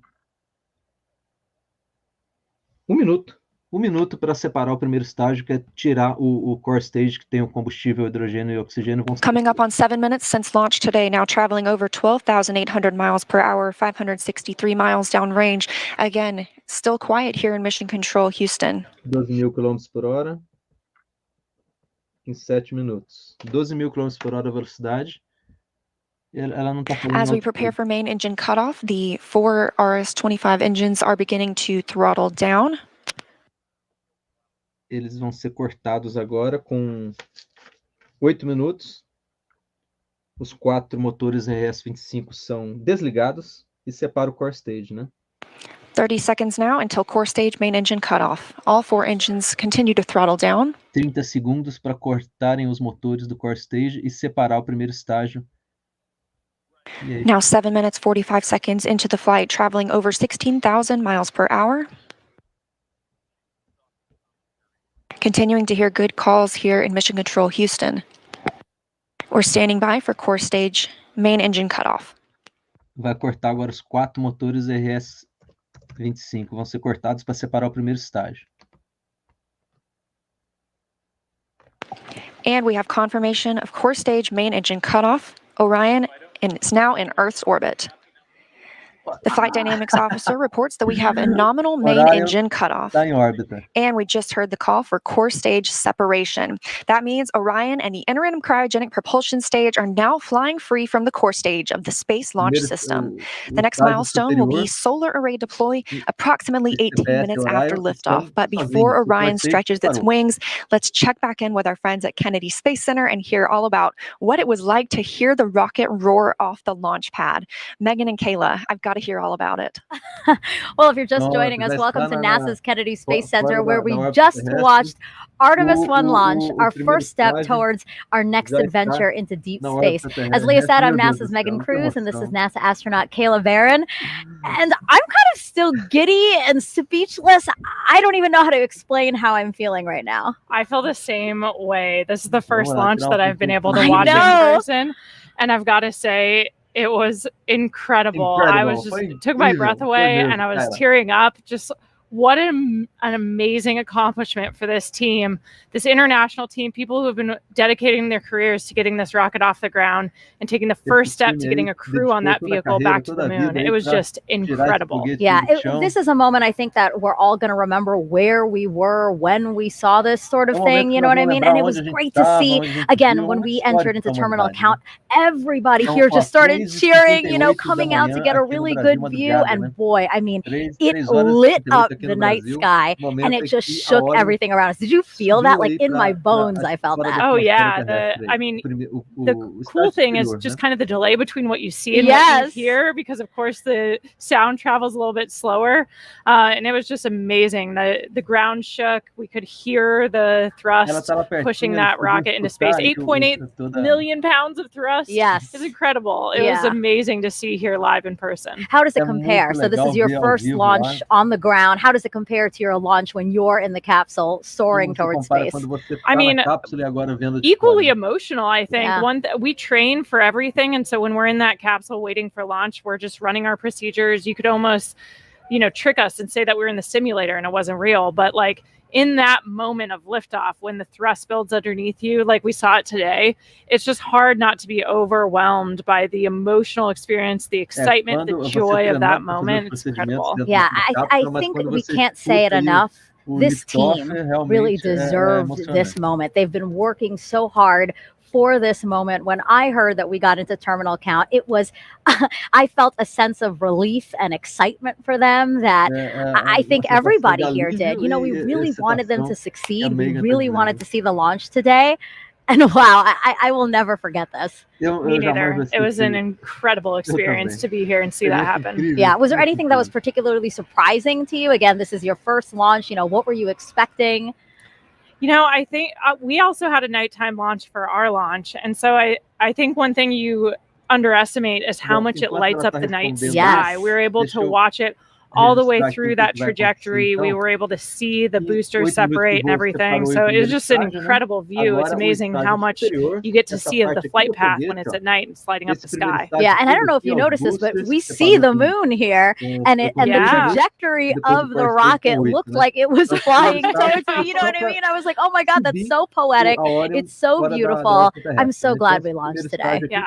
Wow. Congratulations to the team. It's incredible. We're going to head over to Daryl, who was at the launch team. Daryl, you got to count us down through that, through liftoff. I mean, how was that being in the launch control center with them? Well, Megan, it was something else, I got to tell you. You're looking live inside the firing room where Charlie Blackwell Thompson is about to address her team after a whole lot of hard work and preparation to get to this moment. Let's stand by and listen to her now. Isso aí é com 54 minutos que vai acontecer. E aí o CPS entra na injeção translunar. E aí separa. E aí quando faz essa manobra de injeção translunar, o CPS separa, fica só a nave ORION que vai para a órbita da Lua. Em 1 hora... Desculpa, eu falei 54 minutos, não, é 1 hora e 25 minutos. 1 hora e 25 minutos que é a manobra de injeção translunar. Faz essa queima, né? 54 minutos é a manobra de elevação de perigeu, para entrar em órbita da Terra. 54 minutos entra na perigeu para entrar na órbita da Terra, e 1 hora e 54 minutos, 1 hora e 25 minutos após a decolagem, faz a manobra de injeção translunar, que é para sair da órbita terrestre e pegar a Lua.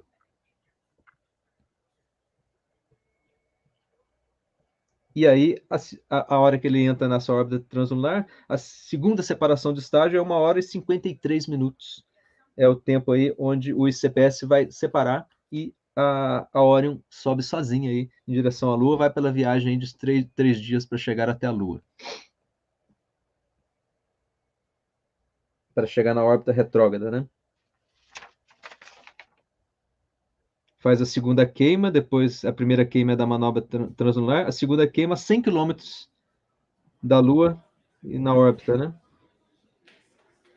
He's here.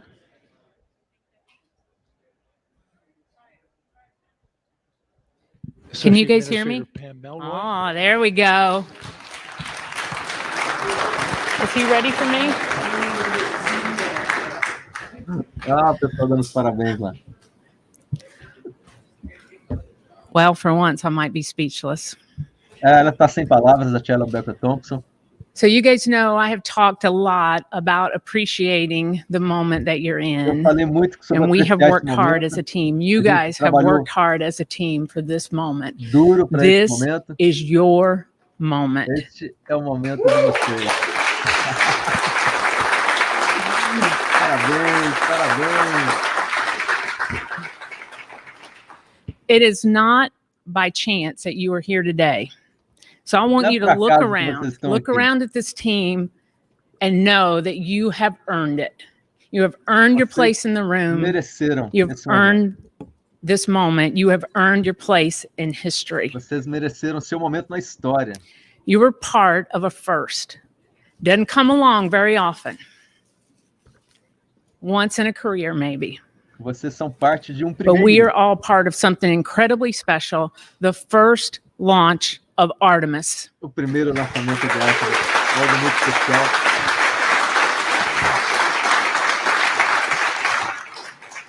The first step in returning our country to the moon and on to Mars. O primeiro passo retornando o nosso país à Lua e depois a Marte. What you have done today will inspire generations to come. O que vocês fizeram hoje vai thank you for your resilience. You know, I said at the pre-test briefing, the harder the climb, the better the view. Obrigado. We showed the Space Coast tonight. What a beautiful view it is. Melhora a visão. So congratulations. Congratulations. So we got a couple of traditions here in launch control. Tem algumas tradições. And the first one is when you're in the position for the first time, you get a tie cutting. And so quando você está numa posição pela primeira vez, você tem corte de cabelo. launch director scissors. And I'm going to get my tie cut by a couple of legends that are here. And then anyone who wants their tie cut will be making the rounds in the firing room. You got your console chiefs. If they want to do it, that's fine. If you want me to do it, you might have to wait a little while, but I'll stay all night if I have to. It'll be my pleasure to cut ties. So I'm going to take care of mine, and then I have one other presentation that I want to make this evening. Então alguém vai cortar o cabelo dela lá agora. Quem será que é?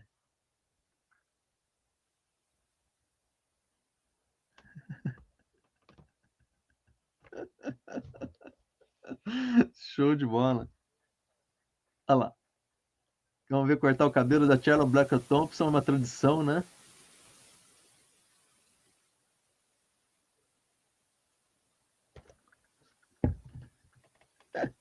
Cortou um pedacinho do cabelo aí.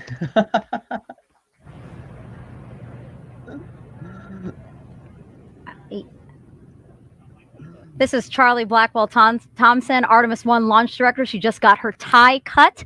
That is a tradition here at NASA. We just got to hear her talk to the team, and one thing that really stuck out to me that she said is that they've really earned their place in history.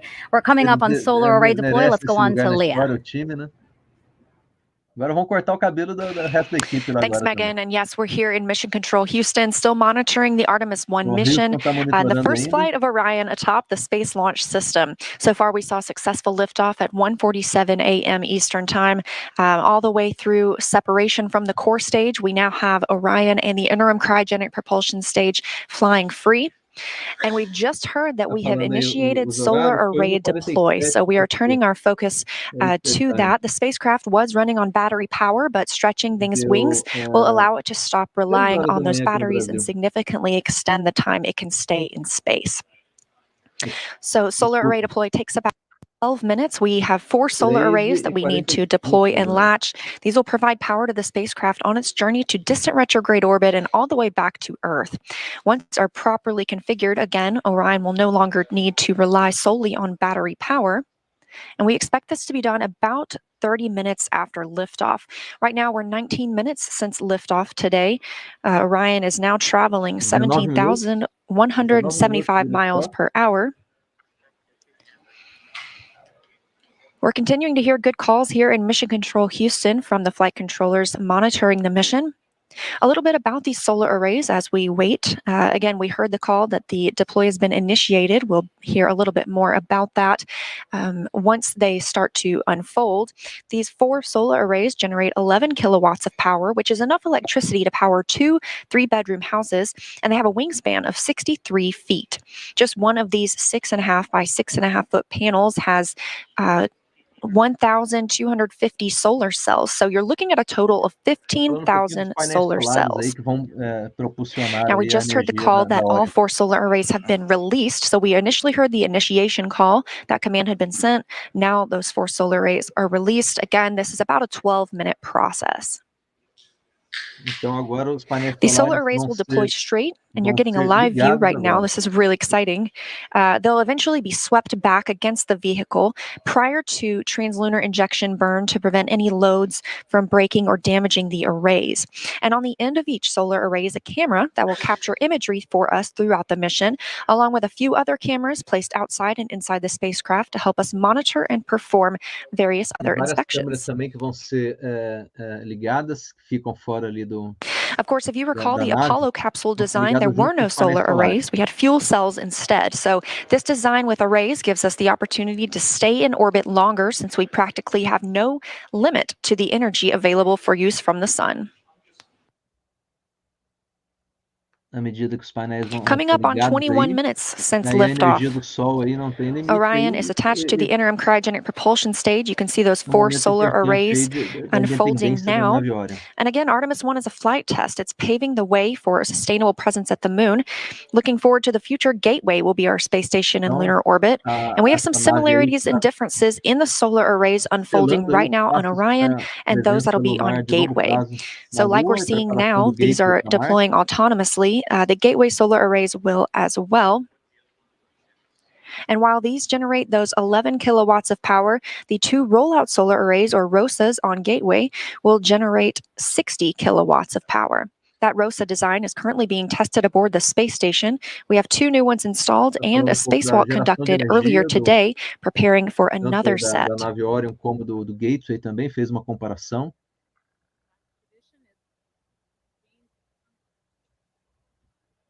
Coming up on 22 minutes since liftoff today, Orion and the interim cryogenic propulsion stage traveling over 16,800 miles per hour. The solar arrays deploying now are part of the European service module. It's comprised of 20,000 parts and components. The service module was developed as part of an agreement between NASA and the European Space Agency, or ESSE. 16.800 km por hora. This is the first time NASA is using a European-built system as a critical element to power an American spacecraft. É a primeira vez que a NASA está usando um módulo de serviço europeu, da Agência Espacial Europeia. Primeira vez. Então, estamos aí com 16.800 km por hora a 22 minutos de voo. A nave pegando velocidade, né? Pegando velocidade aí. Ela chega aí até quanto aí? Uns 20 mil quilômetros por hora? Eu não me recordo aí até quanto que vai a velocidade aí dessa nave, né? A velocidade de reentrada é perto aí dos 28 mil km por hora, a velocidade de reentrada. Então é altíssima, Mach 32. E agora ela está em 22 minutos de voo, subindo aí, saindo da atmosfera terrestre aí, está com 16 mil km por hora.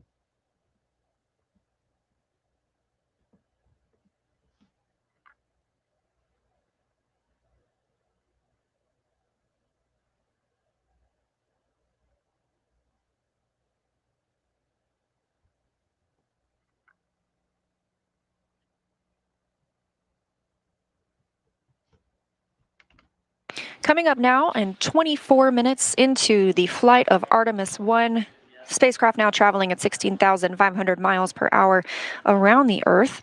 We are in solar array deploy, and we have confirmation all 4 arrays are deployed. Os 4, então, painéis solares já estão funcionando, os 4 painéis solares.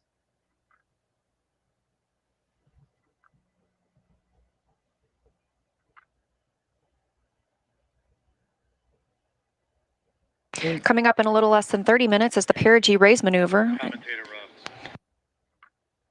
Manobra de elevação de perigeu, com 30 minutos, está se aproximando aí. Eu tinha anotado aqui 54 minutos, mas vai ser antes.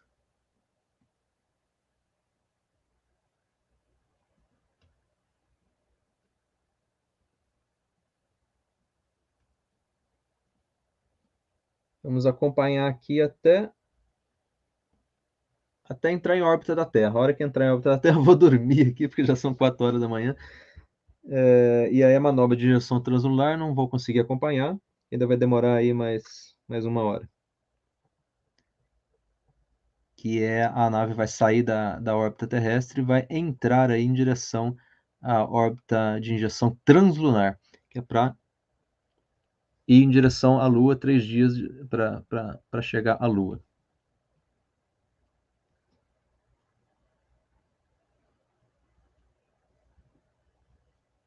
And with our launch at 1:41 Eastern Time this morning, we are looking for a perigee raise maneuver about 53 minutes into today's flight. Again, we are now 25 minutes and 47 seconds into the flight, and we have a complete deployment of all 4 solar arrays.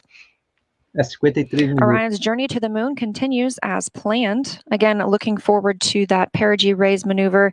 That'll be coming up again at about 53 minutes into the mission, so about 27 minutes from now. During the perigee raise maneuver, the interim cryogenic propulsion stage will use its RL-10 engine to lift the lowest point of Orion in Earth's orbit. The current orbit is more of an oval shape than a perfect circle, and this burn will raise that point closest to Earth and make the orbit more circular. This will also include a checkout of Orion's systems and any adjustments to the solar arrays. It'll be a short burn, less than 30 seconds long, but critical to keep us on track. And it also prepares us for the next engine burn to send Orion to the moon. That's the translunar injection burn. That'll come up a little later, which is a longer burn, another firing of the RL-10 engine on the interim cryogenic propulsion stage. Então, ela está falando que a próxima queima aí do motor RL-10 do CPS vai ser com 53 minutos de voo, nós estamos com 27, vai fazer uma manobra para entrar em órbita circular da Terra. We caught a glimpse there of those solar arrays, and with all 4 solar arrays properly deployed, Orion's journey to the moon continues, and we've got more operational updates coming up shortly, but for now, I'm going to toss it back to Megan and Kayla at Kennedy. Leah, thank you so much. Our return to the moon will be different than the last time. We plan to explore more of the lunar surface and learn how to live and work there. With more on our destination, let's bring back NASA's Dan Hewitt with our new moon board. Hey, thanks, Megan. I got to be honest, we ran outside to catch it. I'm still shaking a little bit. That never gets old. That is always one of the coolest things you'll ever see in your entire life. And that rocket was massive and loud and just so cool. All right. Muito legal. The moon. This is why we call it the moon board. But the moon, you know, since the dawn of time, humans have looked at the sky and shouted at our neighbor, "I'm going to walk in your face." And in the 60s, we actually did it. 6 times, starting with Neil Armstrong, Buzz Aldrin, Apollo 11, 1969, followed by 5 more successive landings, each time delivering 2 human beings to the surface of the moon.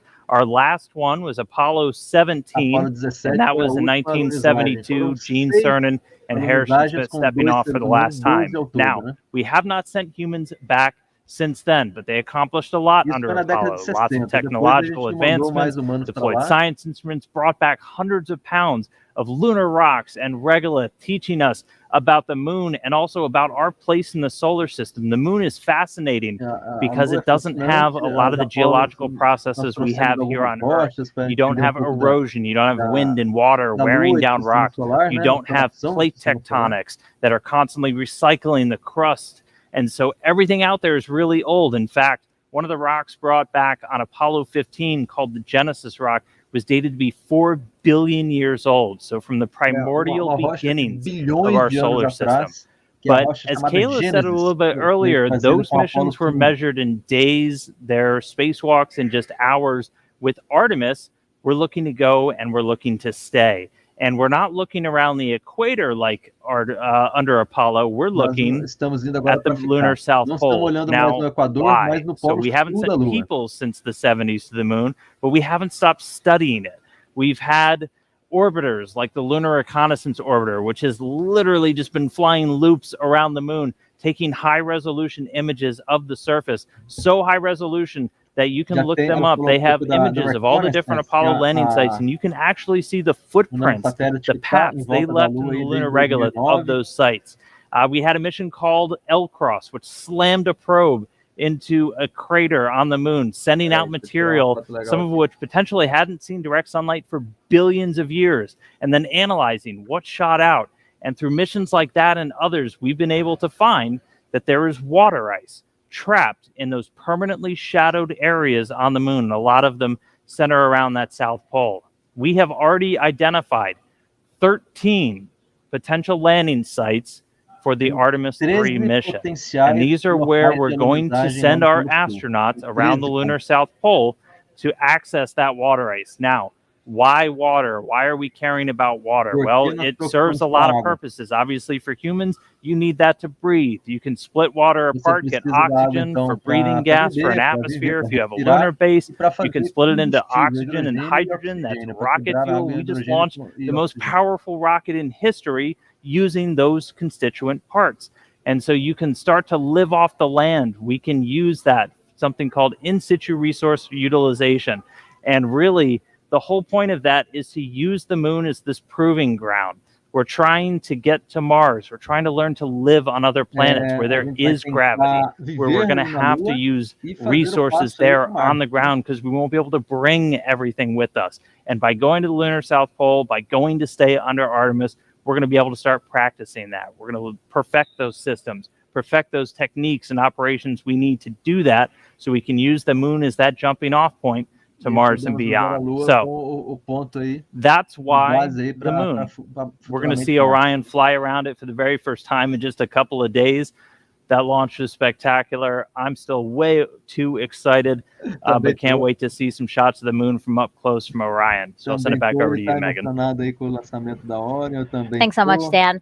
So right now we're actually joined by members of the Red Crew. You'll remember from watching the launch coverage that the Red Crew was sent out by the launch team when the launch team identified a small leak on a hydrogen valve inside of the mobile launcher. Well, now here they are. This is Trent Annis. Trent, can you just introduce everybody else here on your team?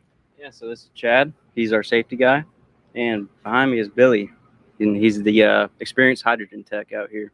And the three of you guys really, I would say, saved the day today. I mean, really, you guys had to go in there to what's called the blast danger zone. You guys are specially trained to be able to do operations on the pad while cryo is loading. Talk to us about getting that call, being told, hey, you guys need to go in there. And it was the first time for all three of you. Yeah, all I could say is we were very excited. I was ready to get up there and go. Really? How are you guys feeling? Very comfortable, very confident in the test team and the procedures and our training. We did a great job. Walk us. Oh, sorry. Go ahead. How gratifying it must be for you guys because you train for this eventuality, but don't always get to do it.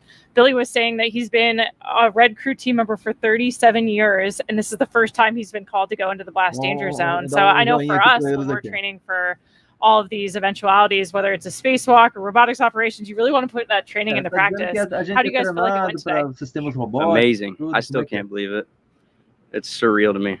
It's just insane. Yeah, kind of walk us through what you were thinking. So you get there and what, is it just like game time and you're really focused, or, you know, how are you feeling? Yeah, I'd say we were very focused on what was happening up there, just making sure we knew what was happening, because the rocket's, you know, it's alive, it's creaking, it's making venting noises. It's pretty scary. So on zero deck, my heart was pumping. My nerves were going, but yeah, we showed up today. I think as soon as we walked up those stairs, we were ready to rock and roll. And they were telling us a bit about it while you were working on it. You guys were actually just torquing down the valve to prevent or reduce the leak rate or stop the leak. Is that right? That's right. Just the packing gland was a little loose, so went up there and tightened her up. You're probably still like in this, oh my gosh moment, like all of us are. You know, has it actually hit you, like the role you played today in making Artemis 1 launch? You know, I still can't believe it. Like, it's, like I said, it's surreal and just amazing. I don't know about you guys, but they're nodding along behind you for sure. Anything you want to say to the launch team? Again, this is a big day for the launch team, for you guys, NASA, but really the whole world. I mean, this is a historic launch that I think we'll all remember. Really. You know, we had a lot of people here helping us out, a lot of teams, firing room. I'm sure that was hectic. And, you know, NASA, Boeing, all the other companies did a great job, and we're glad to be part of it. One thing I always like to say is spaceflight is a team sport, and I think you guys perfectly demonstrated that today, right? Like, none of us could accomplish this on our own. It takes a really complex team. Nobody can be an expert in all of the systems, all the technology, all the workarounds we might have to do to get a rocket off the pad. So thank you for the role you played in that team today. It's awesome. Thank you. Yeah, thank you so much, guys. I appreciate you coming by to talk with us. All right, it's now been about 35 minutes since liftoff of Artemis 1. Orion and ICPS are now free flying, so let's head back to Leah again to talk about how the journey is going so far. Thanks, Megan. And it has been a pretty smooth ride so far. And we are now, again, like you mentioned, coming up on 36 minutes since launch. That puts us about 17 minutes into the perigee until the perigee raise maneuver. That's going to be the maneuver that lifts the lowest point of Orion's orbit around the Earth and puts us where we need to be ahead of the translunar injection burn. The translunar injection burn is that really long burn that we're going to need to send us on to the moon. So we've been treated to some exciting views from the spacecraft today, including, and we hope to see some from inside the cabin, but we expect to continue receiving photo updates throughout the mission. It takes a team, though, to bring the imagery of Orion down to Earth. So let's meet them. The imagery that we're collecting on Artemis 1 and the mission itself is preparing to carry humans to the moon. The Orion Imager team is going to be monitoring every aspect of visual spacecraft performance for the entire duration of the mission. The first time that we're going to be live streaming digital video from its spacecraft back down to the Earth from the vicinity of the moon. That's never been done before. What we'll be transmitting live streaming will be lower resolution, more compressed, because we have to fit it into a thinner pipe, if you will. Every one of these cameras is in its position where it is and is configured the way it is for a very specific reason. We're going to be monitoring anything that we can see with the cameras for spacecraft performance. The imagery teams at NASA are composed of dozens and dozens of very highly trained, very specialized people, engineers, technicians, analysts. If we can see it, we're going to try and keep an eye on it. Imagery has been invaluable throughout the history of NASA. We flew cameras on Mercury, Gemini, Apollo, all of that stuff that we saw with the astronauts around the moon. It helps us detect the unknown unknowns. It allows us to see things that we didn't anticipate happening before. So when we do fly people on Artemis 2, we can have high confidence that everything is working the way it should. A galera da imagem aí da NASA. Show de bola.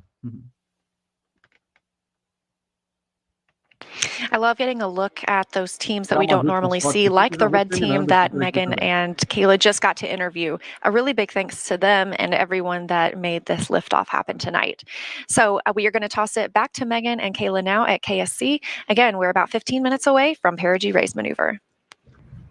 Thank you, Leah. Yeah, we wanted to take us back into Orion and talk about some of the science that's being enabled by Artemis 1 today. So inside of Orion are 10 of these. So they're called CubeSats because they're tiny satellites. Essentially, they're the size of the shoebox when they're folded down. But then once they're deployed, they're opened up. They have solar arrays, things like that. That's when it gets a lot bigger. Now, these are called secondary payloads for this mission. Kayla, can you talk to us about what secondary payloads are? Yeah, it just really means that it's not a primary objective of the mission. It's not, we're not relying on the success of these CubeSats for overall mission success. It's kind of a bonus payload, right? A chance to deploy these satellites that have different sensors on them and collect some awesome data to support other research objectives. Yeah, and I know battery life was a concern for some of them, but all 10 were deployed, and scientists, I'm sure, are eager to see what kind of information that hopefully they'll be able to get. And they're just some of several research projects on this flight that will help gather data about the moon and more.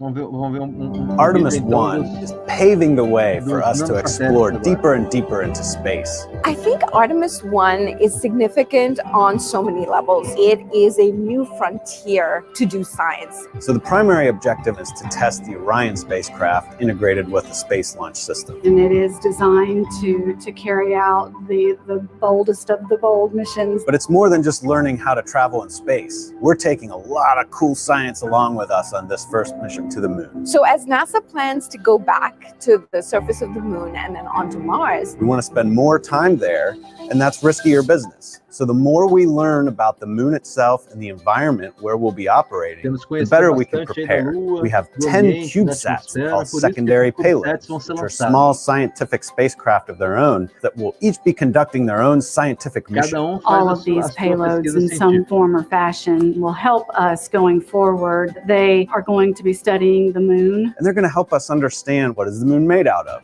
what types of rocks, what types of regolith. What types of ice? What's mixed in with water that might be present? One of them actually is going to attempt to land on the moon. They're going to be studying the sun. Understanding and studying the space environment or the space weather. Some different propulsion systems. These novel ideas will ultimately turn into the technology and the systems that we want to use going forward. There's a lot of cool things going on between all these CubeSats that make up our secondary payloads. Additionally, inside the Orion, we'll be flying an experiment to study space biology. Space biology is where we study the underlying changes that Earth-based biological systems undergo when they're in space. Or basically, how does life respond to the space environment? The level of ionizing radiation that you experience when you go beyond the Van Allen belt. So you go beyond the protective magnetic sphere that we have around us. You then get exposed to higher levels of ionizing radiation. So we are flying several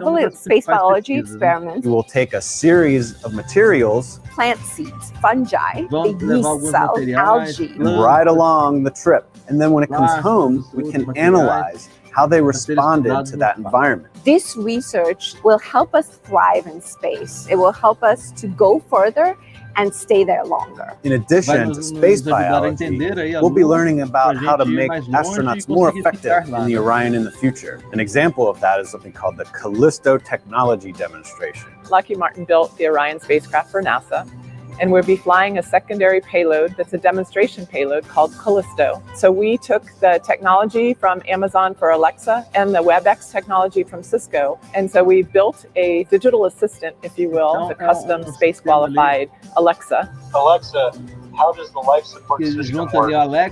Orion's life support system is the environmental control and life support system oracles. And so this payload is the demonstration mission to show how astronauts in the future could use this technology as an innovative user interface. So there you have it. I hope you agree with me. This is exciting. I am just over the moon excited for the Artemis 1 launch. The science we'll conduct on Artemis 1 lays the groundwork to ensure that we can safely conduct scientific activities at the moon with our astronauts going forward.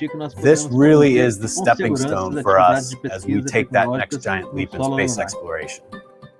So a lot of great science also happening on the International Space Station. I got to speak with astronauts Jessica Watkins and Samantha Cristoforetti while they were still on board about the research there that will benefit future Artemis missions.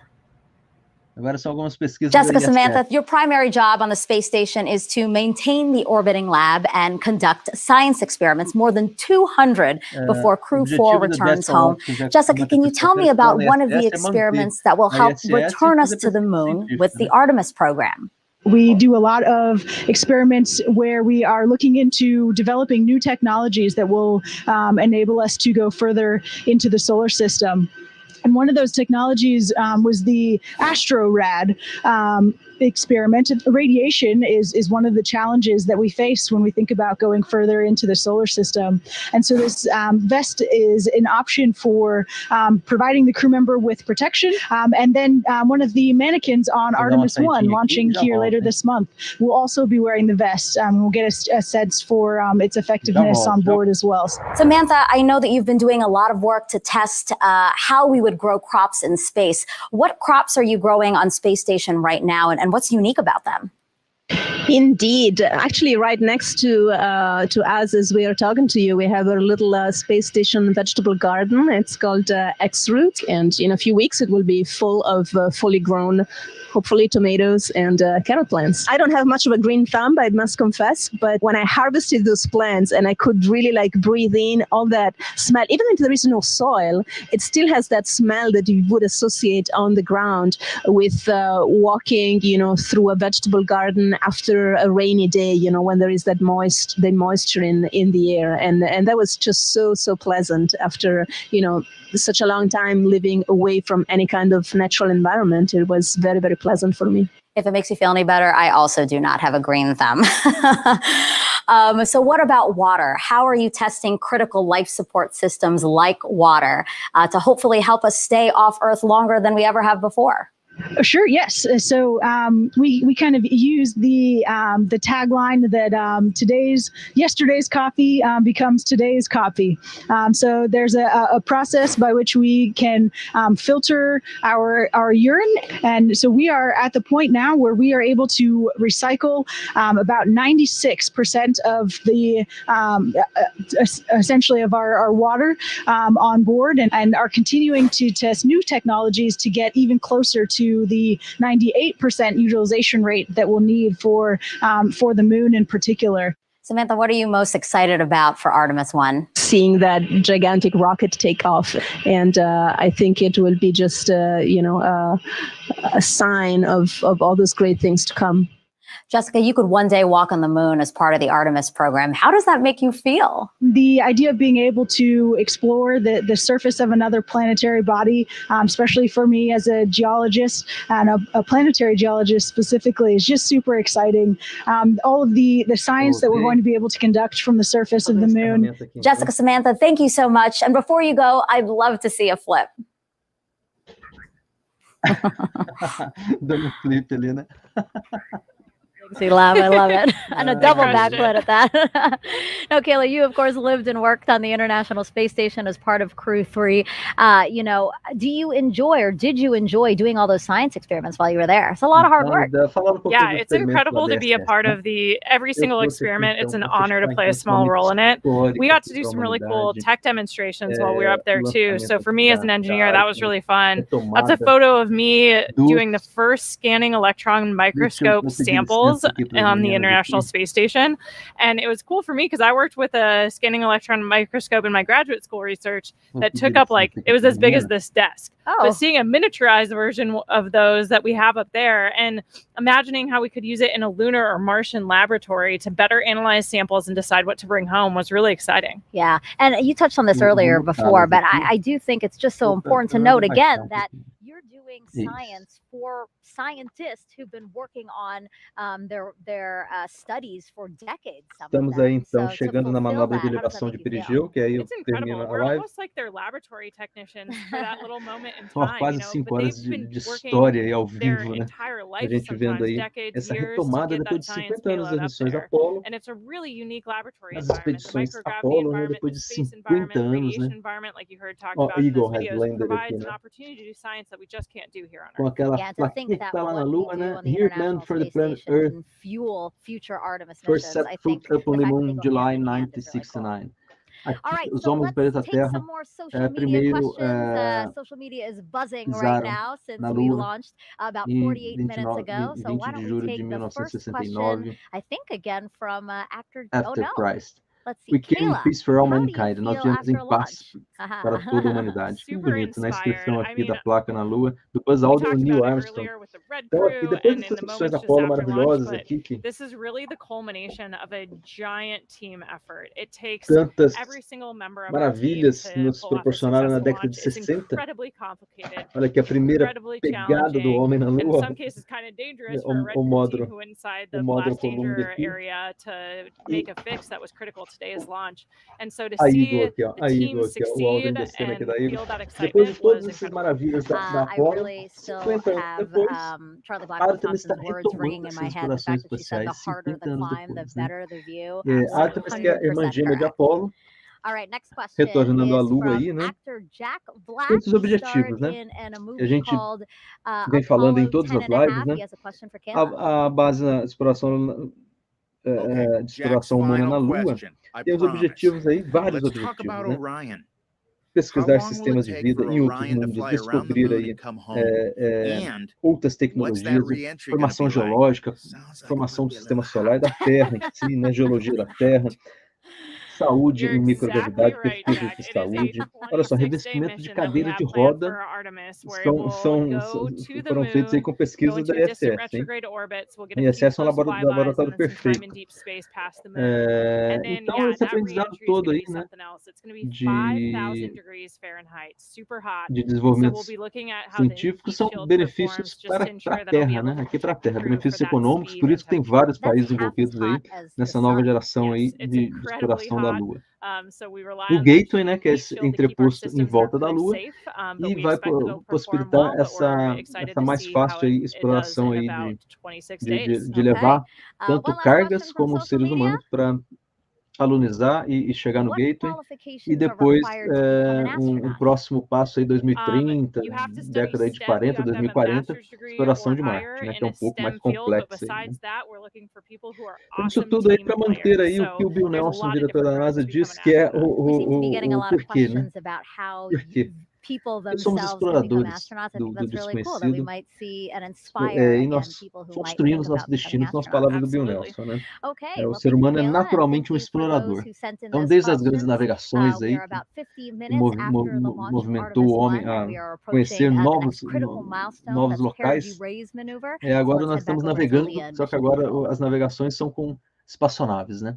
Para ir para outros planetas. Então, é um momento bem interessante. Na década de 60 tinha aí a Guerra Fria, era um momento um pouco diferente aí. Os objetivos eram outros, né? Eram os objetivos de uma guerra entre a União Soviética e os Estados Unidos para ver quem conseguia tecnologia primeiro, né? Corrida espacial. Agora os objetivos são outros. Não é esse negócio de Guerra Fria mais, agora são econômicos mesmo. Então, as empresas colocam investimentos aí para ter retorno aí desses benefícios econômicos, né? Então, eu comecei a live aí com o Júlio Verne, né, falando um pouquinho aí desse momento histórico aí, lembrando a frase do Júlio Verne, né, e termino com ele de novo. Mas antes de terminar com o Júlio Verne, vamos fazer um momentinho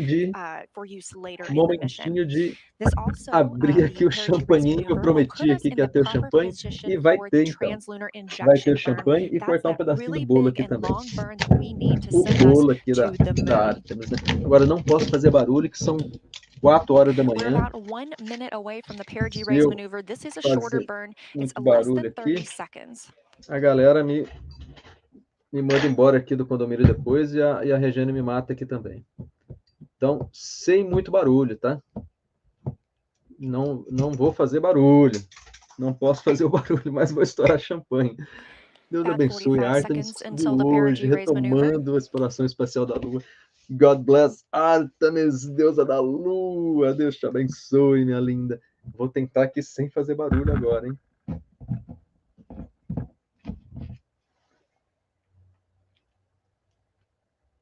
Ó. Deus abençoe Artemis. Coming up on 53 minutes into today's mission, and we are standing by for the start of the perigee raise maneuver. Again, this is a firing of the RL-10 engine on the interim cryogenic propulsion stage. It's less than 30 seconds long. E tomar o champanhe aqui com o nosso bolinho aqui da Artemis aí, ó. Ah, que lindinho. Não dá nem vontade de cortar isso. Então vou deixar aqui que depois eu tiro umas fotos aqui também. Olha lá. Junto com a Orion, tá mostrando um pedacinho ali da Orion. And we have confirmation of perigee raise maneuver ignition and full thrust. Deus abençoe a Artemis. Agora eu vou aumentar aqui um pouquinho então, né? Again, a really short burn. We're standing by for the cutoff. Acho que é manobra de perigeu já.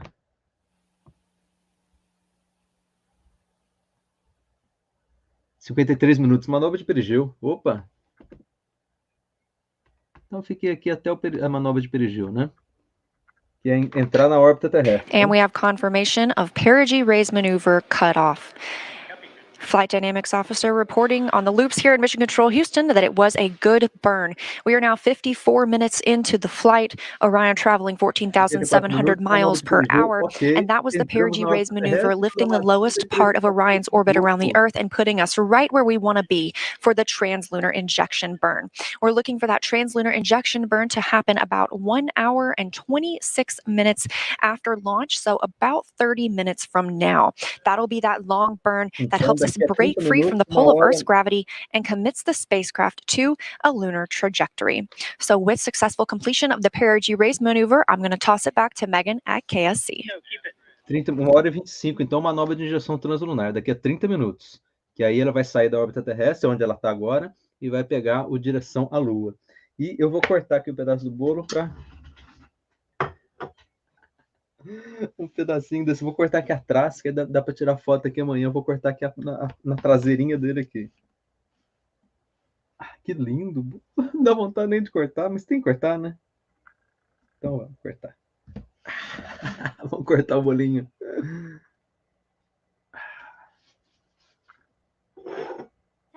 I hope you didn't miss it, but if you did, we have a quick replay of the launch here. Sound suppressor water now flowing under the ML. And here we go. 10. Hydrogen burn-off igniters initiated. 7, 6, 5. Core stage engine start. 3, 2, 1. Boosters in ignition. And liftoff of Artemis 1. We rise together back to the moon and beyond. Nós vamos juntos até a Lua e além. All 4 RS-25 engines on the core stage and 2 solid rocket boosters now propelling the vehicle at 128 miles per hour. Hearing good control on the roll from teams in Mission Control Houston. All good calls so far. Now 30 seconds into the flight of Artemis 1. First milestone will be for the vehicle to pass through max Q at about 1 minute and 9 seconds into launch. This is the greatest period of atmospheric force on the rocket.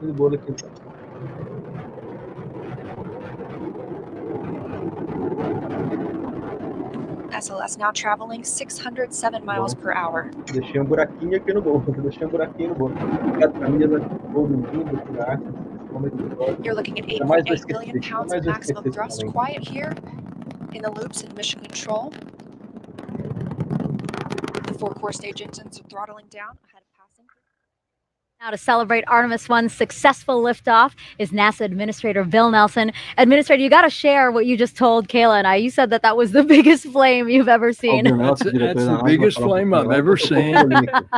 It's the most acoustical shock wave that I had ever experienced. We were out on the roof of the Launch Control Center, and I'm telling you, you definitely knew that there was some energy being expended over there. So what does it mean to you to be the leader of our organization for a historic launch like this? We've been talking about the team it takes to get this done. How does it feel to be at the helm of that ship? Well, I got to talk to the Launch Control Center team, and I said to them, you all are a part of a great legacy that has been many, many years coming, a lot of sweat and tears. And this legacy is now taking us as we explore the heavens. And it didn't end with Apollo 17, but this time we're going back and we're going to learn a lot of what we have to, and then we're going to Mars with humans. Why is it such a priority for the agency to land the first woman and first person of color on the moon through this Artemis program? Well, I think it's reflective of us. It's reflective of America. We are people, our Latin emblem is E pluribus unum. In the chamber of the United States Senate, over that main door is E pluribus unum, out of many, one. And so our astronaut corps reflects that. And it's going to be the first boots back on the moon are going to be the first woman and the next man. And another goal of the Artemis program is to spur economic development. Can you talk to us about how this program has been able to do that for the country? Well, if you put it in NASA's economic report terms, it's billions of dollars affecting the economy, almost 400,000 jobs. But that's just direct. Think of all the indirect expenditures that are causing the economy to rise and more jobs. For example, what you guys are doing on the station, a lot of your research. Take, for example, the pharmaceutical research. You're helping already one drug that's being manufactured on Earth better because of what you learned in space, and that drug is attacking cancer. Now, what's the value of that? That's just additional value that is added. I remind everybody in everybody's pocket, they've got a cell phone, and that's got a camera. And that's a camera on a chip that came out of the NASA space program. That's right. Absolutely. In addition to those innovative new technologies and the economic impact, I think for me, seeing this launch today is so palpable, just that human desire to explore. What do you think about what we're doing to inspire the Artemis and the generations to follow us? Well, I think all you have to do is walk into a classroom of kids and look how their eyes get big when you start talking about space. Quando você entra numa classe, And that is going to multiply itself many-fold as we go back to the moon and then on to Mars. It's also going to bring about a new generation of engineers and mathematicians and technologists and scientists, and all the benefits of that additional activity and education coming out of the Artemis generation. Look what that's going to do for our country and our economy, as well as for our international partners. And it's a great day. Couldn't have said it better myself. Administrator, thank you so much for joining us for this momentous occasion. As you said, this is the beginning of a new age in space exploration. Thank you so much. And Kayla, that's going to do it for us here at the host desk. Launch was just the first step in a nearly 26-day mission. Our colleagues in Houston will now continue the broadcast to bring you the next big milestone to the moon. From Kayla and me, have a great day, and go Artemis 1. Go Artemis. Go Artemis 1. Obrigado, meninas. Go Artemis 1. E aí encerrou a transmissão aqui, né? Vai encerrar com o Johnson Space Center, né? And we had a great ride to orbit today. We are now 1 hour and 2 minutes since we launched the Artemis 1 mission. Orion is traveling with the interim cryogenic propulsion stage, now almost 15,000 miles per hour. We recently saw the perigee raise maneuver. That's where we lifted the lowest point of Orion's orbit around the Earth, and it puts us in the perfect position to prepare us for translunar injection burn coming up in about 25 minutes.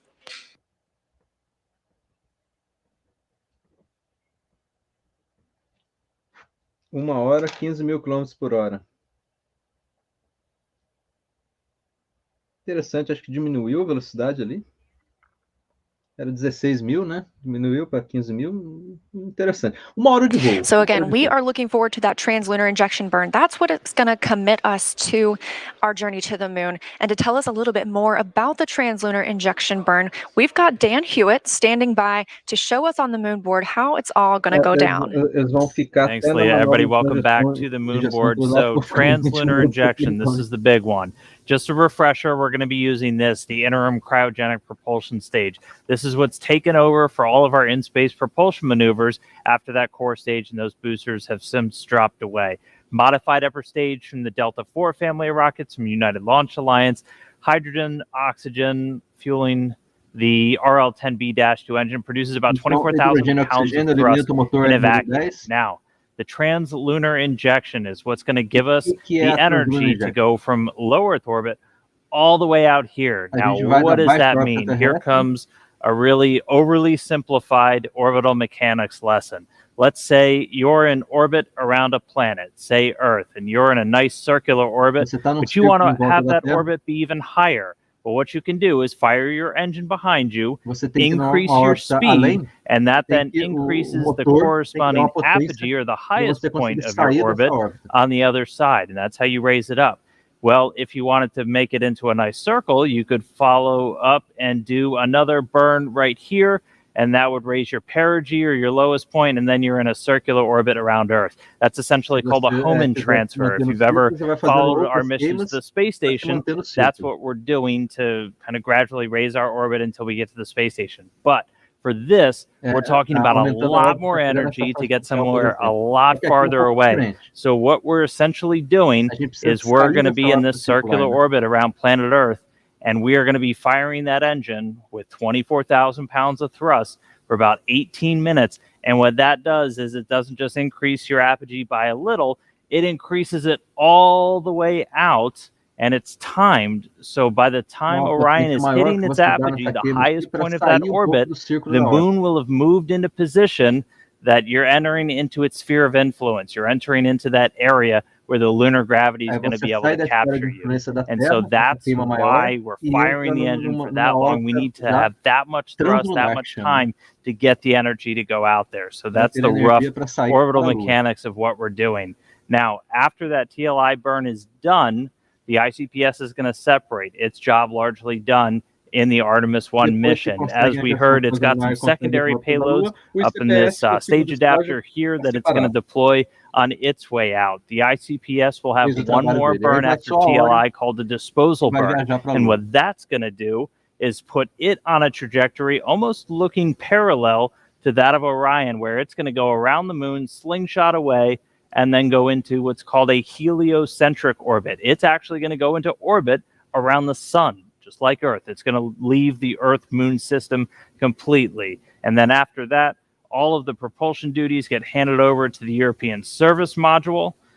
So it'll be using its engines. It's going to do the outbound trajectory correction burn, at least the first one on flight day 1, and a couple more until we get out to the moon and get ready to head into distant retrograde orbit. So that's TLI. It's coming up next. It's going to be a really big moment to pay attention to. So we'll send it back over to Leah to walk us through the ops. Leah. Para a gente manter a nave dentro ali da órbita retilínea Thanks, Dan. We are 1 hour, 6 minutes, and 30 seconds into the flight of Artemis 1, now traveling over 15,200 miles per hour.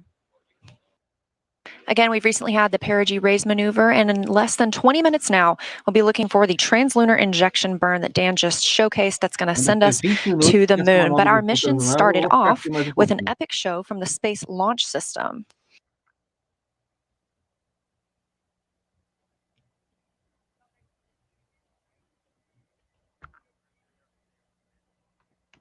Eu já volto, ficou aqui muito tempo, não precisa.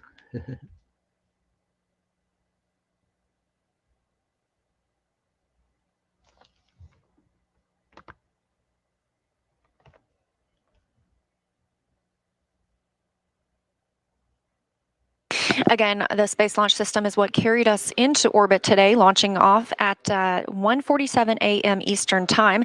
And we've got a couple of special guests from Marshall Space Flight Center. We have Bruce Tiller, the Solid Rocket Booster Manager, and Johnny Heflin, the RS-25 Engine Manager, to tell us more about the maiden voyage of the rocket. Now, they both got to watch it live at Kennedy Space Center. So a big hi to you, Bruce and Johnny. Thank you so much for joining us today. Thank you. Thank you for having us. Yes, pleasure to be here. Falar pouquinho dos motores, do booster e dos And can you tell me a little bit about SLS performance today? Did it perform as you expected? Good, Bruce. You want me to start? Go ahead. Sure. So I manage the booster part of the rocket, and the boosters were fantastic. They performed just as we expected. We got to see some of the data. Obviously, the team hadn't plotted it all, but the pressures looked great. You know, it burned for just the right amount of time, and it separated great. We could see that as well. So very pleased. We were confident it would work well, and it did. Very happy. Similar story for RS-25. Nominal, what we call nominal performance. The engines performed exactly as predicted based on the quick look data. Like the booster, we've got a lot of data to look at, but so far the data looks really, really good. These historic RS-25s that have 25 flights between them on coming off the shuttle program. So really looking forward to getting a look at the data. It looks really good so far. That's fantastic, and we agree. It was amazing to monitor here, and the loops were very quiet in Mission Control Houston. That was a good sign. You knew that things were going well. So we know that the launch abort system was inactive for this mission, but it will be active for when we have crew on board for Artemis 2. Are there any other differences we can expect to see in the rocket for Artemis 2? So for the boosters, by and large, no. If I talk about the booster from top to bottom, we are going to make one change though, because the crew is on it. We're going to have a delay timer in there, so that if for some reason they need to abort, we have a few seconds there before, after they abort, before the termination system destroys the rocket. So we will add that, but other than that, nope, these boosters will be the same. Second flight is the first. Same story for RS-25. It will be the next set of 4 heritage engines from the shuttle program. Configuration wise, they'll be the same as what we flew today. Também a configuração vai ser a mesma para os motores. And I'm glad it all went so well. And so after you get that data back from today, what's next for your team? Well, for my team, we've still got a ton of work to do. We're not only para o meu time, we're working on at least muita coisa 3 flight sets at the same time, and so we've got 2 and 3 and 4 to work on. We also are working on a new booster that's a composite case design that will replace this steel case version that we're flying today. So we're excited about that, and there's a lot of work going on there as well. So we've got a lot to do, and we'll just keep doing it. So RS-25, super busy as well. We have the Artemis 2 engines have already been delivered to MAF, and they're on schedule to be installed in the Artemis 2 core stage in mid-January. We're also about to start the certification test series for the new RS-25 engines that we're building. We have heritage engines for the first 4 flights. Beyond that, coming in on Artemis 5, we will fly what we call the RS-25 restart engines that have been redesigned to reduce cost and reestablish manufacturing for future flights. So we're really excited to get into that certification test series really soon as well. All right. Well, thank you both so much again for joining us. I'm glad that you got to watch the launch, and a major congratulations to you and your teams for all of the effort that you've poured into this. Go Artemis. Great day. Great day. Thank you so much. All right, and we are now 1 hour and 12 minutes into the flight of Artemis 1. We are traveling at orbital velocity. Again, Orion is currently attached to the interim cryogenic propulsion stage, which recently performed the perigee raise maneuver. And we are standing by for translunar injection burn, now less than 15 minutes away. It's going to be about an 18-minute burn that will commit us to the moon. Part of the Artemis program's goal is to inspire the next generation of dreamers and explorers. So we want to show you what students are doing right now to bring the Artemis missions to life. NASA's Artemis mission will land the first woman and the first person of color on the moon. And today's students are the Artemis generation. If you're a student, you can design and build technologies that support the Artemis mission with NASA's Artemis Student Challenges. No matter your background or experience, you're invited to choose a challenge that interests you, whether it's rockets, robots, tools, software, vehicles, or other technologies. There's an exciting challenge for you. Desafios para você. To find a mentor, build a team of students. Review the rules and requirements, and bring your ideas to life with NASA's Artemis Student Challenges. Visit stem.nasa.gov/Artemis and see how you can join with NASA's mission-related student challenges. Matemática, ciência, tecnologia, engenharia e matemática. Show de bola, né? Para os jovens da geração Artemis. Again, 1 hour and 13 minutes, 30 seconds since liftoff today. We are looking towards translunar injection burn, now about 13 minutes away. That's going to send us to the moon. But did you know that you were invited to fly on the first Artemis mission too? Earlier this year, NASA asked the public to create a pass to virtually board Orion. Anyone who signed up got to include their name on a flash drive. I know my name is on there. And that flash drive is on Orion right now for its journey around the moon. It has more than 3.3 million names. Então, e entra numa manobra que vai para a Lua. Então essa manobra de injeção translunar. The Orion spacecraft is designed to carry 4 crew members to lunar orbit, which we're preparing for on Artemis 2. NASA astronaut Randy Bresnik brought us through the hatch of the vehicle to show us where those future crew members will live and work during their journey. This is the Orion crew station, where the crew will be when they fly the vehicle. As you can see, the commander seat's on the left, the pilot seat is on the right. Compared to the space shuttle, which had over 1,200 switches, controls, and circuit breakers, Artemis astronauts will have much less, only about 63. Inside, the crew of 4 can live and work for up to 21 days at a time, which is several days longer than the previous crewed Apollo missions to the moon. The interior is about 30% larger than those Apollo-era capsules to give more crew living and working space. Everything crew needs is packed right under the floor, thanks to the Orion storage system. Under these panels is space for everything ranging from food, clothing, sleeping bags, to science and camera equipment, and even the tools necessary to perform repairs if required. On the upper part of the crew compartment, or what we call the overhead, is the docking compartment, a crucial component to future exploration. It allows crews to dock the Orion capsule to Gateway, NASA's next generation lunar outpost. Once they dock, crews will have the ability to board the lunar landers also attached to the Gateway and then head down to the surface of the moon. Through these windows, the 4 crew members will have amazing front row seats of their journey to and from the moon. Do you remember Apollo 8, the lander's famous photo of Earthrise as they came around the moon and saw it for the first time? Imagine being one of those first crew members on Orion, having their own modern-day Earthrise, and knowing they are traveling farther from Earth than humans have ever traveled before. Thanks to thousands of people from across the country and around the world who have helped with the research, design, construction, testing, and more testing. My fellow astronauts and I know that whoever gets selected for future Artemis missions, they're going to have the journey of a lifetime on board the spectacular vehicle we call Orion. A bordo desse espetacular veículo que nós chamamos Orion. Orion. Está indo aí. We're now coming up on 10 minutes until the translunar injection burn. Again, Orion is still attached to the interim cryogenic propulsion stage. That RL-10 engine is what's going to perform the burn for us. But to hear more about Orion, I'm going to send it back to Dan at the moon board to tell us all about our spacecraft.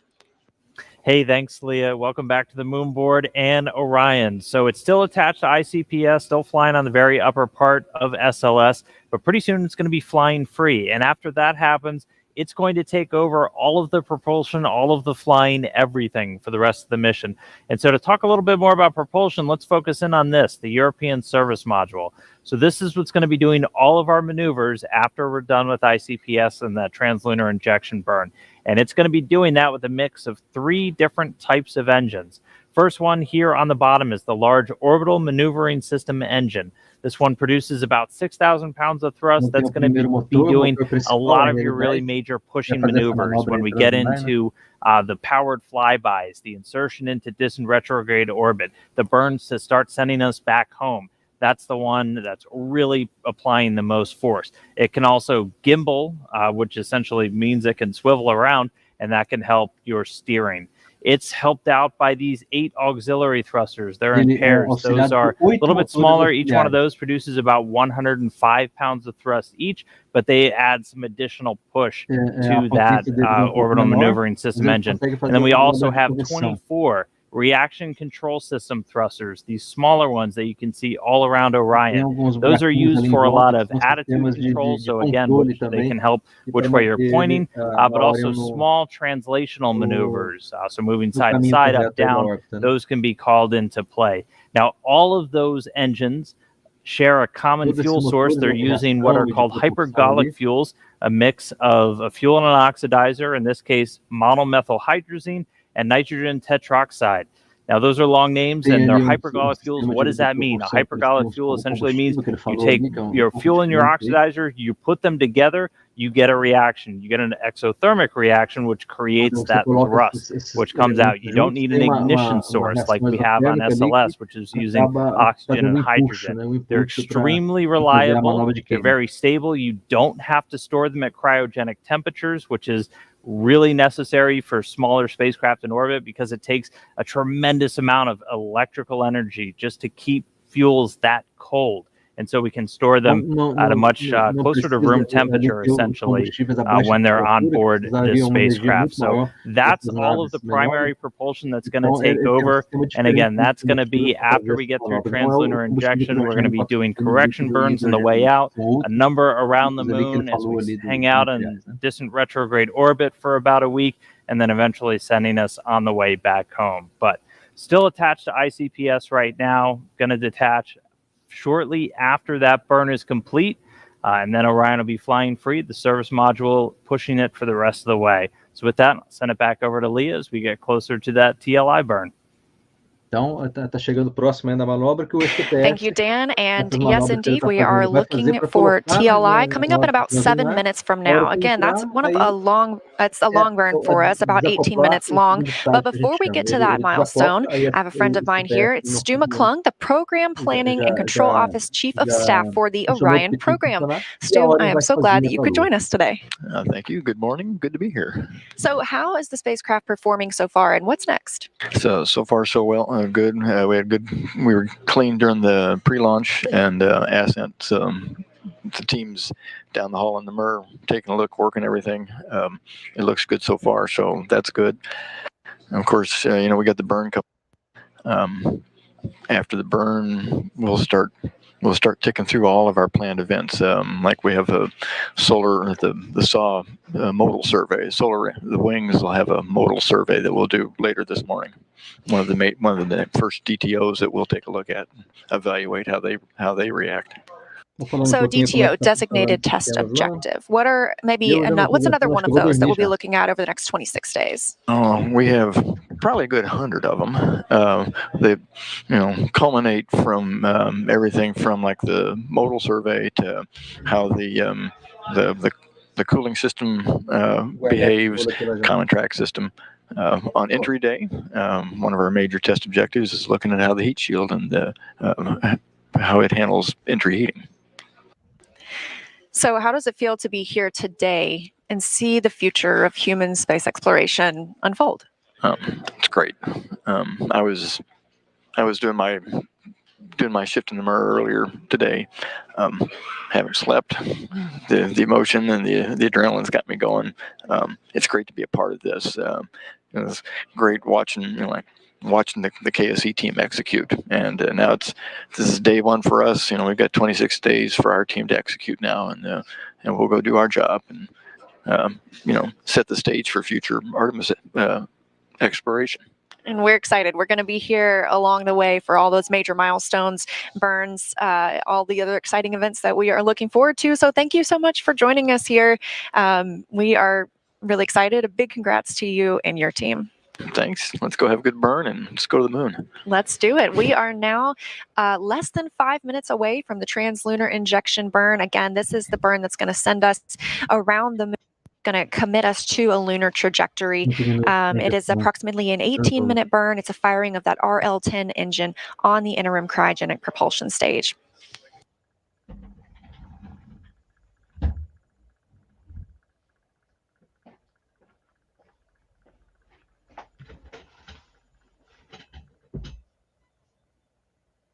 Cinco minutos para a manobra de injeção translunar.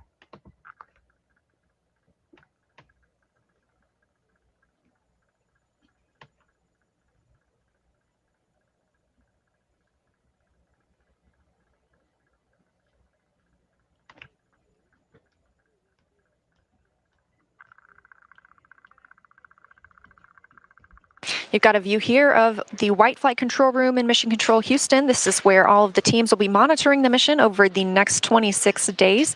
Teams monitored launch tonight. There are, of course, several different shifts that'll be working here. São 26 dias da missão, então. Eu tinha calculado 24, né? No início da live. São 26, então. 26, esse é o Mission Control em Houston, no Texas. A sala de controle onde vai controlar toda a missão, né? A partir dali. All right, we are coming up now on about 3 minutes until the translunar injection burn. 3 minutos para manobra de injeção. Again, this is about an 18-minute long burn. Firing of the RL-10 engine on the interim cryogenic propulsion stage commits us to lunar trajectory. It helps us break free from the gravitational pull of Earth. Para sair da gravidade da Terra e começar a viagem para a Lua. In case you missed it, in June of this year, we launched Capstone, a small satellite launched from New Zealand, designed to test a unique lunar orbit for our future space station around the moon called Gateway. And just 2 days ago, Capstone arrived at its intended orbit around the moon. So we're very excited for that milestone. It really helps pave the way for our future Artemis missions. Foi a live que a gente fez aí há 2 lives atrás.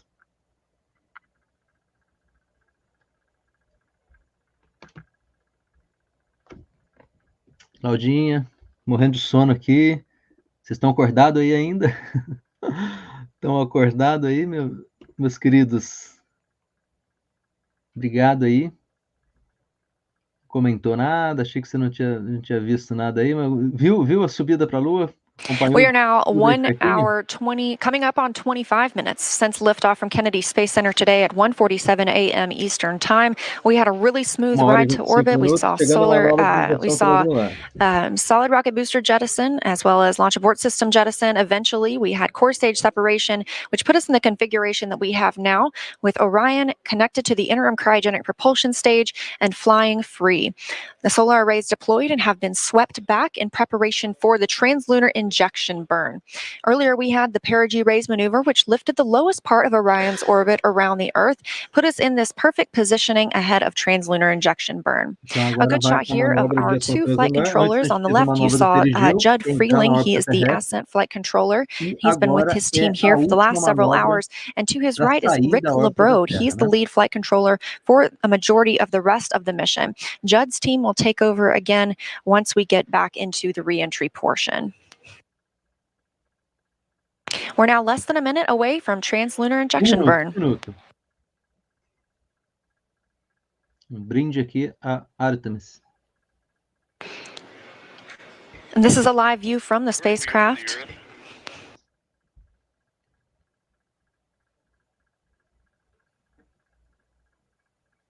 Ora, são imagens.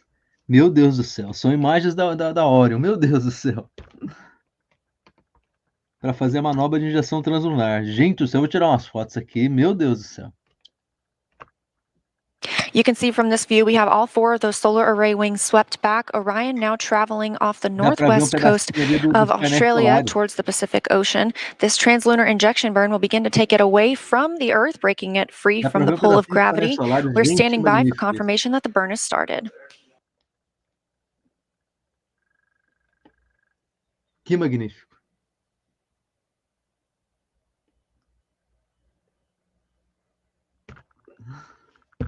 We have confirmation from the booster officer that the translunar injection burn has begun and that we are at maximum thrust.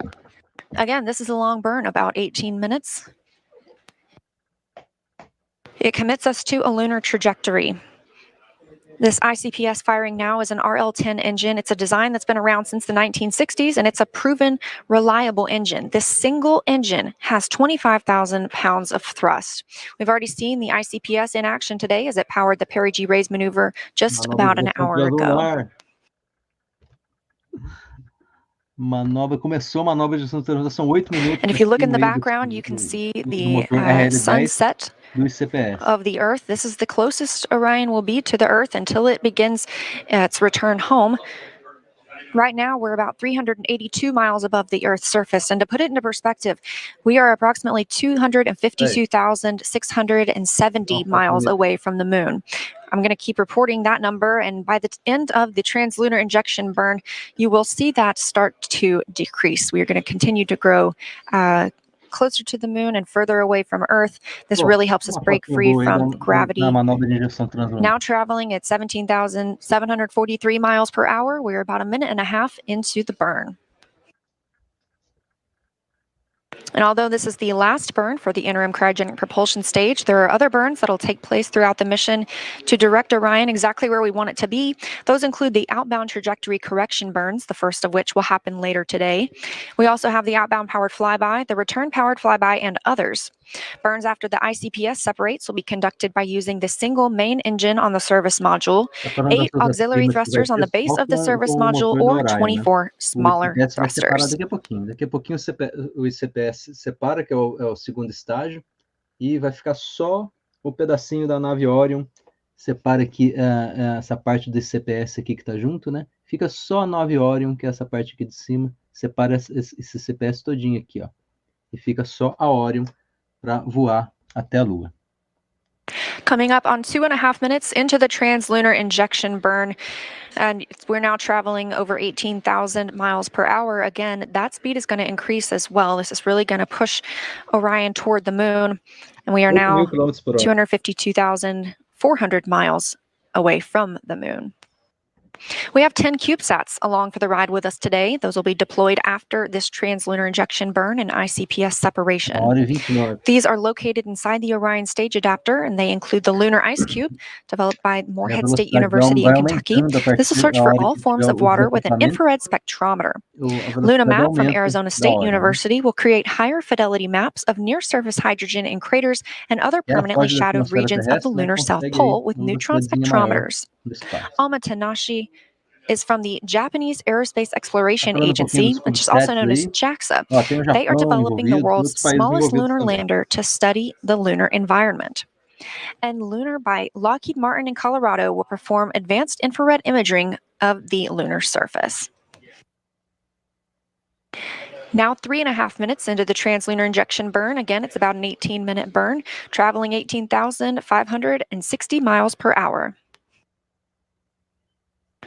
Quiet on the loops here in Mission Control as the RL-10 engine continues doing its job on the interim cryogenic propulsion stage. We talked about a few of our CubeSats. We also have one preparing to study an asteroid. The Near-Earth Asteroid Scout, or NEA Scout, by Marshall Space Flight Center in Alabama will travel by solar sail to a near-Earth asteroid to take pictures of and make other characterizations of its surface. There's a CubeSat on board studying Earth called Equuleus by the University of Tokyo, along with JAXA in Japan. Equuleus stands for Equilibrium Lunar Earth Point 6U spacecraft and will travel to Lagrange Point 2, imaging Earth's plasmasphere for a better understanding of our planet's radiation environment.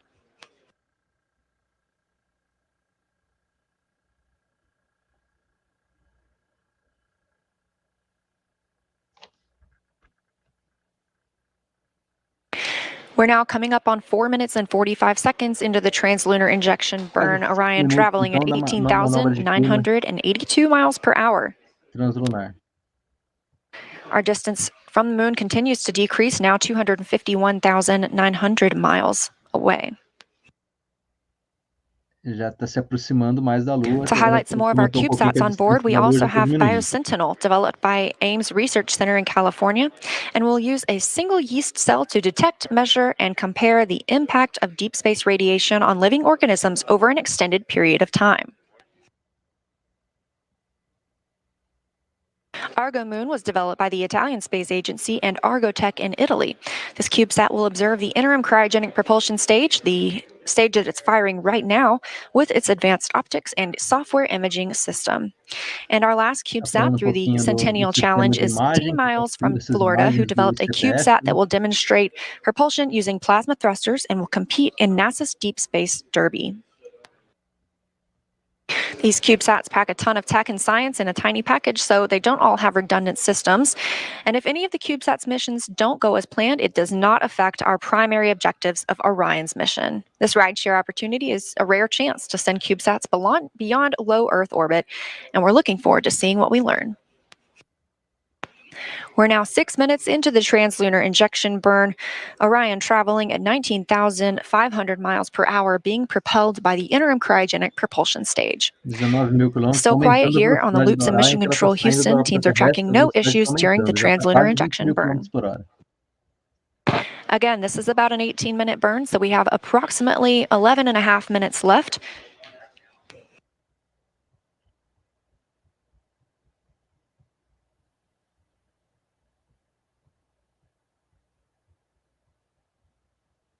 É 1 minuto e meio. Ela falou 11 and a half, é 1.5 minute. Tá cá 1 minuto e meio só.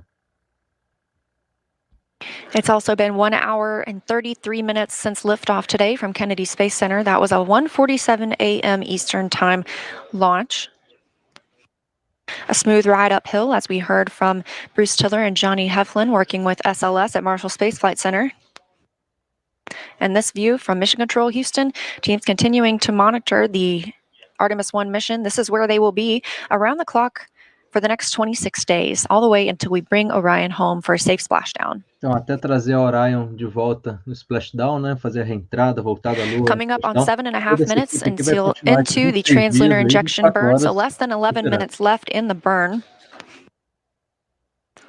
Orion now traveling at almost 20,000 miles per hour, 251,237 miles away from the moon. Again, that number continuing to shrink.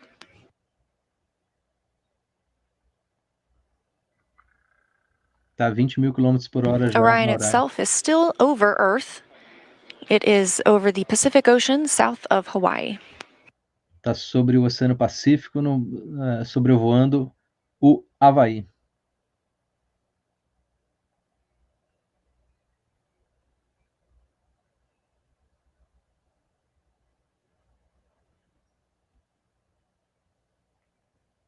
As we've mentioned in today's coverage, multiple countries are represented in Artemis 1 through the SLS, Orion, and European Service Module, as well as the payloads riding along. While NASA is leading the Artemis missions, international partnerships will play a key role in achieving a sustainable presence on the moon while preparing to send humans to Mars. In 2021, over a dozen countries signed the Artemis Accords, which will establish a common set of principles to govern the civil exploration and use of outer space. The Artemis Accords will create a safe, transparent environment that facilitates exploration, science, and commercial activities for all of humanity. This cooperation not only furthers space exploration, but also enhances peaceful relationships between countries on Earth. As cooperações internacionais e a paz entre os países aí para atingir esses desenvolvimentos econômicos em conjunto.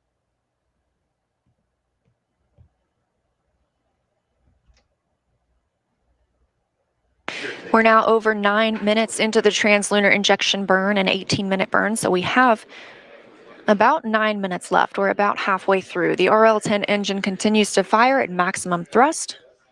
Eu estava achando que era 8 minutos de burn. Orion traveling attached to the interim cryogenic propulsion stage, now over 20,600 miles per hour. Minutos de queima, então é um pouquinho mais. Já foram aí 9 minutos, faltam 10 aí.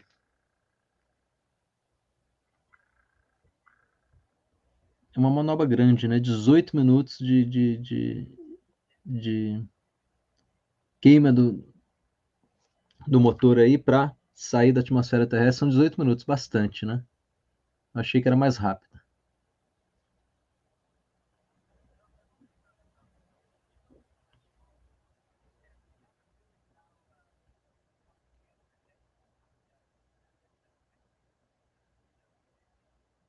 It's been 1 hour and 37 minutes since we launched today. Again, that was 1:47 a.m. Eastern Time from Kennedy Space Center.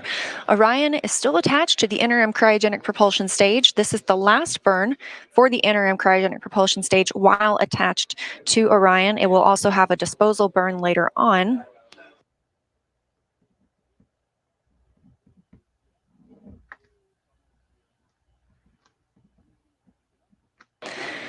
About 10 minutes after we have ICPS cut off, Orion will separate from the interim cryogenic propulsion stage itself, and the capsule will be flying free, still attached to the European Service Module. We've got about 7 minutes left in the translunar injection burn. Orion traveling now at over 21,000 miles per hour. A velocidade só está aumentando, já está 21 mil quilômetros por hora.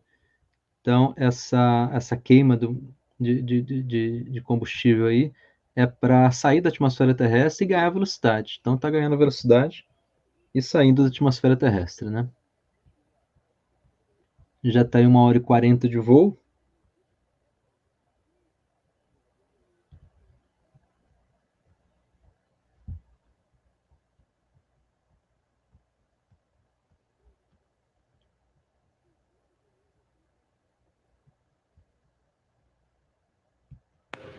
The RL-10 engine continues to fire on the interim cryogenic propulsion stage, powering the translunar injection burn. This is the second firing of the ICPS today. The first we saw was the perigee raise maneuver, which lifted the lowest point of Orion's orbit around the Earth and put it in the proper positioning for this burn. This is the burn that commits us to the moon.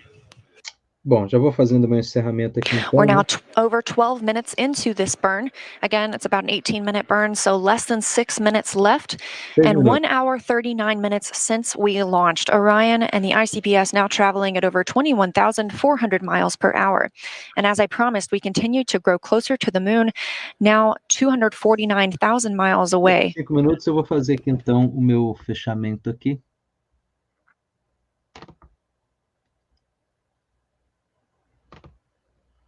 Diminuir um pouquinho aqui o som aqui Johnson Space Center, no Texas.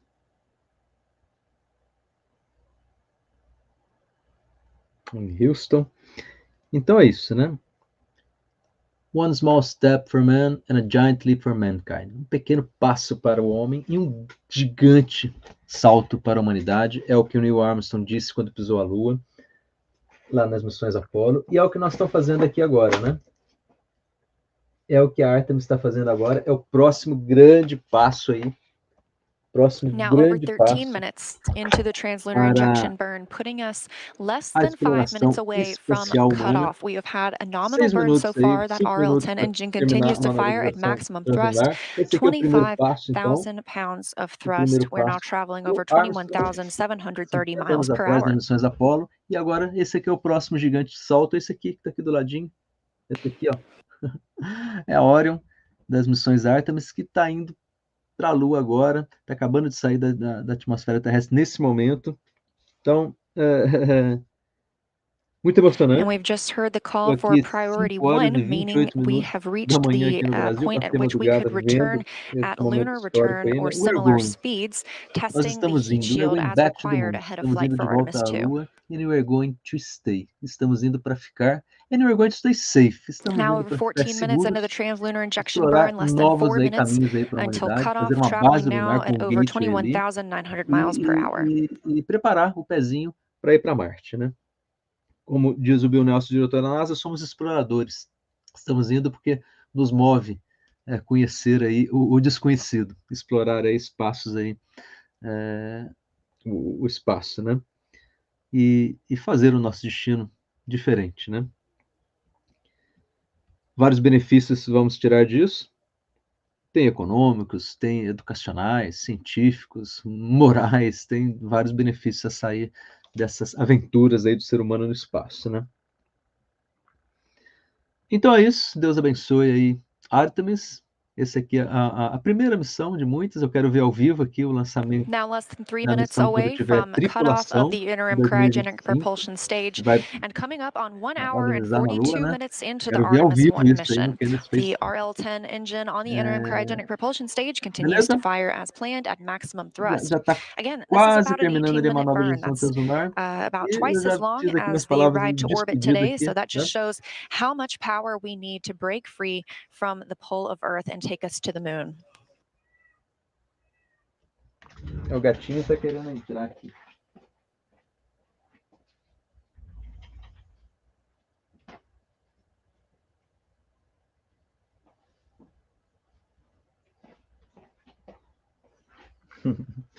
A Cristal está querendo participar, né, bem? Pode ficar, bem. 16 minutes now into the translunar injection burn, Orion traveling at over 22,276 miles per hour. 22.000 km por hora.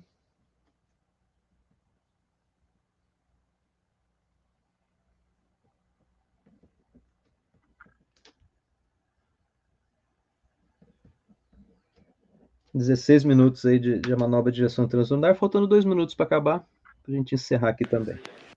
About a minute and a half now until cutoff of the interim cryogenic propulsion stage. Again, this being an 18-minute burn. We are now 248,280 miles away from the moon and continuing to grow closer, 605 miles away from Earth, and continuing to increase that distance.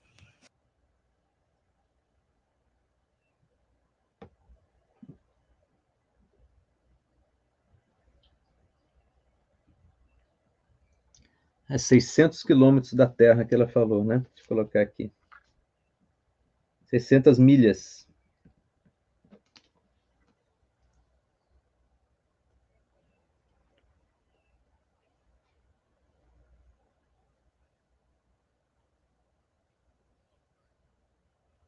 Que vai dar aí o que? Uns 800 Less than a minute now until cutoff of the ICPS da ISS, né? And the end of the translunar injection burn. We've had a good burn all the way through so far.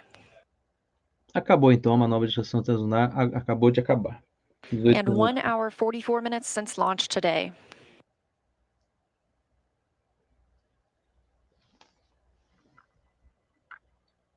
Acabando aí essa manobra de injeção translunar, já entra aí na em direção à Lua, né?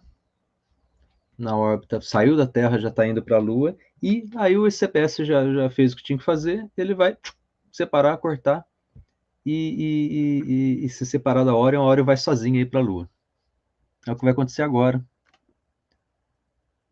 esses próximos segundos.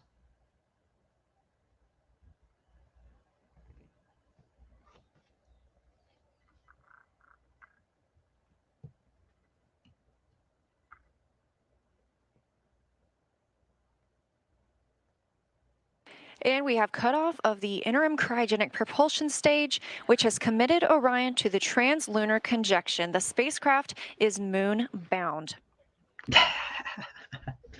Separou o segundo estágio, separou o CPS. Orion is now traveling at 22,500 miles per hour, 247,450 miles away from Earth.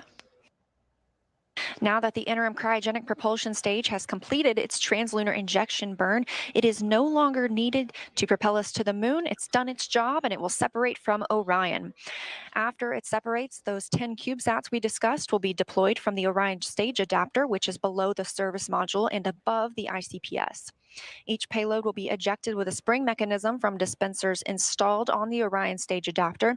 And again, these will help us study the moon and space weather, test innovative propulsion technologies, analyze the effects of radiation on organisms, and provide high-resolution imagery of the Earth and moon. The CubeSat deploys will start just short of about 4 hours after launch. Once those CubeSats are deployed, the ICPS will be on track for disposal in a heliocentric orbit, meaning it will closely circle the sun until destroyed. Então o CPS vai separar daqui a pouquinho, e aí o Stage Adapter aqui na Orion vai liberar os 10 CubeSats logo em seguida, que vai fazer as pesquisas aí de radiação, pesquisas biológicas, de solares, de navegação aí nas órbitas, nas várias pesquisas que vão ser feitas aí. The next change we'll see is for the ICPS to separate from Orion and the service module. Those will continue flying free on their journey toward the moon. Ah, que bonita essa imagem, tirar uma foto aqui.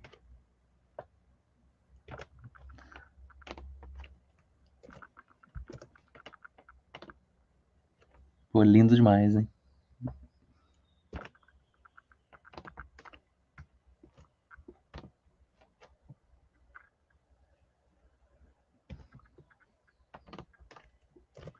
Então já vai separar aí a Orion do ICPS. It's now been an hour, 47 minutes, and 30 seconds into the first flight of the Artemis program. Orion now traveling 21,860 miles per hour, 1,129 miles away from Earth.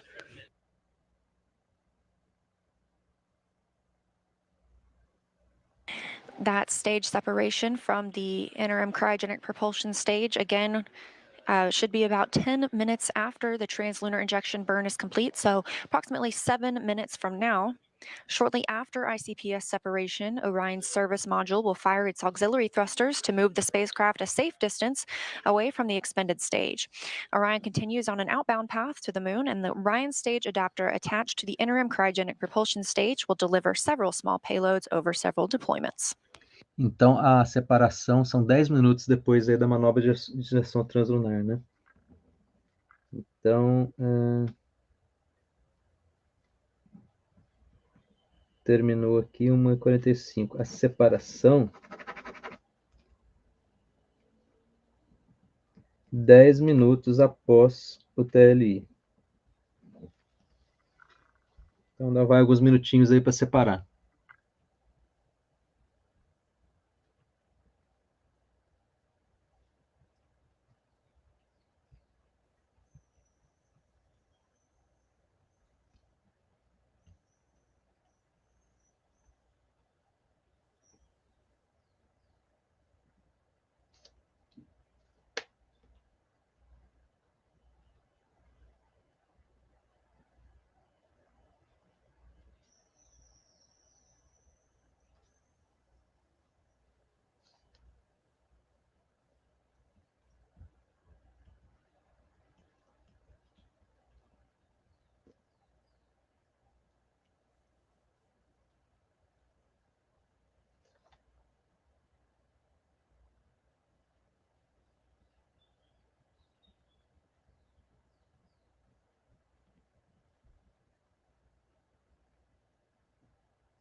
5 minutinhos para separação.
We're now over 1 hour, 51 minutes since launch today from the Kennedy Space Center in Florida.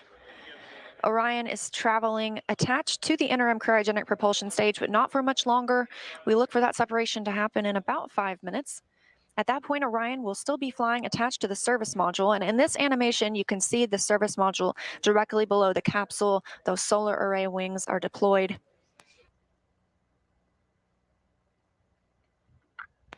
The spacecraft now traveling over 20,570 miles per hour, continuing to increase its distance from Earth, now over 1,780 miles away, continuing to decrease its distance from the Moon, 245,150 miles away.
Hearing confirmation from teams here in Mission Control Houston that the solar arrays are in their proper configuration for interim cryogenic propulsion stage separation.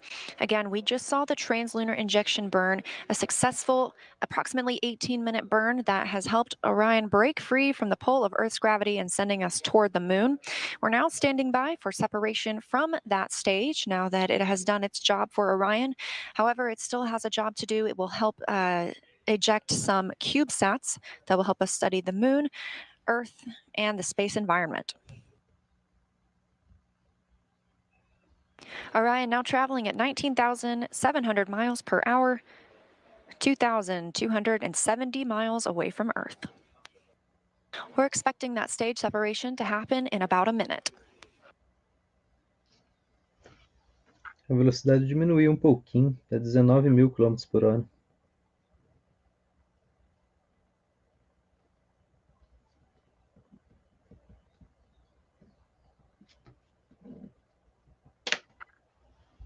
As you can see, we have confirmation of interim cryogenic propulsion stage from Orion.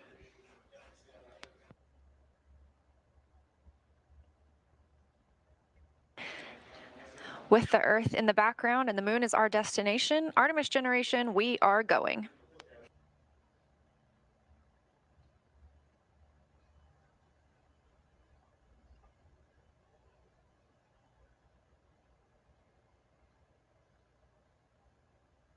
Bom, na animação aí o CPS já separou.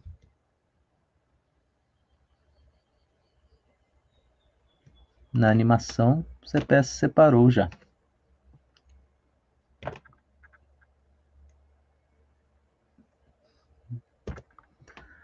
Fotinha, momento histórico.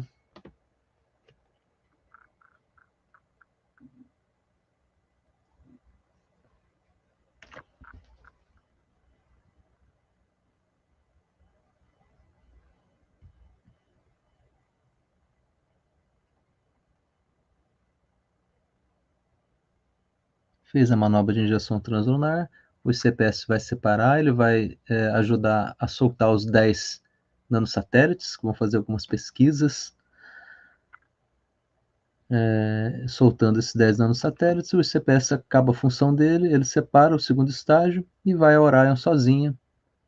Vai ser propulsionado agora pelo motorzinho dela e mais os 4 painéis solares, que vão dar potência também, energia necessária para ela ir sozinha até a Lua.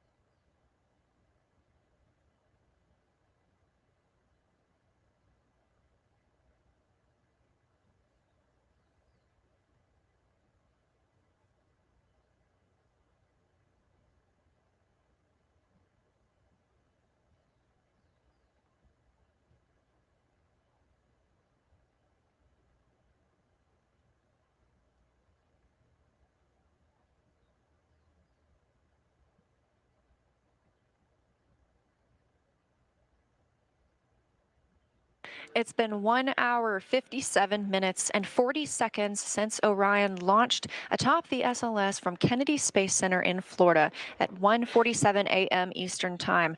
After a smooth ride to orbit, a perigee raise maneuver, and a translunar injection burn conducted by the interim cryogenic propulsion stage, Orion is now flying free, attached to the European Service Module and on its journey to the moon. That might be the end of today's broadcast, but the Artemis 1 mission has only just begun. We'll continue live coverage for major milestones, including the outbound powered flyby and other major burns.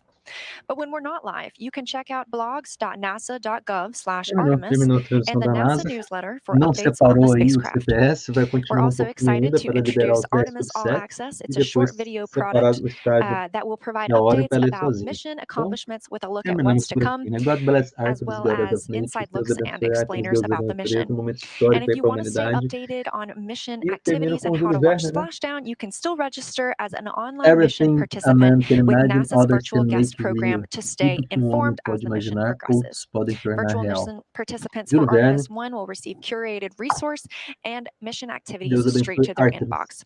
You can register at go.nasa.gov/virtualartemis1. That's a Roman numeral 1 as part of the URL. Don't forget, you can also learn about the mission on NASA and Artemis social media accounts. We'll be holding a post-launch news conference at Kennedy Space Center at 5 a.m. Eastern Time, 4 a.m. Central Time, and you can watch live at nasa.gov/live. We'll also be back on the air later today for the first orbital trajectory correction burn at 9 a.m. Eastern Time, and again at 10:45 a.m. Eastern to get a look at the first images coming down from Orion. Thank you for joining us today for our coverage of the Artemis 1 mission.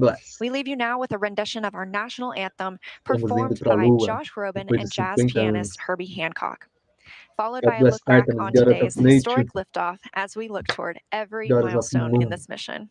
Artemis generation, we are going. Artemis generation, we are going.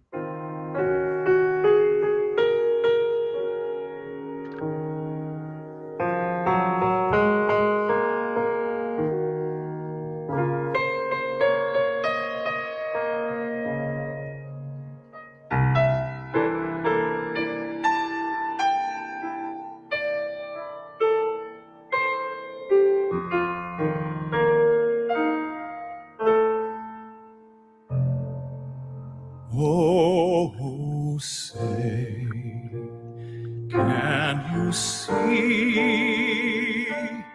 by the dawn's early light what so proudly we hailed at the twilight's last gleaming, whose broad stripes and bright stars through the perilous fight. O'er the ramparts we watched were so gallantly streaming,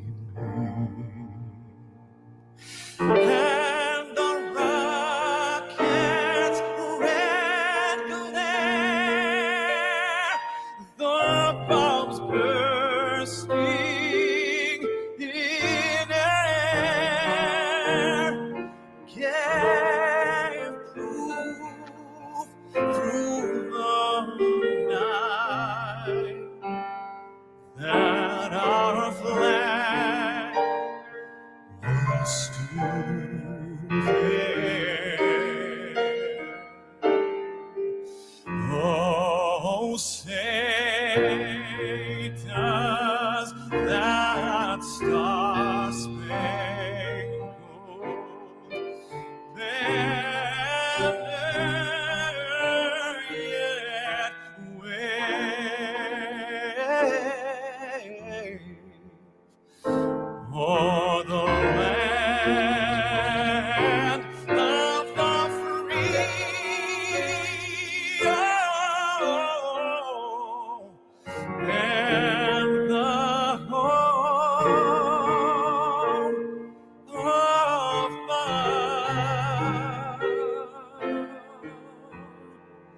the brave.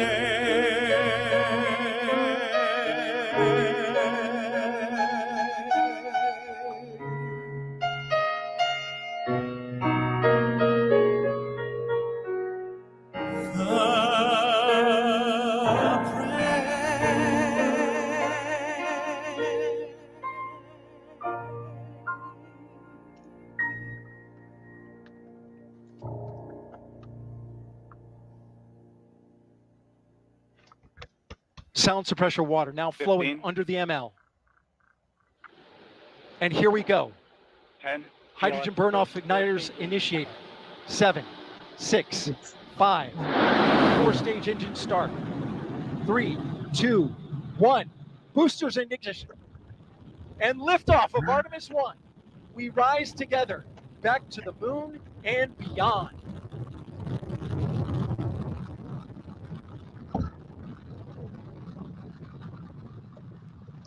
All 4 RS-25 engines on the core stage and 2 solid rocket boosters now propelling the vehicle at 128 miles per hour. Hearing good control on the roll from teams in Mission Control Houston. All good calls so far. Now 30 seconds into the flight of Artemis 1. First milestone will be for the vehicle to pass through max Q at about 1 minute and 9 seconds into launch. This is the greatest period of atmospheric force on the rocket.